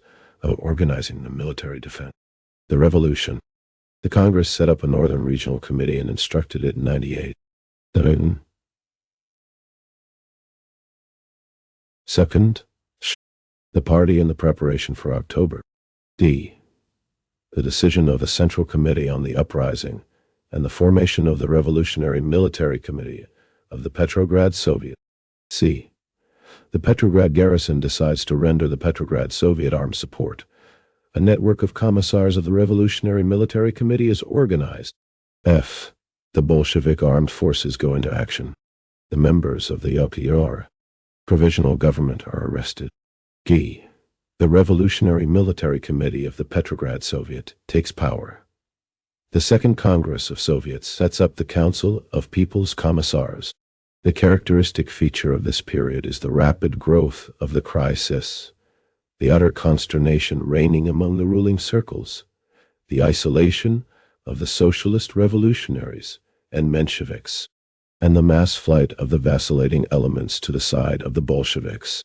A peculiar feature of the tactics of the revolution in this period must be noted, namely, that the revolution strove to take every, or nearly every, step in its attack in the guise of defense. Undoubtedly, the refusal to allow the troops to be withdrawn from Petrograd was an important step in the revolution's attack. Nevertheless, this attack was carried out under the slogan of protecting Petrograd from possible attack by the external enemy. Undoubtedly, the formation of the Revolutionary Military Committee was a still more important step in the attack upon the provisional government. Nevertheless, it was carried out under the slogan of organizing Soviet control over the actions of the headquarters of the military area. Undoubtedly, the open transition of the garrison to the side of the Revolutionary Military Committee and the organization of a network of Soviet commissars marked the beginning of the uprising. Nevertheless, the revolution took these steps under the slogan of protecting the Petrograd Soviet from possible action by the counter-revolution. The revolution, as it were, masked its actions in attack under the cloak of defense, in order the more easily to draw the irresolute, vacillating elements into its orbit. This, no doubt, explains the outwardly defensive, to prepare for the convocation of the Second All-Russian Congress of Soviets, and to coordinate the activities of all the regional Soviets. 99. Trotskyism or Leninism. Character of the speeches, articles, and slogans of that period, the inner content of which, nonetheless, was of a profoundly attacking nature. Were there disagreements in the Central Committee in that period? Yes, there were, and fairly important ones at that. I have already spoken about the disagreements over the uprising. They are fully reflected in the minutes of the meetings of the Central Committee of October 10 and 16. I shall therefore not repeat what I have already said. 3 questions must now be dealt with: participation in the pre-parliament, the role of the Soviets in the uprising, and the date of the uprising. This is all the more necessary because Trotsky, in his zeal to push himself into a prominent place, has inadvertently misrepresented the stand Lenin took on the last 2 questions. Undoubtedly, the disagreements on the question of the pre-parliament were of a serious nature. What was, so to speak, the aim of the pre-parliament? It was to help the bourgeoisie to push the Soviets into the background and to lay the foundations of bourgeois parliamentarism. Whether the pre-parliament could have accomplished this task in the re-evolutionary situation that had arisen is another matter. Events showed that this aim could not be realized, and the pre-parliament itself was a Kornilowite abortion. There can be no doubt, however, that it was precisely this aim that the Mensheviks and socialist revolutionaries pursued in setting up the pre-parliament. What could the Bolsheviks' participation in the pre-parliament mean under those circumstances? Nothing but deceiving the proletarian masses about the true nature of the pre-parliament. This is the chief explanation for the passion with which Lenin, in his letters, scourged those who were in favor of taking part in the pre-parliament. There can be no doubt that it was a grave mistake to have taken part in the pre-parliament.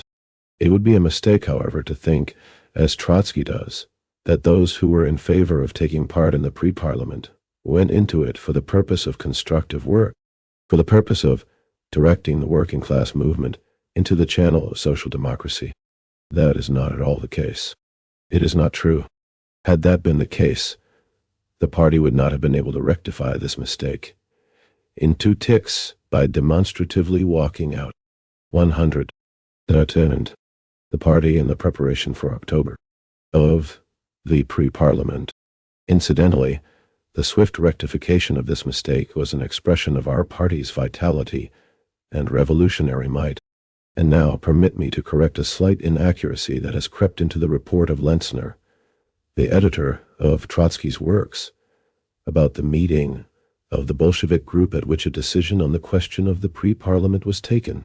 Lenzner says that there were 2 reporters at this meeting, Kamenev and Trotsky. That is not true. Actually, there were 4 reporters. 2 in favor of boycotting the pre-parliament, Trotsky and Stalin, and 2 in favor of participation, Kamenev and Nagin. Trotsky is in a still worse position when dealing with the stand Lenin took on the question of the form of the uprising. According to Trotsky, it appears that Lenin's view was that the party should take power in October, independently of and behind the back of the Soviet. Later on, criticizing this nonsense, which he ascribes to Lenin, Trotsky cuts capers and finally delivers the following condescending utterance: "That would have been a mistake." Trotsky is here uttering a falsehood about Lenin. He is misrepresenting Lenin's views on the role of the Soviets in the uprising. A pile of documents can be cited, showing that Lenin proposed that power be taken through the Soviets, either the Petrograd or the Moscow Soviet, and not behind the back of the Soviets. Why did Trotsky have to invent this more than strange legend about Lenin? Nor is Trotsky in a better position when he analyses the stand taken by the Central Committee and Lenin on the question of the date of the uprising. Reporting the famous meeting of the Central Committee of October 10, Trotsky asserts that at that meeting, a resolution was carried to the effect that the uprising should take place not later than October 15. From this, it appears that the Central Committee fixed October 15 as the date of the uprising, and then itself violated that decision by postponing the date of the uprising to October 25. Is that true? No, it is not. During that period, the Central Committee passed only 2 resolutions on the uprising, one on October 10 and the other on October 16. Let us read these resolutions. The Central Committee's resolution of October 10. The Central Committee recognizes that the international position of the Russian Revolution, the mutiny in the Juryard 101, Trotskyism or Leninism, Manavi, which is an extreme manifestation of the growth throughout Europe of the world, socialist revolution, and the threat of peace on 116 between the imperialists, with the object of strangling the revolution in Russia, as well as the military situation, the indubitable decision of the Russian bourgeoisie, and Kerensky and company, to surrender Petrograd to the Germans, and the fact that the proletarian party has gained a majority in the Soviets. All this, taken in conjunction with the peasant revolt and the swing of popular confidence towards our party, the elections in Moscow, and finally, the obvious preparations being made for a second Kornilov affair, the withdrawal of troops from Petrograd, the dispatch of Cossacks to Petrograd, the surrounding of Minsk by Cossacks, etc. All this places an armed uprising on the order of the day. Considering, therefore, that an armed uprising is inevitable, and that the time for it is fully ripe, the Central Committee instructs all party organizations to be guided accordingly, and to discuss and decide all practical questions. The convoy, aggressive Soviets of the northern region, the withdrawal of troops from Petrograd, the actions of the people in Moscow and Minsk, etc. From this point of view, 117. The resolution adopted by the Conference of the Central Committee with responsible workers on October 16. This meeting fully welcomes and wholly supports the Central Committee's resolution, calls upon all organizations and all workers and soldiers to make thorough and most intense preparations for an armed uprising and for support of the center set up by the Central Committee for this purpose, and expresses complete confidence that the Central Committee 116. Obviously, this should be a separate piece. Saint 117 Fifi Lenin, meeting of the Central Committee of the RSDLPB, October 23, 1917. In Collected Works, Vol. Dorte, 26 102. Terod. The Party and the Preparation for October. T and the Soviet will in good time indicate the favorable moment and the suitable means for launching the attack. 118. You see that Trotsky's memory betrayed him about the date of the uprising and the Central Committee's resolution on the uprising. Trotsky is absolutely wrong in asserting that Lenin underrated Soviet legality, that Lenin failed to appreciate the great importance of the All-Russian Congress of Soviets taking power on October 25th, and that this was the reason why he insisted that power be taken before October 25. That it is not true. Lenin proposed that power be taken before October 25 for two reasons. Firstly, because the counter-revolutionaries might have surrendered Petrograd at any moment, which would have drained the blood of the developing uprising, and so every day was precious. Secondly, because the mistake made by the Petrograd Soviet in openly fixing and announcing the day of the uprising, October 25, could not be rectified in any other way than by actually launching the uprising before the legal date set for it. The fact of the matter is that Lenin regarded insurrection as an art, and he could not help knowing that the enemy, informed about the date of the uprising, owing to the carelessness of the Petrograd Soviet, would certainly try to prepare for that day. Consequently, it was necessary to forestall the enemy, i.e., without fail to launch the uprising before the legal date.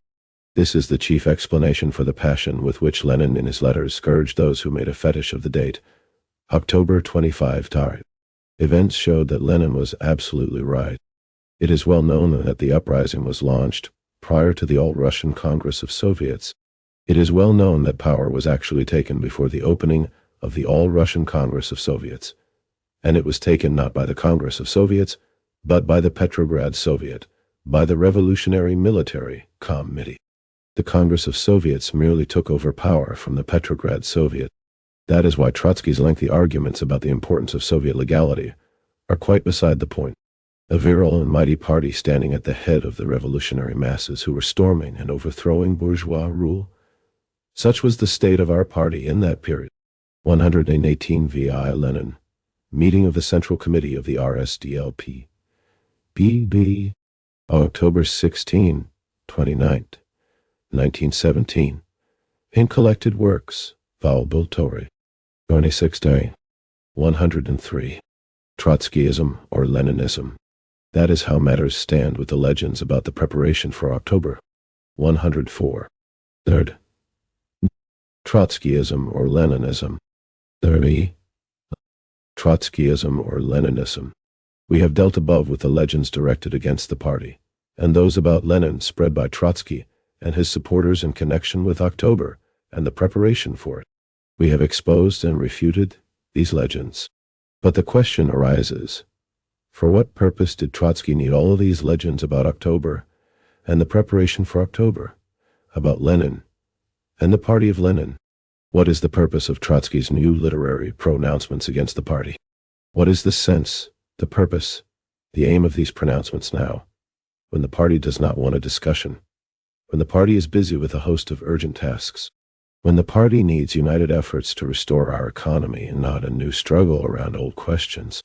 For what purpose does Trotsky need to drag the party back to new discussions? Trotsky asserts that all this is needed for the purpose of studying October. But is it not possible to study October without giving another kick at the party and its leader, Lenin? What sort of a history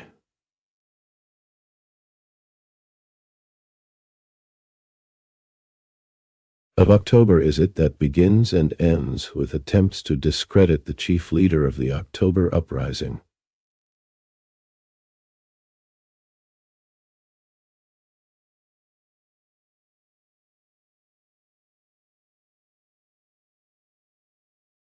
No, it is not a matter here of studying October. That is not the way to study October. That is not the way to write the history of October. Obviously, there is a different design here, and everything goes to show that this design is that Trotsky, by his literary pronouncements, is making another, yet another, attempt to create the conditions for substituting Trotskyism for Leninism. Trotsky needs desperately to discredit the party and its cadres who carried through the uprising, in order, after discrediting the party, to proceed to discredit Leninism. And it is necessary for him to discredit Leninism in order to drag in Trotskyism as the sole proletarian, don't laugh, ideology. All this, of course, under the flag of Leninism, so that the dragging operation may be performed as painlessly as possible. That is the essence of Trotsky's latest literary pronouncements. That is why those literary pronouncements of Trotsky's sharply raise the question of Trotskyism. And so, what is Trotskyism? 105. Trotskyism or Leninism? Trotskyism possesses three specific features which bring it into irreconcilable contradiction with Leninism. What are these features? Firstly, Trotskyism is the theory of permanent, uninterrupted revolution. But what is permanent revolution in its Trotskyist interpretation? It is revolution that fails to take the poor peasantry into account as a revolutionary force. Trotsky's permanent revolution is, as Lenin said, skipping the peasant movement, playing at the seizure of power. Why is it dangerous? Because such a revolution, if an attempt had been made to bring it about, would inevitably have ended in failure, for it would have divorced from the Russian proletariat its ally, the poor peasantry. This explains the struggle that Leninism has been waging against Trotskyism ever since 1905. How does Trotsky appraise Leninism from the standpoint of this struggle? He regards it as a theory that possesses anti-revolutionary features. What is this indignant opinion about Leninism based on? On the fact that at the proper time, Leninism advocated and upheld the idea of the dictatorship of the proletariat and peasantry. But Trotsky does not confine himself to this indignant opinion. He goes further and asserts, the entire edifice of Leninism at the present time is built on lies and falsification, and bears within itself the poisonous elements of its own decay. See Trotsky's letter to Trotskyism, 1913. As you see, we have before us two opposite lines. Secondly, Trotskyism is distrust of the Bolshevik party principle, of the monolithic character of the party, of its hostility towards opportunist elements. In the sphere of organization, Trotskyism is the theory that revolutionaries and opportunists can coexist and form groups and coteries within a single party. You are, no doubt, familiar with the history of Trotsky's August Bloc, in which the Martovites and Otzovists, the liquidators and Trotskyites, happily cooperated, pretending that they were a real party. It is well known that this patchwork party pursued the aim of destroying the Bolshevik party. What was the nature of our disagreements at that time? It was that Leninism regarded the destruction of the August Bloc as a guarantee of the development of the proletarian party, whereas Trotskyism regarded that bloc as the basis for building a real party. 106. 3. Trotskyism or Leninism. Again, as you see, we have two opposite lines. Thirdly, Trotskyism is distrust of the leaders of Bolshevism, an attempt to discredit, to defame them. I do not know of a single trend in the party that could compare with Trotskyism in the matter of discrediting the leaders of Leninism or the central institutions of the party. For example, what should be said of Trotsky's polite opinion of Lenin, whom he described as a professional exploiter of every kind of backwardness in the Russian working-class movement, IBID? And this is far from being the most polite of the polite opinions Trotsky has expressed. How could it happen that Trotsky, who carried such a nasty stock in trade on his back, found himself, after all, in the ranks of the Bolsheviks during the October movement? It happened because at that time Trotsky actually did abandon, that stock in trade. He hid it in the cupboard. Had he not performed that operation, real cooperation with him would have been impossible.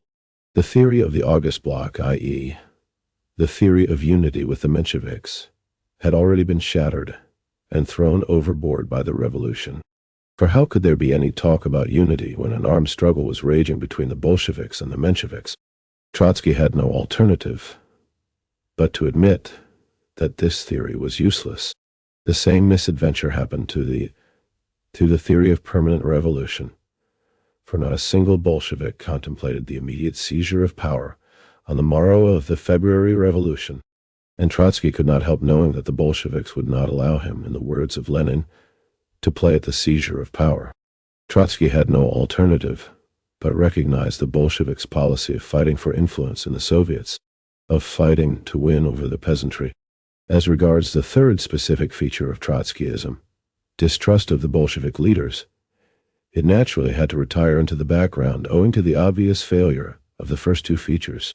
Under those circumstances, could Trotsky do anything else but hide his stock in trade in the cupboard and follow the Bolsheviks, considering that he had no group of his own of any significance, and that he came to the Bolsheviks as a political individual, without an army? Of course, he could not. What is the lesson to be learnt from this? Only one.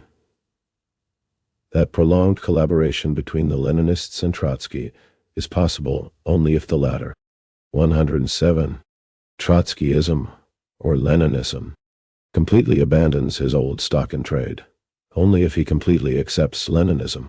Trotsky writes about the lessons of October, but he forgets that, in addition to all the other lessons, there is one more lesson of October, the one I have just mentioned, which is of prime importance for Trotskyism. Trotskyism ought to learn that lesson of October too. It is evident, however, that Trotskyism has not learnt that lesson. The fact of the matter is that the old stock in trade of Trotskyism that was hidden in the cupboard in the period of the October movement is now being dragged into the light again in the hope that a market will be found for it, seeing that the market in our country is expanding. Undoubtedly, Trotsky's new literary pronouncements are an attempt to revert to Trotskyism, to overcome Leninism, to drag in, implant all the specific features of Trotskyism. The new Trotskyism is not a mere repetition of the old Trotskyism. Its feathers have been plucked, and it is rather bedraggled. It is incomparably milder in spirit and more moderate in form than the old Trotskyism. But, in essence, it undoubtedly retains all the specific features of the old Trotskyism. The new Trotskyism does not dare to come out as a militant force against Leninism. It prefers to operate under the common flag of Leninism, under the slogan of improving Leninism. That is because it is weak.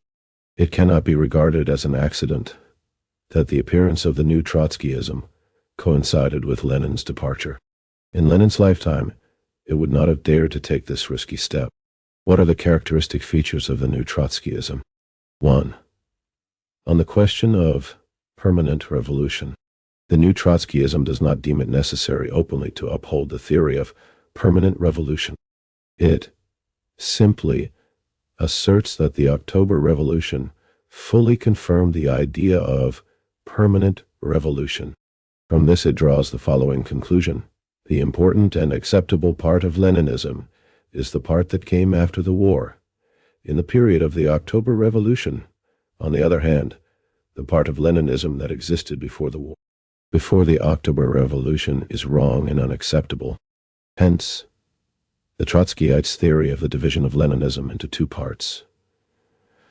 Pre-war Leninism, the old, useless Leninism with its idea of the dictatorship of the proletariat and peasantry, and the new, post-war, October Leninism, which they count on adapting to the requirements of Trotskyism. Trotskyism needs this theory. 108. 3. Today, Trotskyism, or Leninism, of the division of Leninism, as a first, more or less, acceptable step that is necessary to facilitate further steps in its struggle against Leninism. But Leninism is not an eclectic theory stuck together out of diverse elements and capable of being cut into parts. Leninism is an integral theory which arose in 1903, has passed the test of 3 revolutions, and is now being carried forward as the battle flag of the world proletariat. Bolshevism, Lenin said, as a trend of political thought and as a political party, has existed since 1903. Only the history of Bolshevism during the whole period of its existence can satisfy, factually explain why it was able to build up and to maintain under most difficult conditions the iron discipline needed for the victory of the proletariat. 119. Bolshevism and Leninism are one. They are two names for one and the same thing. Hence, the theory of the division of Leninism into two parts is a theory intended to destroy Leninism, to substitute Trotskyism for Leninism. Needless to say, the party cannot reconcile itself to this grotesque theory. 2. On the question of the party principle. The old Trotskyism tried to undermine the Bolshevik party principle by means of the theory and practice of unity with the Mensheviks. But that theory has suffered such disgrace that nobody now even wants to mention it. To undermine the party principle, present-day Trotskyism has invented the new, less odious and almost democratic theory of contrasting the old cadres to the younger party members. According to Trotskyism, our party has not a single and integral history. Trotskyism divides the history of our party into two parts of unequal importance, pre-October and post-October. The pre-October part of the history of our party is, properly speaking, not history, but prehistory. The unimportant, or at all events, not very important preparatory period of our party. The post-October part of the history of our party, however, is real, genuine history. In the former, there are the old, prehistoric, unimportant cadres of our party. In the latter, there is the new, real, historic party. It scarcely needs proof that this singular 119 v. I. Lenin, left-wing communism, and infantile disorder, foreign languages press, Beijing, 1965, p. 109. Trotskyism, or Leninism. Schema of the history of the party is a scheme to disrupt the unity between the old and the new cadres of our party, a scheme to destroy the Bolshevik party principle. Needless to say, the party cannot reconcile itself to this grotesque scheme. 3. On the question of the leaders of Bolshevism. The old Trotskyism tried to discredit Lenin more or less openly, without fearing the consequences. The new Trotskyism is more cautious. It tries to achieve the purpose of the old Trotskyism by pretending to praise, to exalt Lenin. I think it is worthwhile quoting a few examples. The party knows that Lenin was a relentless revolutionary, but it knows also that he was cautious, that he disliked reckless people, and often, with a firm hand, restrained those who were infatuated with terrorism, including Trotsky himself. Trotsky touches on this subject in his book on Lenin, but from his portrayal of Lenin, one might think that all Lenin did was, at every opportunity, to din into people's minds the idea that terrorism was inevitable. The impression is created that Lenin was the most bloodthirsty of all the bloodthirsty Bolsheviks. For what purpose did Trotsky need this uncalled for and totally unjustified exaggeration? The party knows that Lenin was an exemplary party man, who did not like to settle questions alone, without the leading collective body, on the spur of the moment, without careful investigation and verification. Trotsky touches upon this aspect too in his book, but the portrait he paints is not that of Lenin, but of a sort of Chinese mandarin, who settles important questions in the quiet of his study. By intuition. Do you want to know how our party settled the question of dispersing the Constituent Assembly? Listen to Trotsky. Of course, the Constituent Assembly will have to be disruled. First, said Lenin. But what about the left socialist revolutionaries? Neon? But our apprehensions were greatly allayed by old Nathanson. He came in to take counsel with us, and after the first few words he said, 110. There, sir. Trotskyism or Leninism. We shall probably have to disperse the Constituent Assembly by force. Bravo, exclaimed Lenin. What is true is true. But will your people agree to it? Not so. Nilva. Some of our people are wavering, but I think that in the end they will agree, answered Nathanson. That is how history is written. Do you want to know how the party settled the question about the Supreme Military Council? Listen to Trotsky. Unless we have serious and experienced military experts, we shall never extricate ourselves from this chaos, I said to Vlados, Emir Ilyich, after every visit to the staff. That is evidently true, but they might betray us. Let us attach a commissar to each of them. 2 would be better, exclaimed Lenin. And strong-handed ones. There surely must be strong-handed communists in our ranks. None. That is how the structure of the Supreme Military Council arose. That is how Trotsky writes history. Why did Trotsky need these Arabian Nights stories, derogatory to Lenin? Was it to exalt Lenin, the leader of the party? It doesn't look like it. The party knows that Lenin was the greatest Marxist of our times, a profound theoretician and a most experienced revolutionary, to whom any trace of blanquism was alien. Trotsky touches upon this aspect too in his book. But the portrait he paints is not that of the giant Lenin, but of a dwarf-like blanquist, who, in the October days, advises the party to take power by its own hand, independently of and behind the back of the Soviet. I have already said, however, that there is not a scrap of truth in this description. 111. Trotskyism, or Leninism. Why did Trotsky need this flagrant inaccuracy? Is this not an attempt to discredit Lenin? Just a little?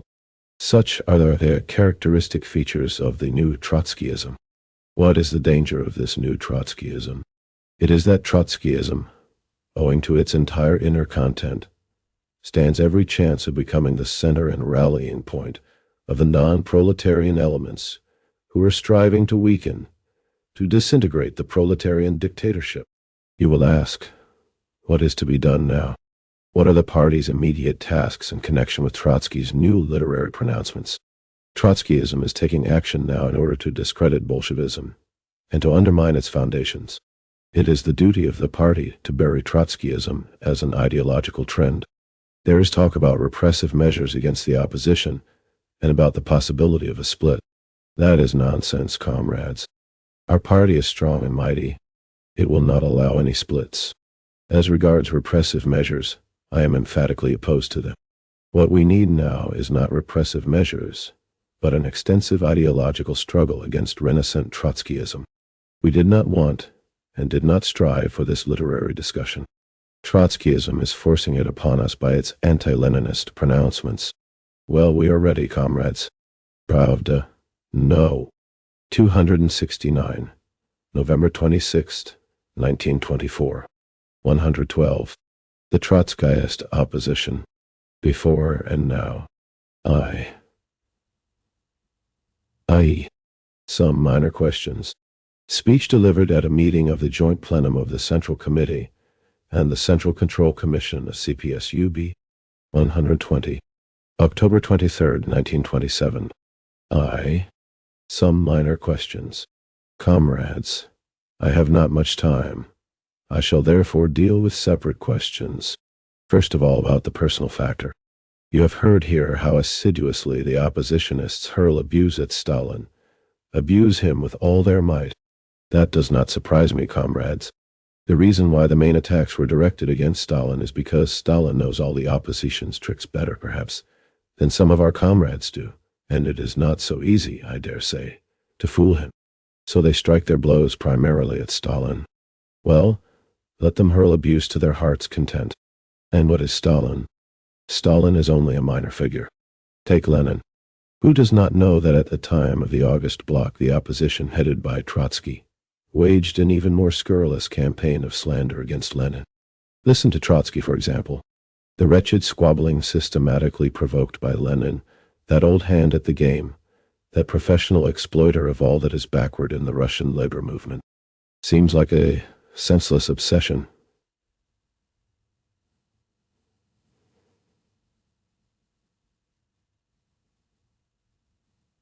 See Trotsky's letter to Shkaidze, April 1913. Note the language, comrades. Note the language. It is Trotsky writing, and writing about Lenin. 120. The joint plenum of the Central Committee and Central Control Commission of the CPSUB was held October 21 to 23, 1927.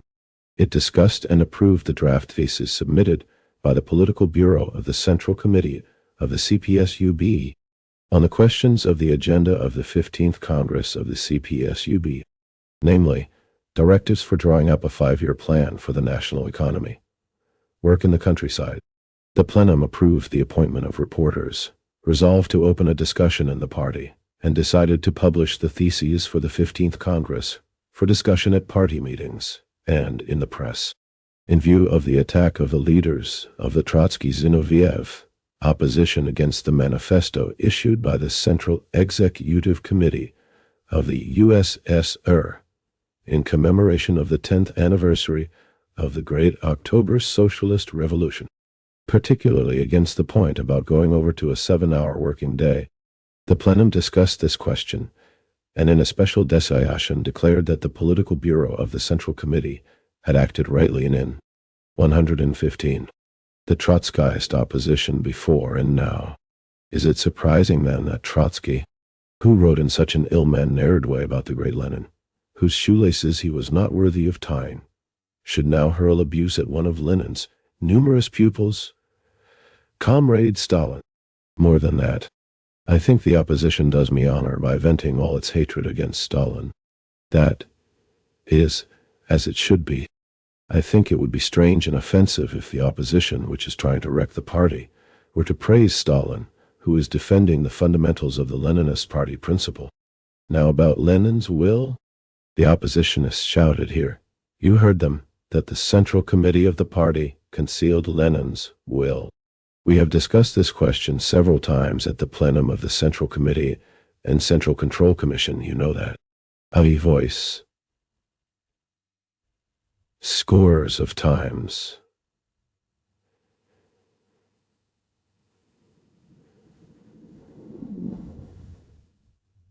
It has been proved and proved again that nobody has concealed anything, that Lenin's will was addressed to the 13th Party Congress, that this will was read out at the Congress voices, that the Congress unanimously decided not to publish it because, among other things, Lenin himself did not want it to be published and did not ask that it should be published.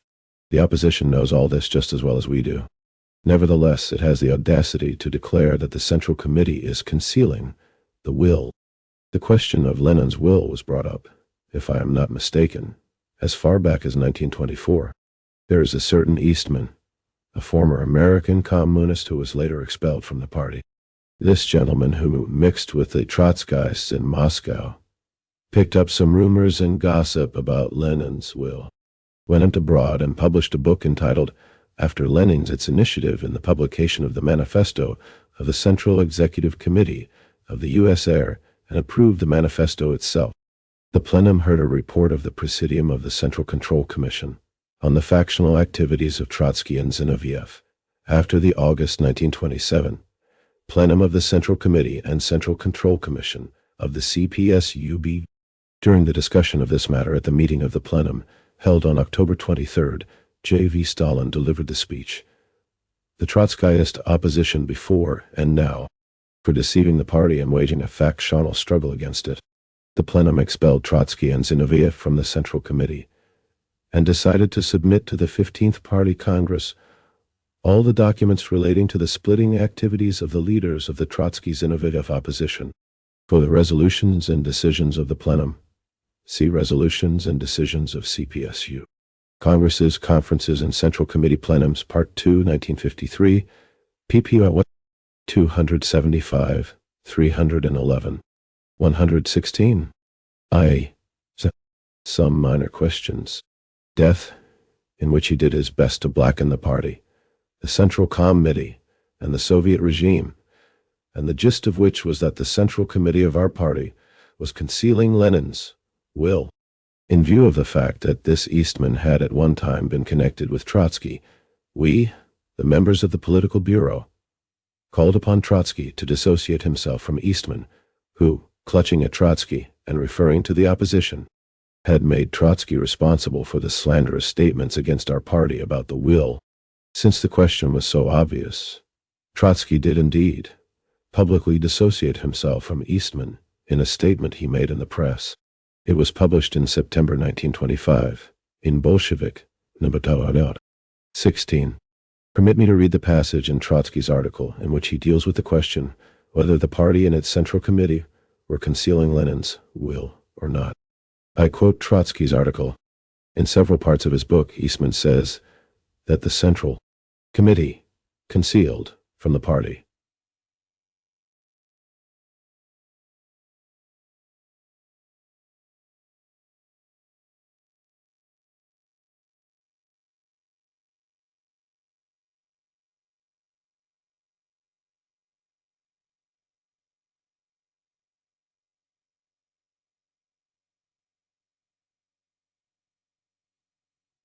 Eternally important documents written by Lenin in the last period of his life. It is a matter of letters. On the national quiz, Tion, the so-called will, and others. There can be no other name for this than slander against the Central Committee of our party. 121. From what Eastman says, it may be inferred that Vladimir Ilyich intended those letters, which bore the character of advice on internal organization, for the press. In point of fact, that is absolutely untrue. During his illness, Vladimir Ilyich often sent proposals, letters, and so forth to the party's leading institutions and to its Congress. It goes without saying that all those letters and proposals were always delivered to those for whom they were intended, were brought to the knowledge of the delegates at the 12th and 13th Congresses, and always, of course, exercised due influence upon the party's decisions. And if not all of those letters were published, it was because the author did not intend them for the press. Vladimir Ilyich did not leave any will, and the very character of his attitude towards the party, as well as the character of the party itself, precluded the possibility of such a will. What is 121, my italics? Saint 117. The Trotskyist opposition before, and now, usually referred to as a will in the emigre and foreign bourgeois, Goas and Menshevik press, in a manner garbled beyond recognition, is one of Vladimir Ilyich letters containing advice on organization. All matters. The 13th Congress of the party paid the closest attention to that letter as to all of the others, and drew from it conclusions appropriate to the conditions and circumstances of the time. All talk about sealing or violating a will is a malicious invention and is entirely directed against Vladimir Ilyich real will and against the interests of the party he created. 122. Clear? One would think. That was written by none other than Trotsky. On what grounds then are Trotsky, Zinoviev, and Kamenev now spinning a yarn about the party and its Central Committee concealing Lenin's will? It is permissible to spin yarns, but one should know where to stop. It is said that in that will Comrade Lenin suggested to the Congress that in view of Stalin's rudeness, it should consider the question of putting another comrade in Stalin's place as General Secretary. That is quite true. Yes, comrades. I am rude to those who grossly and perfidiously wreck and split the party. I have never concealed this, and do not conceal it now. Perhaps some mildness is needed in the treatment of splitters, but I am a bad hand at that. At the very first meeting of the plenum of the Central Committee, after the 13th Congress, I asked the plenum of the Central Committee to release me from my duties as General Secretary. The Congress itself discussed this question. It was discussed by each delegation separately, and all the delegations unanimously, including Trotsky, Kamenev, and Zinoviev, obliged Stalin to remain at his post. What could I do? Desert my post? That is not in my nature. I have never deserted any post, and I have no right to do so, for that would be desertion. As I have already said before, I am not a free agent. And when the party imposes an obligation upon me, I must obey. A year later, I again put in a request to the plenum to release me, but I was again obliged to remain at my post. 122. See Trotsky's article concerning Fastman's book after Lenin's death. Bolshevik, no doubt. 16. September 1st, 1925.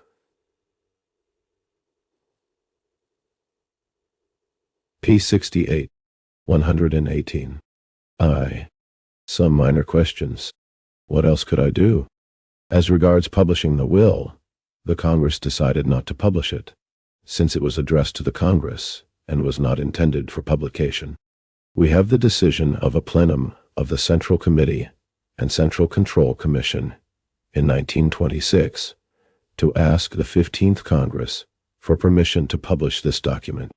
We have the decision of the same plenum of the Central Committee and Central Control Commission to publish other letters of Lenin's, in which he pointed out the mistakes of Kamenev and Zinoviev just before the October uprising and demanded their expulsion from the party. 123. Obviously, talk about the party concealing these documents is infamous slander.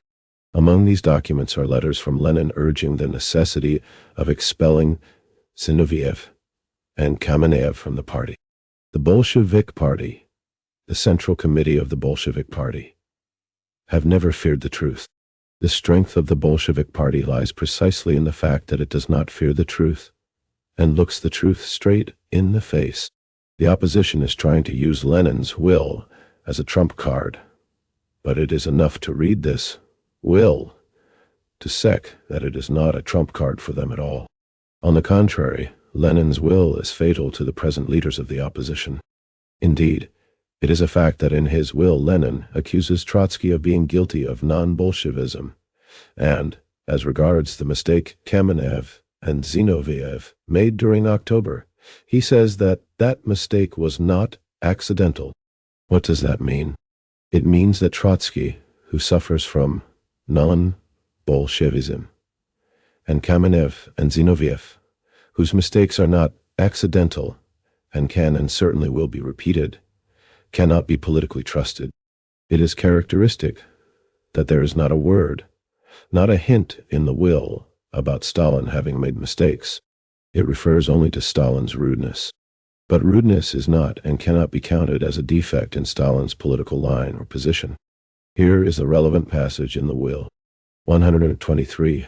V.I. Lenin.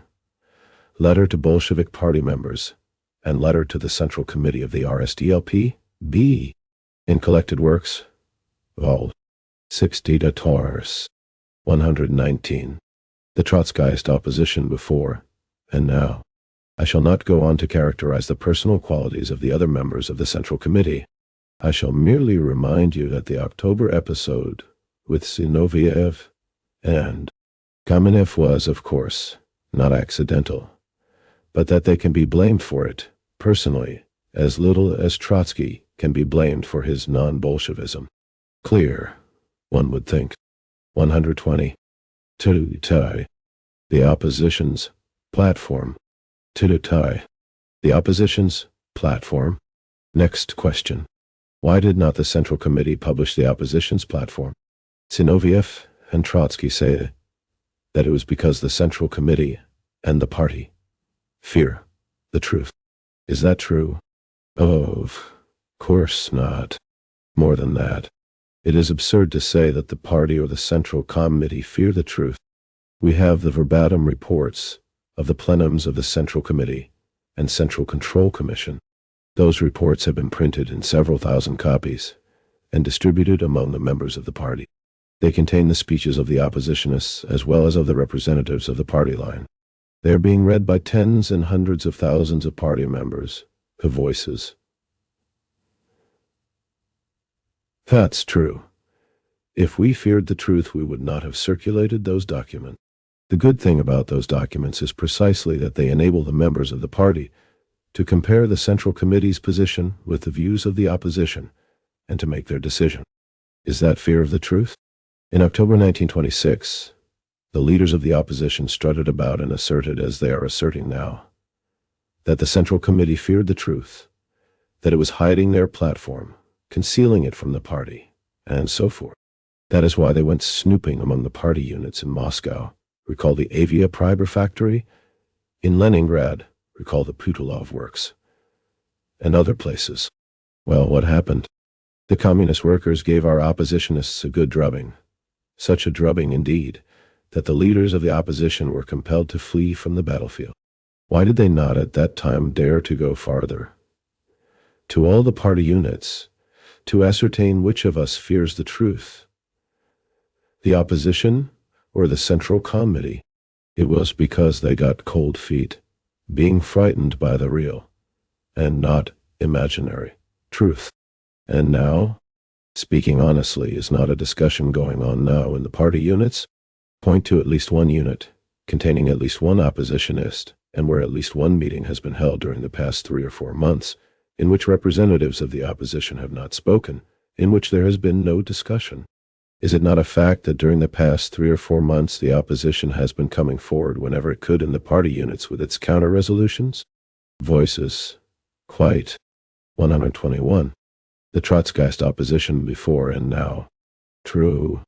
Why then do not Trotsky and Zinoviev try to go to the party units and expound their views? There. A characteristic fact. In August this year, after the plenum of the Central Committee and Central Control Commission, Trotsky and Zinoviev sent in a statement that they wanted to speak at a meeting of the Moscow Active if the Central Committee had no objection.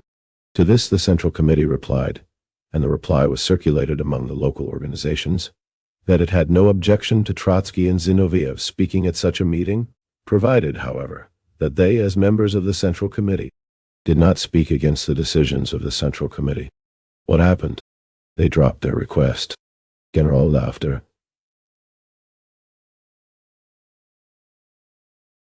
Terminal laughter. Yes, comrades, somebody among us does fear the truth, but it is not the Central Committee, and still less the party. It is the leaders of our opposition. That being the case, why did not the Central Committee publish the opposition's platform? Firstly, because the Central Committee did not want and had no right to legalize Trotsky's faction, or any factional group. In the 10th Congress resolution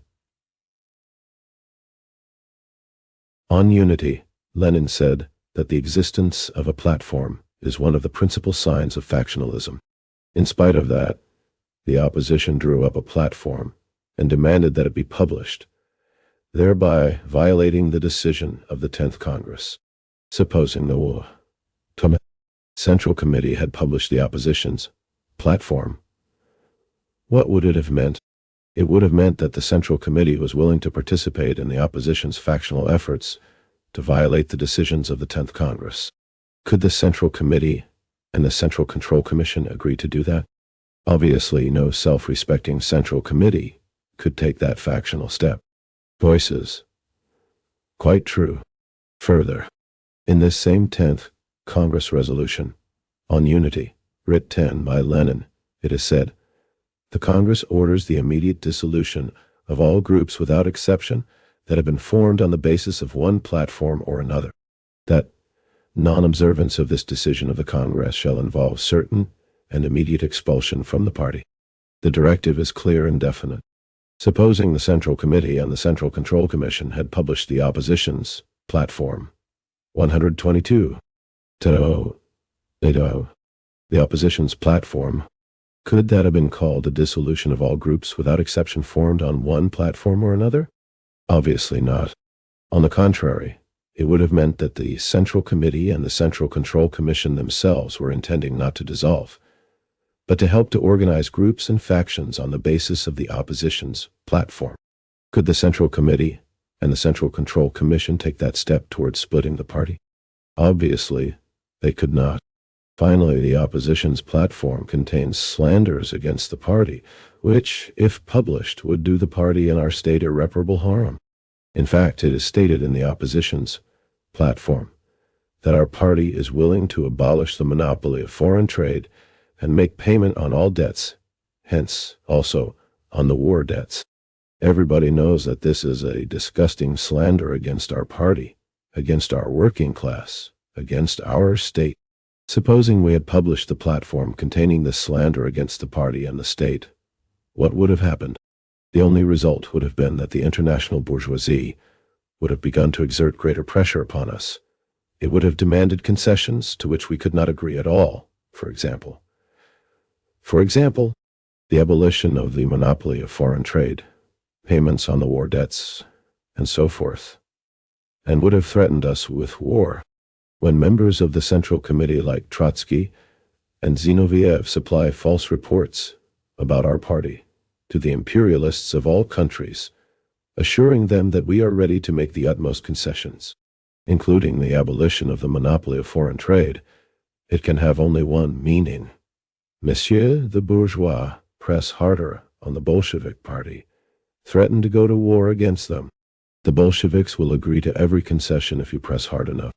False reports about our party lodged with Monsieur the imperialists by Zinoviev and Trotsky in order to aggravate our difficulties in the sphere of foreign policy. That is what the opposition's platform amounts to. Whom does this harm? Obviously, it harms the proletariat of the USSR, the Communist Party of the USSR, our whole state. Whom does it benefit? It benefits the imperialists of all countries. Now I ask you, could the Central Committee agree to publish such filth in our press? Obviously, it could not. 123. The Trotskyist opposition before and now. Such are the considerations that compelled the Central Committee to refuse to publish the opposition's platform. 124. 33. Lenin on discussions and oppositions in general. 3. Lenin on discussions and oppositions in general. The next question. Zinoviev vehemently tried to prove that Lenin was in favor of discussion always and at all times. He referred to the discussion of various platforms that took place before the 10th Congress and at the Congress itself. But he forgot to mention that Lenin regarded the discussion that took place before the 10th Congress as a mistake. He forgot to say that the 10th Congress resolution on party unity, which was written by Lenin and was a directive for the development of our party, ordered not the discussion of platforms, but the dissolution of all groups whatsoever formed on the basis of one platform or another. He forgot that at the 10th Congress Lenin spoke in favor of the prohibition in future of all oppositions in the party. He forgot to say that Lenin regarded the conversion of our party into a debating society as absolutely impermissible. Here, for example, is Lenin's appraisal of the discussion that took place prior to the 10th Congress. I have already had occasion to speak about this today, and, of course, I could only cautiously observe that there can hardly be many among you who do not regard this discussion as an excessive luxury. I cannot refrain from adding that, speaking for myself, I think that this luxury was indeed absolutely impermissible, and that in permitting such a discussion, we undoubtedly made a mistake. 124. And here is what Lenin said at the 10th Congress about any possible opposition after the 10th Congress: consolidation of the party, prohibition of an opposition in the party.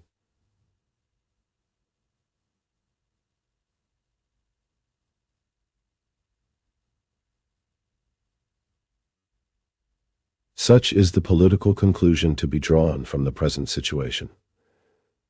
We do not want an opposition now, comrades, and I think that the Party Congress will have to draw this conclusion, to draw the conclusion that we must.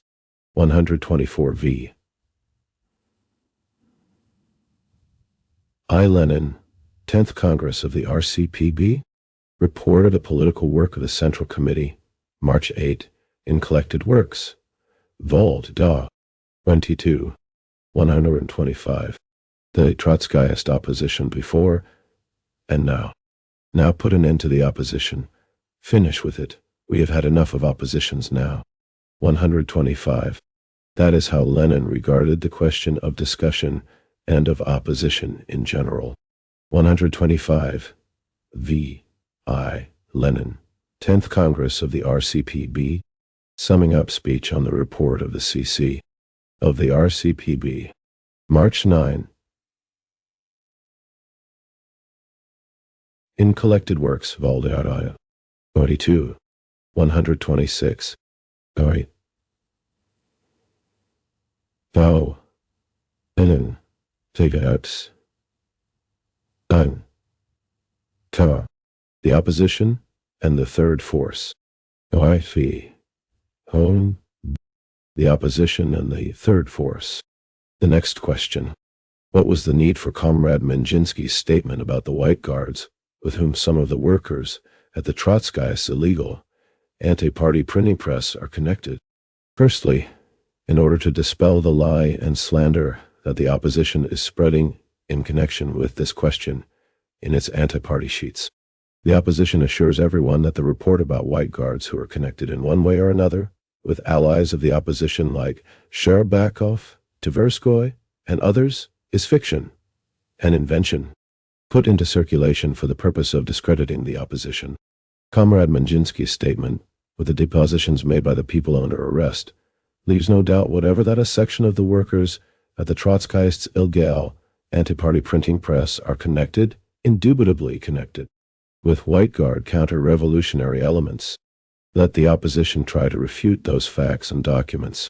Secondly, in order to expose the lies now being spread by Maslow's organ in Berlin, Die Fahne des Kommunismus, that is, the banner of communism. We have just received the last issue of this filthy rag, published by this renegade Maslow, who is occupied in slandering the USSR and betraying state secrets of the USSR to the bourgeoisie. This organ of the press prints for public information, in a garbled form, of course, the depositions made by the arrested white guards and their allies at the illegal anti-party printing press. Voices. Scandalous. Where could Maslow get this information from? This information is secret, for not all the members of the White Guard band that are involved in the business of organizing a conspiracy on the lines of the Pilsudski conspiracy have as yet been traced and arrested. This information was made known in the Central Control Commission to Trotsky, Zinoviev, Smilga, and other members of the opposition. They were forbidden to make a copy of those depositions for the time being. But evidently, they did make a copy and hastened to send it to Maslow. But what does sending that information to Maslow for publication mean? It means warning the white guards who have not yet been traced and arrested, warning them that the Bolsheviks intend to arrest them. 127. The Trotskyist opposition before and now. Is it proper, is it permissible for communists to do a thing like that? Obviously not. The article in Maslow's organ bears a patent heading. Stalin is splitting the CPSUB. A white guard conspiracy. A letter from the USSR voices. Scoundrels, could we, after all this, after Maslow, with the aid of Trotsky and Zinoviev, had printed for public information garbled depositions of people under arrest, could we, after all this, refrain from making a report to the plenum of the Central Committee and Central Control Commission, and from contrasting the lying stories with the actual facts and the actual depositions? That is why the Central Committee and the Central Control Commission considered it necessary to ask Comrade Manjinsky to make a statement about the facts. What follows from these depositions, from Comrade Manjinsky's statement? Have we ever accused, or are we now accusing the opposition of organizing a military conspiracy? Of course not. Have we ever accused, or are we now accusing the opposition of taking part in this conspiracy? Of course not. Muralov, you did make the accusation at the last plenum.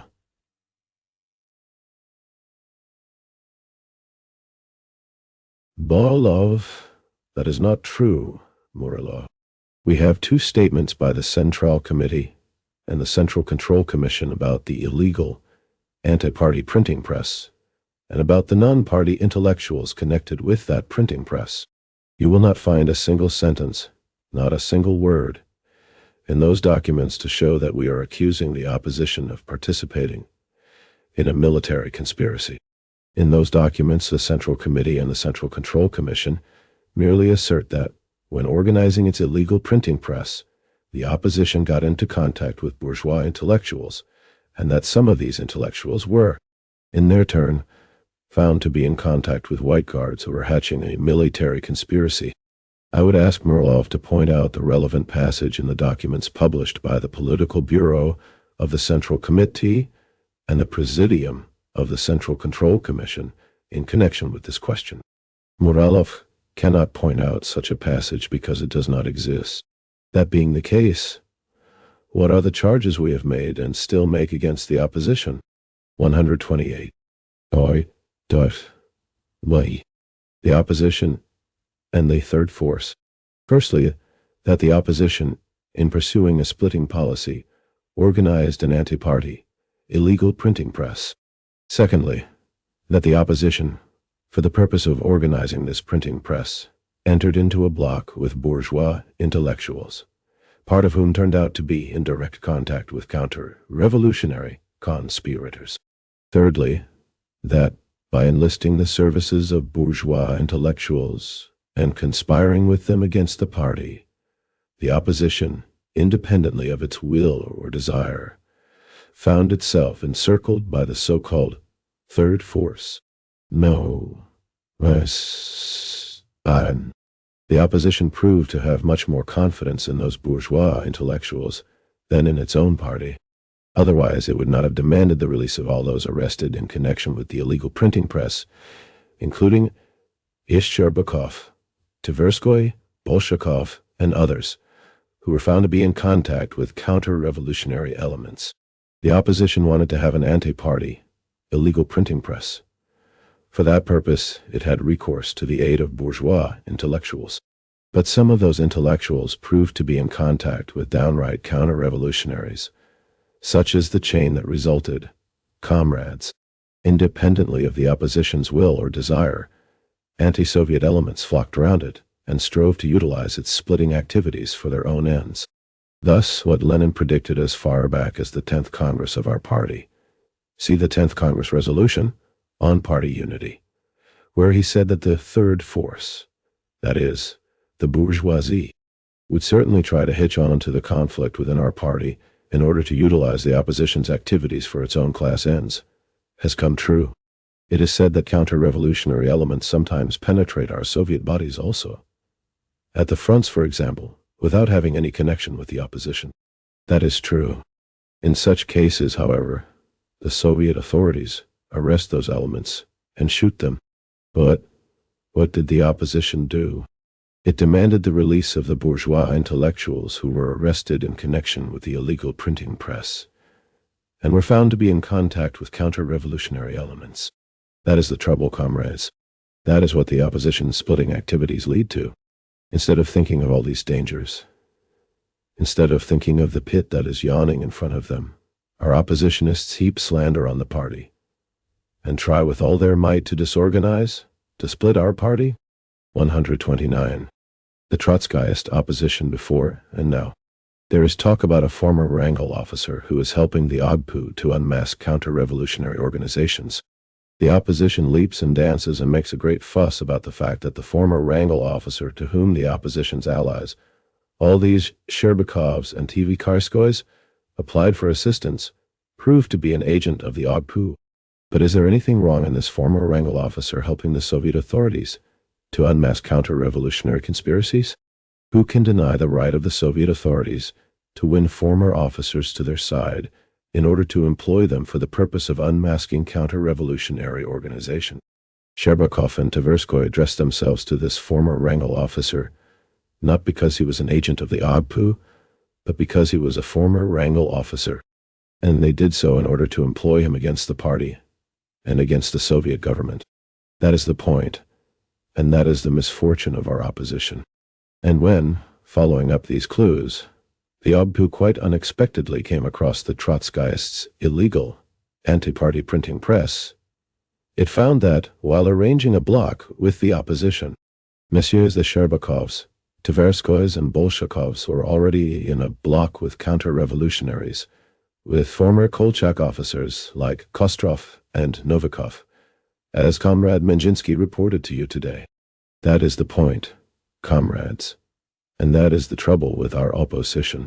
The opposition's splitting activities lead it to linking up with bourgeois intellectuals, and the link with bourgeois intellectuals makes it easy for all sorts of counter-revolutionary elements to envelop it.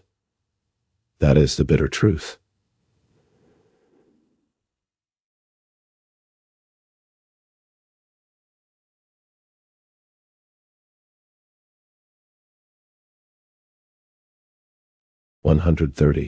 V. How the opposition is preparing for the Congress. V. How the opposition is preparing for the Congress. The next question, about the preparations for the Congress. Zinoviev and Trotsky vehemently asserted here that we are preparing for the Congress by means of repression. It is strange that they see nothing but repression. But what about the decision to open a discussion taken by a plenum of the Central Committee and Central Control Commission more than a month before the Congress? Is that, in your opinion, preparation for the Congress, or is it not? And what about the discussion in the party units and other party organizations that has been going on incessantly for 3 or 4 months already? And the discussion of the verbatim reports and decisions of the plenum that has been going on for the past 6 months, particularly the past 3 or 4 months, on all questions concerning home and foreign policy. What else can all this be called if not stimulating the activity of the party membership, drawing it into the discussion of the major questions of our policy, preparing the party membership for the Congress? Who's to blame if, in all this, the party organizations do not support the opposition? Obviously, the opposition is to blame, for its line is one of utter bankruptcy.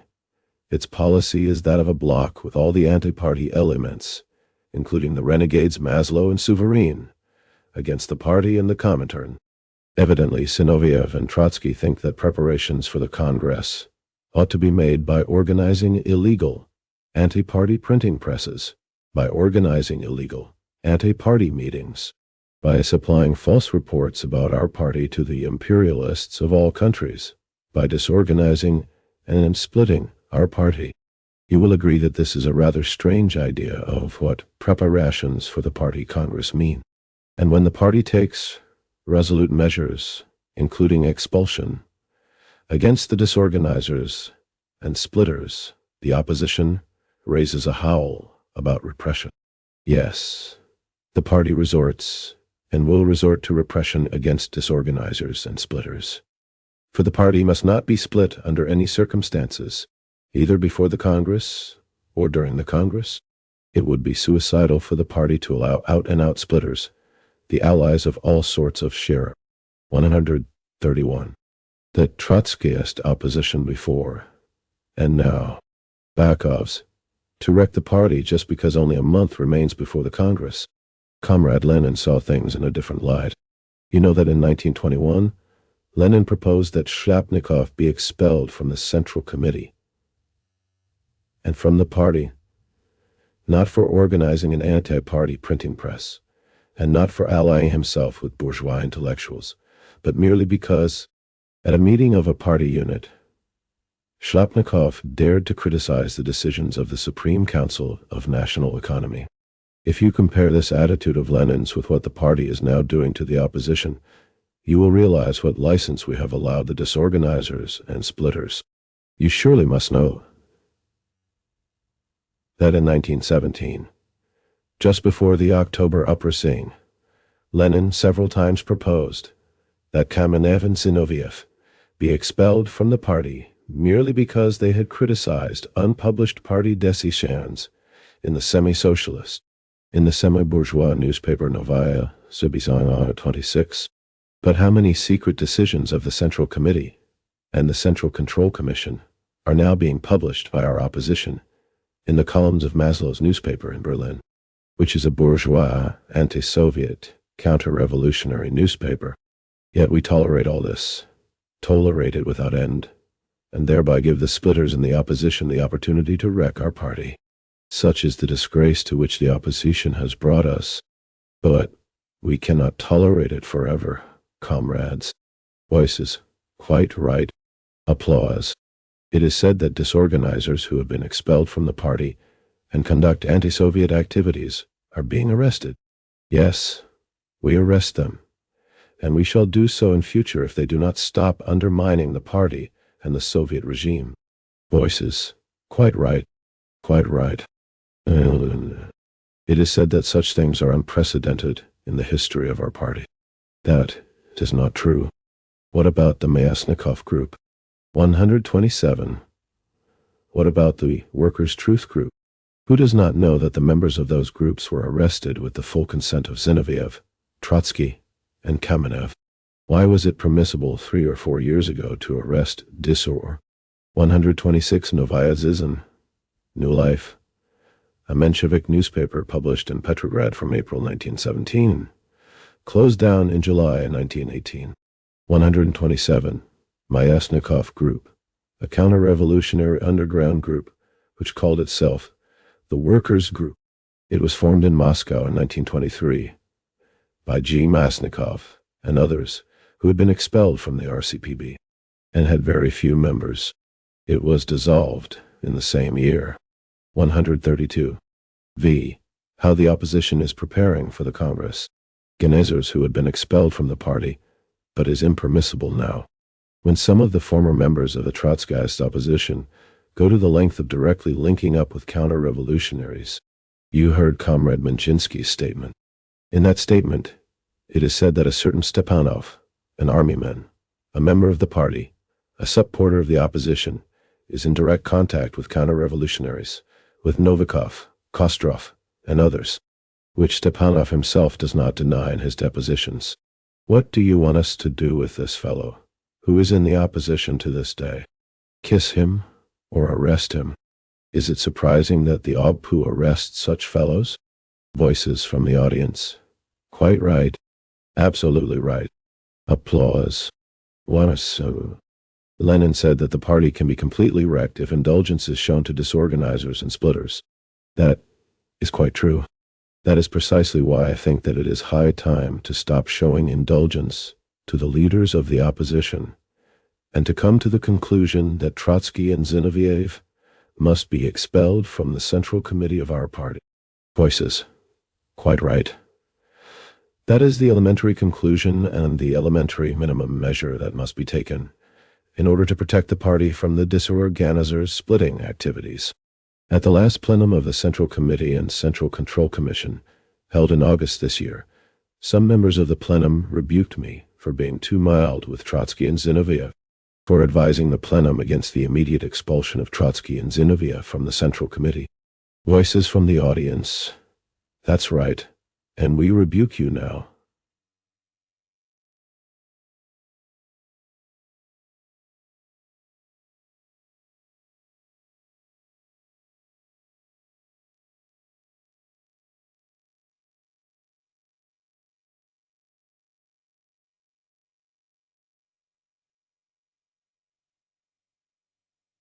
Papso. Voices. Quite right. Comrade Petrovsky. Quite right. We shall always rebuke you for a rotten piece of string. But now, comrades, after what we have gone through during these 3 months, after the opposition has broken the promise to dissolve its faction that it made in its special declaration of August 8, thereby deceiving the party once again, after all this, there can be no more room at all for mildness. We must now step into the front rank with those comrades who are demanding that Trotsky and Zinoviev be expelled from the Central Committee. Stormy applause. Voices. Quite right. Quite right. A voice from the audience. Trotsky should be expelled from the party.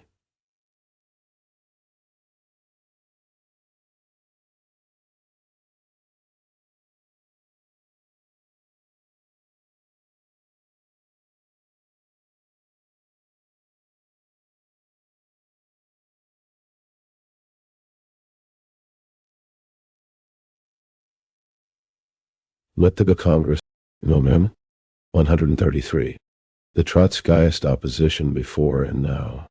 In expelling Trotsky and Zinoviev from the Central Committee, we must submit for the consideration of the 15th Congress all the documents which have accumulated concerning the opposition's splitting activities. And on the basis of those documents, the Congress will be able to adopt an appropriate decision. 134. Dex. Der.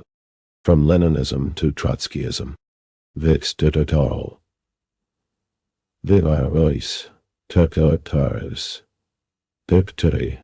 From Leninism to Trotskyism. The next question.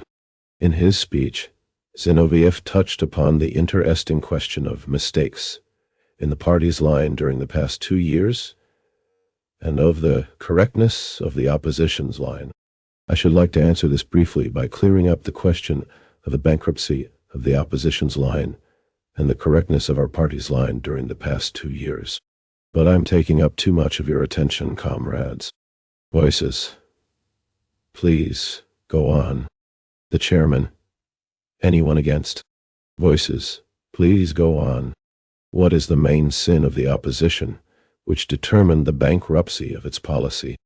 Its main sin is that it tried, is trying, and will go on trying to embellish Leninism with Trotskyism, and to replace Leninism by Trotskyism. There was a time when Kamenev and Zinoviev defended Leninism from Trotsky's attacks. At that time, Trotsky himself was not so bold. That was one line. Later, however, Zinoviev and Kamenev, frightened by new difficulties, deserted to Trotsky's side, formed something in the nature of an inferior August bloc with him, and thus became captives of Trotskyism. That was further confirmation of Lenin's earlier statement that the mistake Zinoviev and Kamenev made in October was not accidental. From fighting for Leninism, Zinoviev and Kamenev went over to the line of fighting for Trotskyism. That is an entirely different line. And that indeed explains why Trotsky has now become bolder. What is the chief aim of the present United Bloc headed by Trotsky? It is little by little to switch the party from the Leninist course to that of Trotskyism. That is the opposition's main sin. But the party wants to remain a Leninist party. Naturally, the party turned its back on the opposition and raised the banner of Leninism ever higher and higher. That is why yesterday's leaders of the party have now become renegades. The opposition thinks that its defeat can be explained by the personal factor, by Stalin's rudeness, by the obstinacy of Bukharin and Rykov, and so forth. That is too cheap an explanation. It is an incantation, not an explanation. Trotsky has been fighting Leninism since 1904. From 1904 until the February Revolution in 1917, he hung around the Mensheviks, desperately fighting Lenin's party all the time. During that period, Trotsky suffered a number of defeats at the hand of Lenin's party. Why? Well, perhaps Stalin's rudeness was to blame, but Stalin was not yet the secretary of the Yov. 135. The Trotskyist opposition before and now. Central Committee at that time.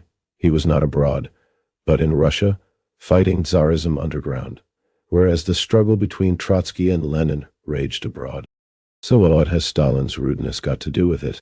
During the period from the October Revolution to 1922, Trotsky, already a member of the Bolshevik Party, managed to make two grand sorties against Lenin and his party, in 1918 on the question of the Brest Peace, and in 1921 on the trade union question. Both those sorties ended in Trotsky being defeated. Why? Perhaps Stalin's rudeness was to blame here. But at that time, Stalin was not yet the secretary of the Central Committee. The secretarial posts were then occupied by notorious Trotskyists. So what has Stalin's rudeness got to do with it? Later, Trotsky made a number of fresh sorties against the party, 1925, 1924, 1926, 1927. And each sortie ended in Trotsky suffering a fresh defeat. Is it not obvious from all this that Trotsky's fight against the Leninist party has deep, far-reaching historical roots? Is it not obvious from this that the struggle the party is now waging against Trotskyism is a continuation of the struggle that the party, headed by Lenin, waged from 1904 onwards? Is it not obvious from all this that the attempts of the Trotskyists to replace Leninism by Trotskyism are the chief cause of the failure and bankruptcy of the entire line of the opposition? Our party was born and grew up in the storm of revolutionary battles. It is not a party that grew up in a period of peaceful development. For that very reason, it is rich in revolutionary traditions and does not make a fetish of its leaders. At one time, Plekhanov was the most popular man in the party. More than that, he was the founder of the party, and his popularity was incomparably greater than that of Trotsky or Zinoviev. Nevertheless, in spite of that, the party turned away from Plekhanov as soon as he began to depart from Marxism and go over to opportunism. Is it surprising then that people who are not so great, people like Trotsky and Zinoviev, found themselves at the tail of the party after they began to depart from Leninism?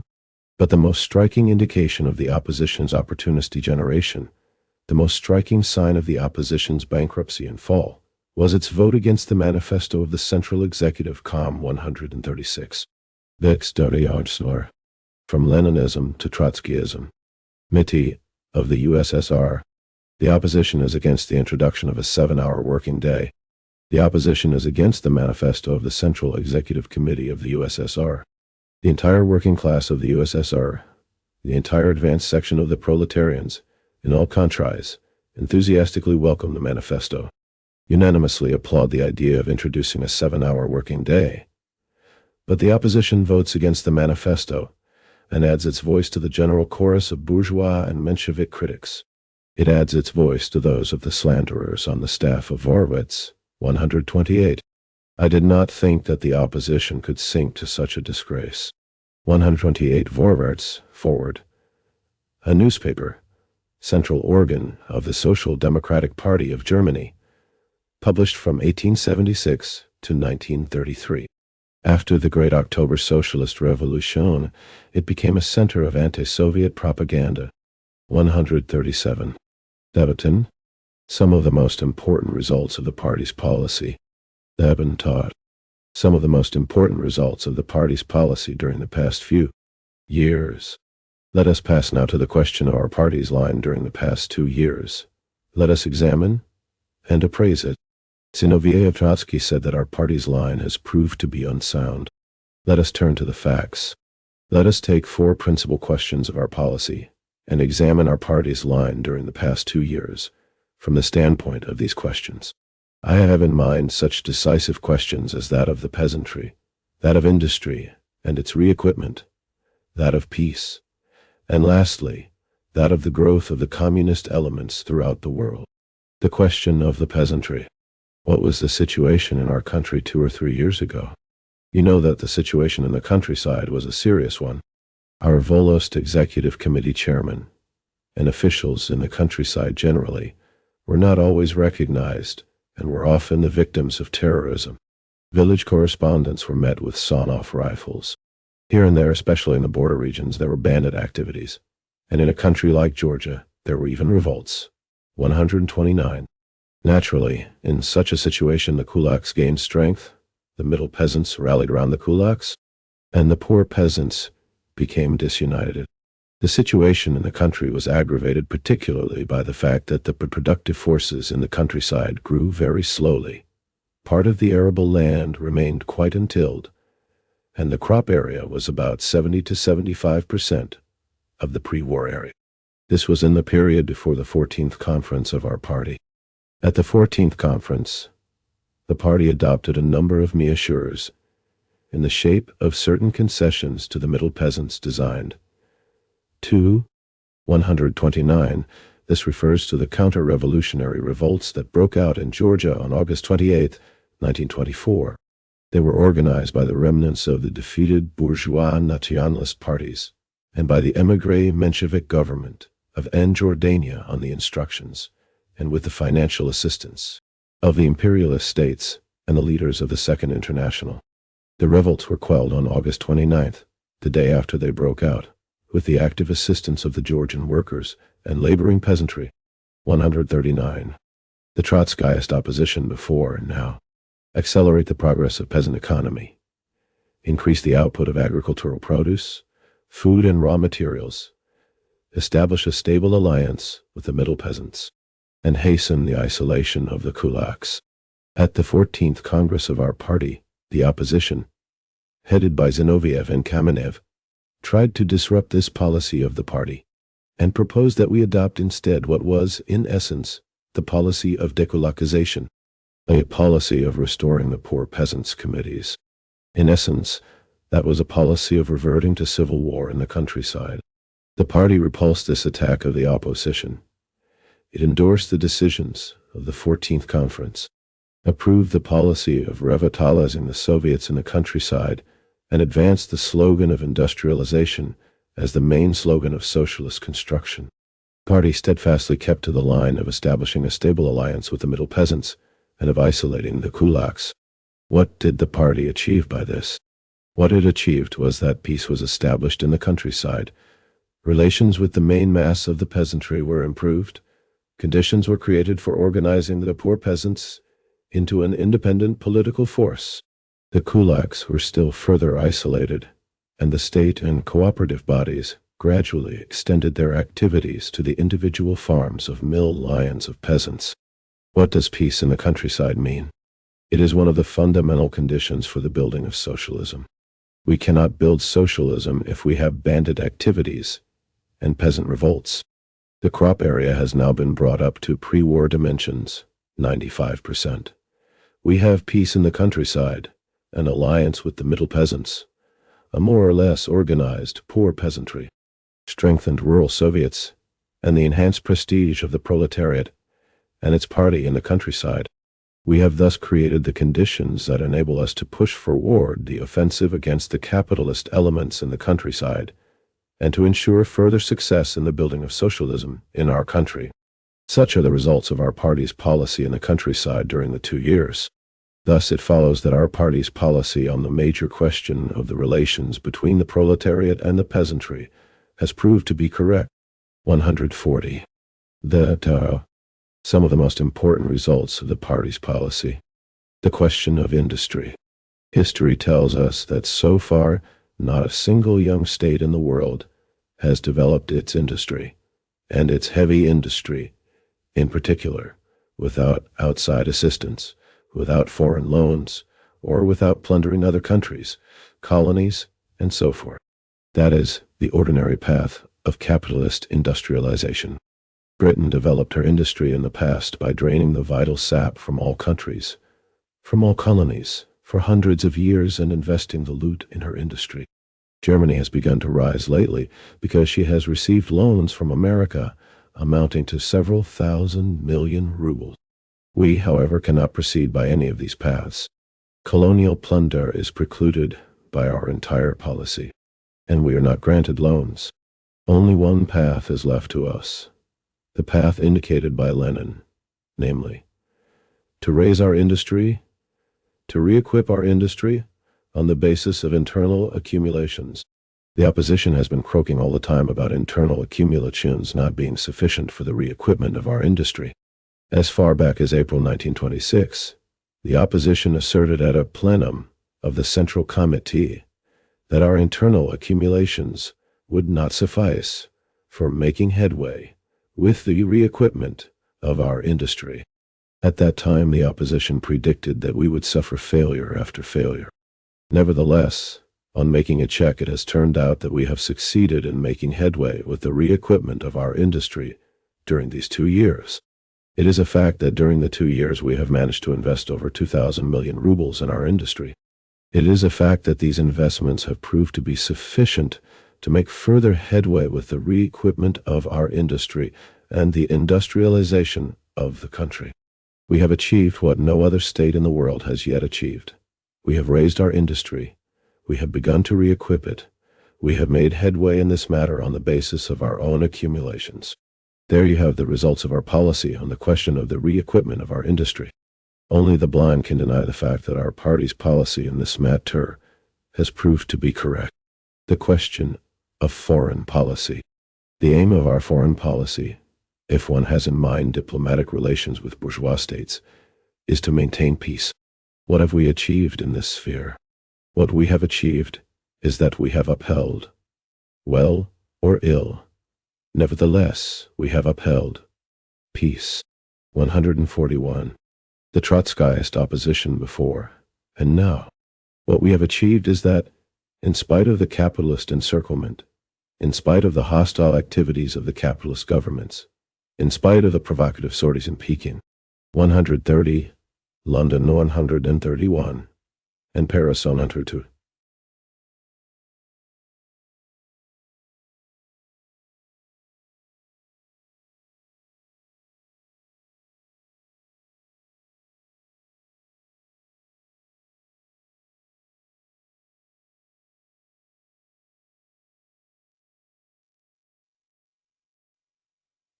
We are not at war in spite of the repeated prophecies of Zinoviev and others. That is the fundamental fact in face of which all the hysterics of our opposition are of no avail. And this is important for us, because only under peace conditions can we promote the building of socialism in our country at the rate that we desire. Yet how many prophecies of war there have been. Zinoviev prophesied that we should be at war in the spring of this year. Later he prophesied that in all probability war would break out in the autumn of this year. Nevertheless, we are already facing the winter. But still, there is no war. Such are the results of our peace policy. Only the blind can fail to see these results. Lastly, the fourth question, that of the state of the communist forces throughout the world. Only the blind can deny that the communist parties are growing throughout the world, from China to America, from Britain to Germany. Only the blind can deny that the elements of the crisis of capitalism are growing and not diminishing. Only the blind can deny that the progress in the building of socialism in our country, the successes of our policy within the country, are one of the chief reasons for the growth of the communist movement throughout the world. Only the blind can deny the progressive increase in influence and prestige of the Communist International in all countries of the world. 130. This refers to the armed attack by a detachment of Chinese soldiers and police upon the Soviet embassy in Peking, Piping, on April 6, 1927. The attack was instigated by the foreign imperialists with the object of provoking an armed conflict between China and the USSR. 131. This refers to the police raid on the Soviet trade delegation and on Arcos, the Anglo-Russian Cooperative Society, in London, carried out on May 12, 1927, on the order of the British Conservative government. 122. This refers to the anti-Soviet campaign in France in the autumn of 1927. It was inspired by the French government, which supported all kinds of anti-Soviet activities, conducted a campaign of slander against the official Soviet representatives and institutions in Paris, and viewed with favor Britain's rupture of diplomatic relations with the USSR. 142. Eventide. Some of the most important results of the party's policy. Such are the results of our party's line on the four principal questions of home and foreign policy during the past 2 years. What does the correctness of our party's policy signify? Apart from everything else, it can signify only one thing: the utter bankruptcy of the policy of our opposition. 143. 8. Back to Axelrod. 8. Back to Axelrod. That is all very well, we may be told. The opposition's line is wrong. It is an anti-party line. Its tactics cannot be called anything else than splitting tactics. The expulsion of Zinoviev and Trotsky is therefore the natural way out of the situation that has arisen. All that is true. But there was a time when we all said that the leaders of the opposition must be kept in the Central Committee, that they should not be expelled. Why this change now? How is this turn to be explained? And is there a turn at all? Yes, there is. How is it to be explained? It is due to the radical change that has taken place in the fundamental policy and organizational scheme of the leaders of the opposition.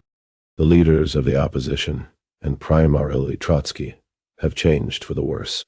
Naturally, this was bound to cause a change in the party's policy towards these oppositionists. Let us take, for example, such an important question of principle as that of the degeneration of our party. What is meant by the degeneration of our party? It means denying the existence of the dictatorship of the proletariat in the USSR. What was Trotsky's position in this matter, say, about 3 years ago?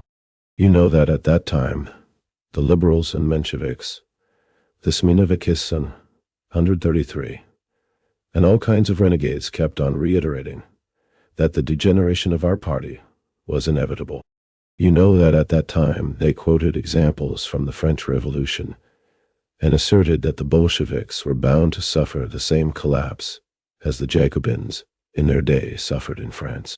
You know that historical analogies with the French Revolution, the downfall of the Jacobins, were then, and are today, the chief argument advanced by all the various Mensheviks and Smeenovikists against the maintenance of the proletarian dictatorship and the possibility of building socialism in our country. 133 Smeenovikists. The representatives of a bourgeois political trend which arose in 1921. among the Russian White Guard intelligentsia living abroad. It was headed by a group consisting of N. Ustrialov, Y. Kluchnikov, and others who published the magazine Smena Vek, Change of Landmarks. The Smena Vekists expressed the views of the new bourgeoisie and bourgeois intelligentsia in Soviet Russia. System would gradually degenerate into bourgeois democracy. On the Smena Vek this C. V. I. Lenin believed that, owing to the introduction of the new economic policy, the Soviet works, for Rus, ed die, con, pay, vol, do, 33, pp. 256-57 in J.V. Stalin works, Vonono, Sarara, Undi Dutz, Filard, Anniversary Sofa, 7, pp. 350-51 and Voldolsh, 9, pp. 73-74, 145. The Trotskyist opposition before and now. What was Trotsky's attitude towards this 3 years ago? He was certainly opposed to the drawing of such analogies.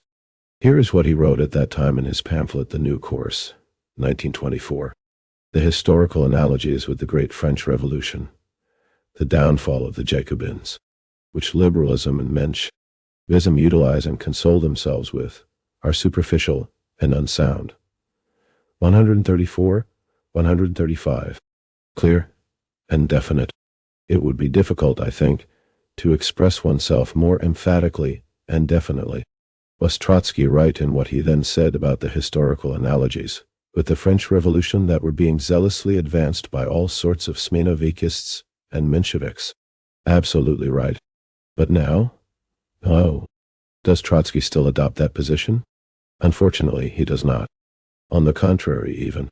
During these 3 years, Trotsky has managed to evolve in the direction of Menshevism and liberalism. Now he himself asserts that drawing historical analogies with the French Revolution is a sign not of Menshevism, but of real, genuine Leninism. Have you read the verbatim report of the meeting of the Presidium of the Central Control Commission, held in July this year? If you have, you will easily understand that in his struggle against the party, Trotsky is now basing himself on the Menshevik theories about the degeneration of our party on the lines of the downfall of the Jacobins in the period of the French Revolution. Today, Trotsky thinks that twaddle about Thermidor is a sign of good taste. From Trotskyism to Menshevism and liberalism in the fundamental question of degeneration. Such is the path that the Trotskyists have traveled during the past 3 years. The Trotskyists have changed. The party's policy towards the Trotskyists has also had to change. Let us now take a no less important question, such as that of organization, of party discipline, of the submission of the minority to the majority, of the role played by iron party discipline in strengthening the dictatorship of the proletariat. Everybody knows that iron discipline in our party. 134, my italics. J. Saint. 135. The New Course, p. 33. 146. 8. Back to Axelrod.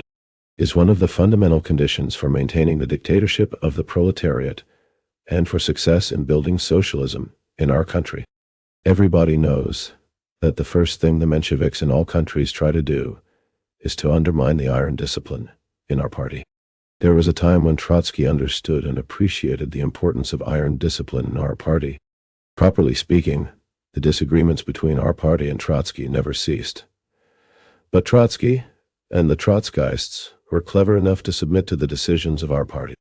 Everybody is aware of Trotsky's repeated statement that, no matter what our party might be, he was ready to stand to attention whenever the party ordered. And it must be said that often the Trotskyists succeeded in remaining loyal to the party and to its leading bodies. But now, can it be said that the Trotskyists, the present opposition, are ready to submit to the party's decisions, to stand to attention, and so forth? No. That cannot be said any longer.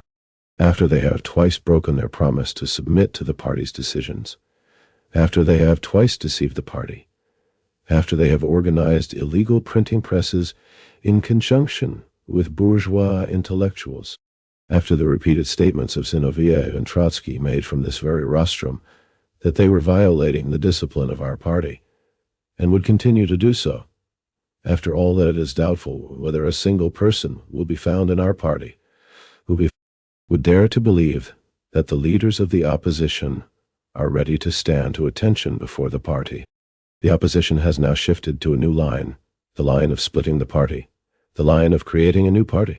The most popular pamphlet among the oppositionists at the present time is not Lenin's Bolshevik pamphlet, One Step Forward, Two Steps Back, 136, but Trotsky's old Menshevik pamphlet, Our Political Tasks, published in 1904, written in opposition to the organizational principles of Leninism.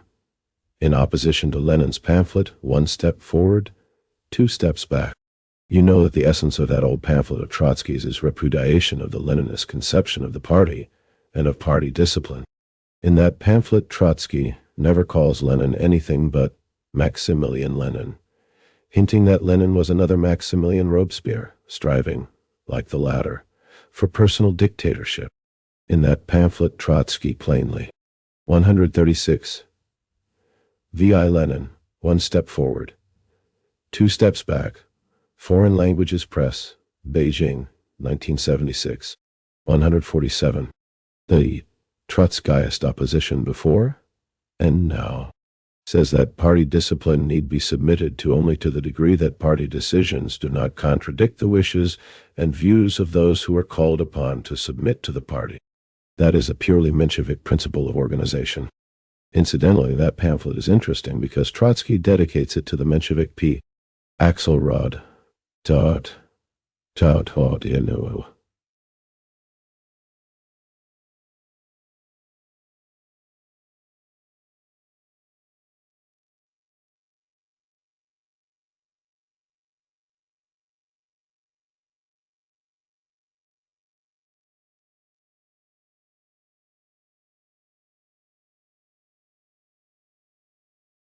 That is what he says. To my dear teacher, Pavel Borisovich Axelrod, laughter, voices, and out, Menshevik, from loyalty to the party to the policy of splitting the party. From Lenin's pamphlet, One Step Forward, Two Steps Back to Trotsky's pamphlet, Our Political Tasks. From Lenin to Axelrod, such is the organizational path that our opposition has traveled. The Trotskyists have changed. The party's organizational policy towards the Trotskyist opposition has also had to change. Well, a good riddance. Go to your dear teacher Pavel Borisovich Axelrod. A good riddance. Only make haste, most worthy Trotsky, for in view of his senility, Pavel Borisovich may die soon, and you may not reach your teacher in time.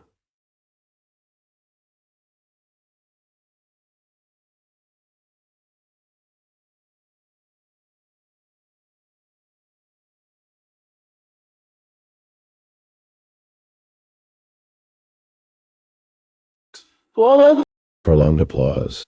Pravda. No. 251. November 2nd, 1927. 148. Collection. Colorful Classics. 1. Marxism, Leninism, Maoism. 12. Fedai Guerrillas. Speak On. Basic Course. Revised Edition Armed Struggle in Iran. Communist Party of India. Degani. Ahmedzada. Maoist. Habash. Puyan. Ashraf. 2. Philosophical Trends in the 13th. Revolutionary Works. Feminist Movement. Simas Costello. Anuradha. Gandhi.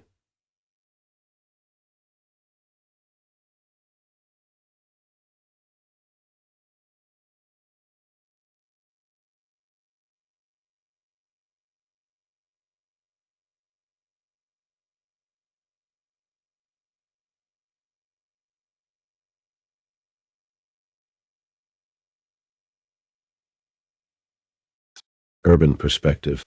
3. In a manual of the Urban Communist Party of India. Guerrilla, Maoist, Carlos Marighella, 1513. 5 Essays on Philosophy. 4. Tao, The Communist Necessity, Mao Zedong. J. Mufawad Paul, 16. Postmodernism Today. 5 Maoists in India. Writings, Siraj. And Interviews 17. The National Question. Azad Ibrahim Kaipakaya. 6. 5. Golden Race.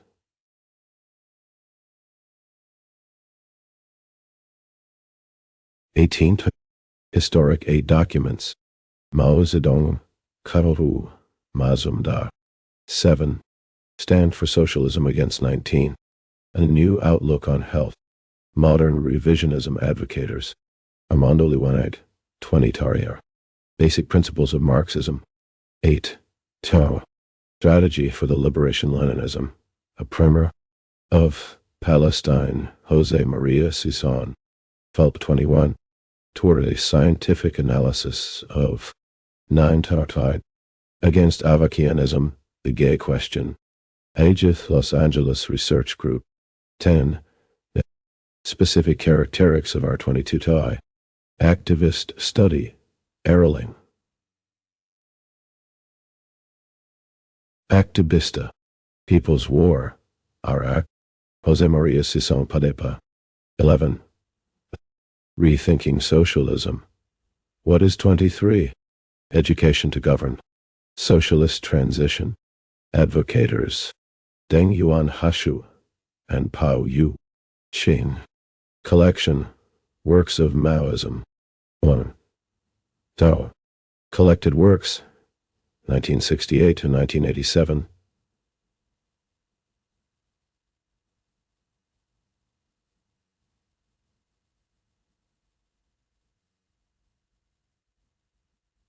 Selected readings from the works. Communist Party of Peru, Jose Maria Sison. 2. Selected Works, Volume 6 8. Selected Works, Volume 7. Mao Tse-tung. Mao Tse-tung. 3b. Selected Works, Volume 7 9. Selected Works, Volume The Thread. Mao Tse-tung. Mao Tse-tung. 4. Selected Works, Volume 10 Tuet. Selected Works, Volume 4. Mao Tse-tung. Mao Tse-tung. 5. Selected Works, Volume 9.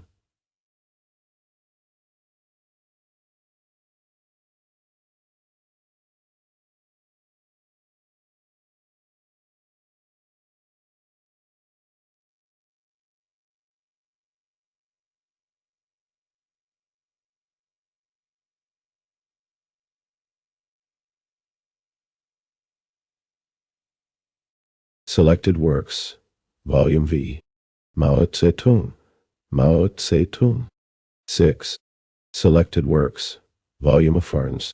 Mao Tse-tung. Collection, New Roads. 1. From Victory to Defeat, China 6. Like Ho Chi Minh. Like Che. Socialist Road. And Capitalist Guevara. Reversal, Ian Scott Horst. Pao Yu, Ching 7. Critiquing Brahmanism. Duatao. Silas Choppers. And Snake K. Morale. Aja. Spirits, Atiora. Operation, Green Hunt. Dao Yuan Chu Adolfo. Naya Fernandez. Thermiwi. Olini. Which East is Red. 9. Dar. Of Concepts and Methods. Andrew Smith K. Morale. 4. Mao Zedong's On Contradiction.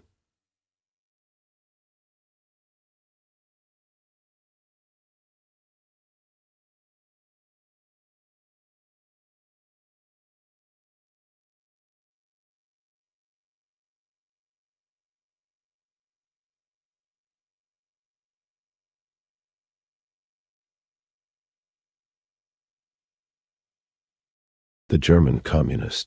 Study Companion Resistance. Red Spark. Collective T. Durband. 5.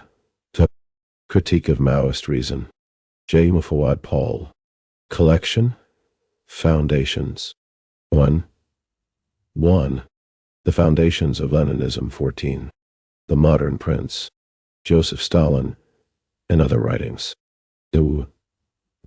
Wage Labor and Capital. Antonio Gramsci. And Wages, Price, and Profit. 15. What is to be done? Karl Marx. Fire. Lenin. Reform or Revolution. 16. Critique of the Gotha Program. Rosa Luxemburg. Karl Marx. 4. Socialism. Utopian and Scientific. 17. Elementary Principles. Frederick Engels. A Philosophy. 5. The State and Revolution. Georges Pulitzer. B. I. Lenin. 18. Militarism and Anti-Militarism. 6. Labor in Irish History. Karl Liebknecht. James Connolly. 19th. All. History and Class Consciousness. 7. Anarchism or Socialism. Georg Lukács. And Trotskyism or Leninism. 20. Two Tactics of Social Democracy. Joseph Stalin in the Democratic Revolution. 8. Manifesto of the Communist Party. 5. I. Lenin. And Principles of Communism. 21. Dialectical and Historical. Karl Marx and Frederick Engels. Materialism and Questions of Who. 9. Essays in Historical Materialism. Leninism. George Plekhanov. Joseph Stalin. 10. The Fascist Offensive. 22. The Reconquest of Ireland and Unity of the Working Class. James Connolly. George Dimitrov. 23. The 18th Brumaire of 11th. Imperialism, the Highest. Louis Bonaparte. Stage of Capitalism. Karl Marx. V. I. Lenin. 24. The Right to be Lazy. 12. The Origin of the Family. Private and Other Studies. Property and the State. Paul Lafargue. Frederick Engels. 25. The Civil War in France. 13. The Housing Question. Karl Marx. Frederick Engels. 26. Anti-Düring. Frederick Engels. Archivé imprimé par Pixart Printing Spa. Via 1 degree. Maggio. 8. 30,020 Quarto d'Albinos. Vive. Dépôt légal. December 2020. Imprimé en Italie.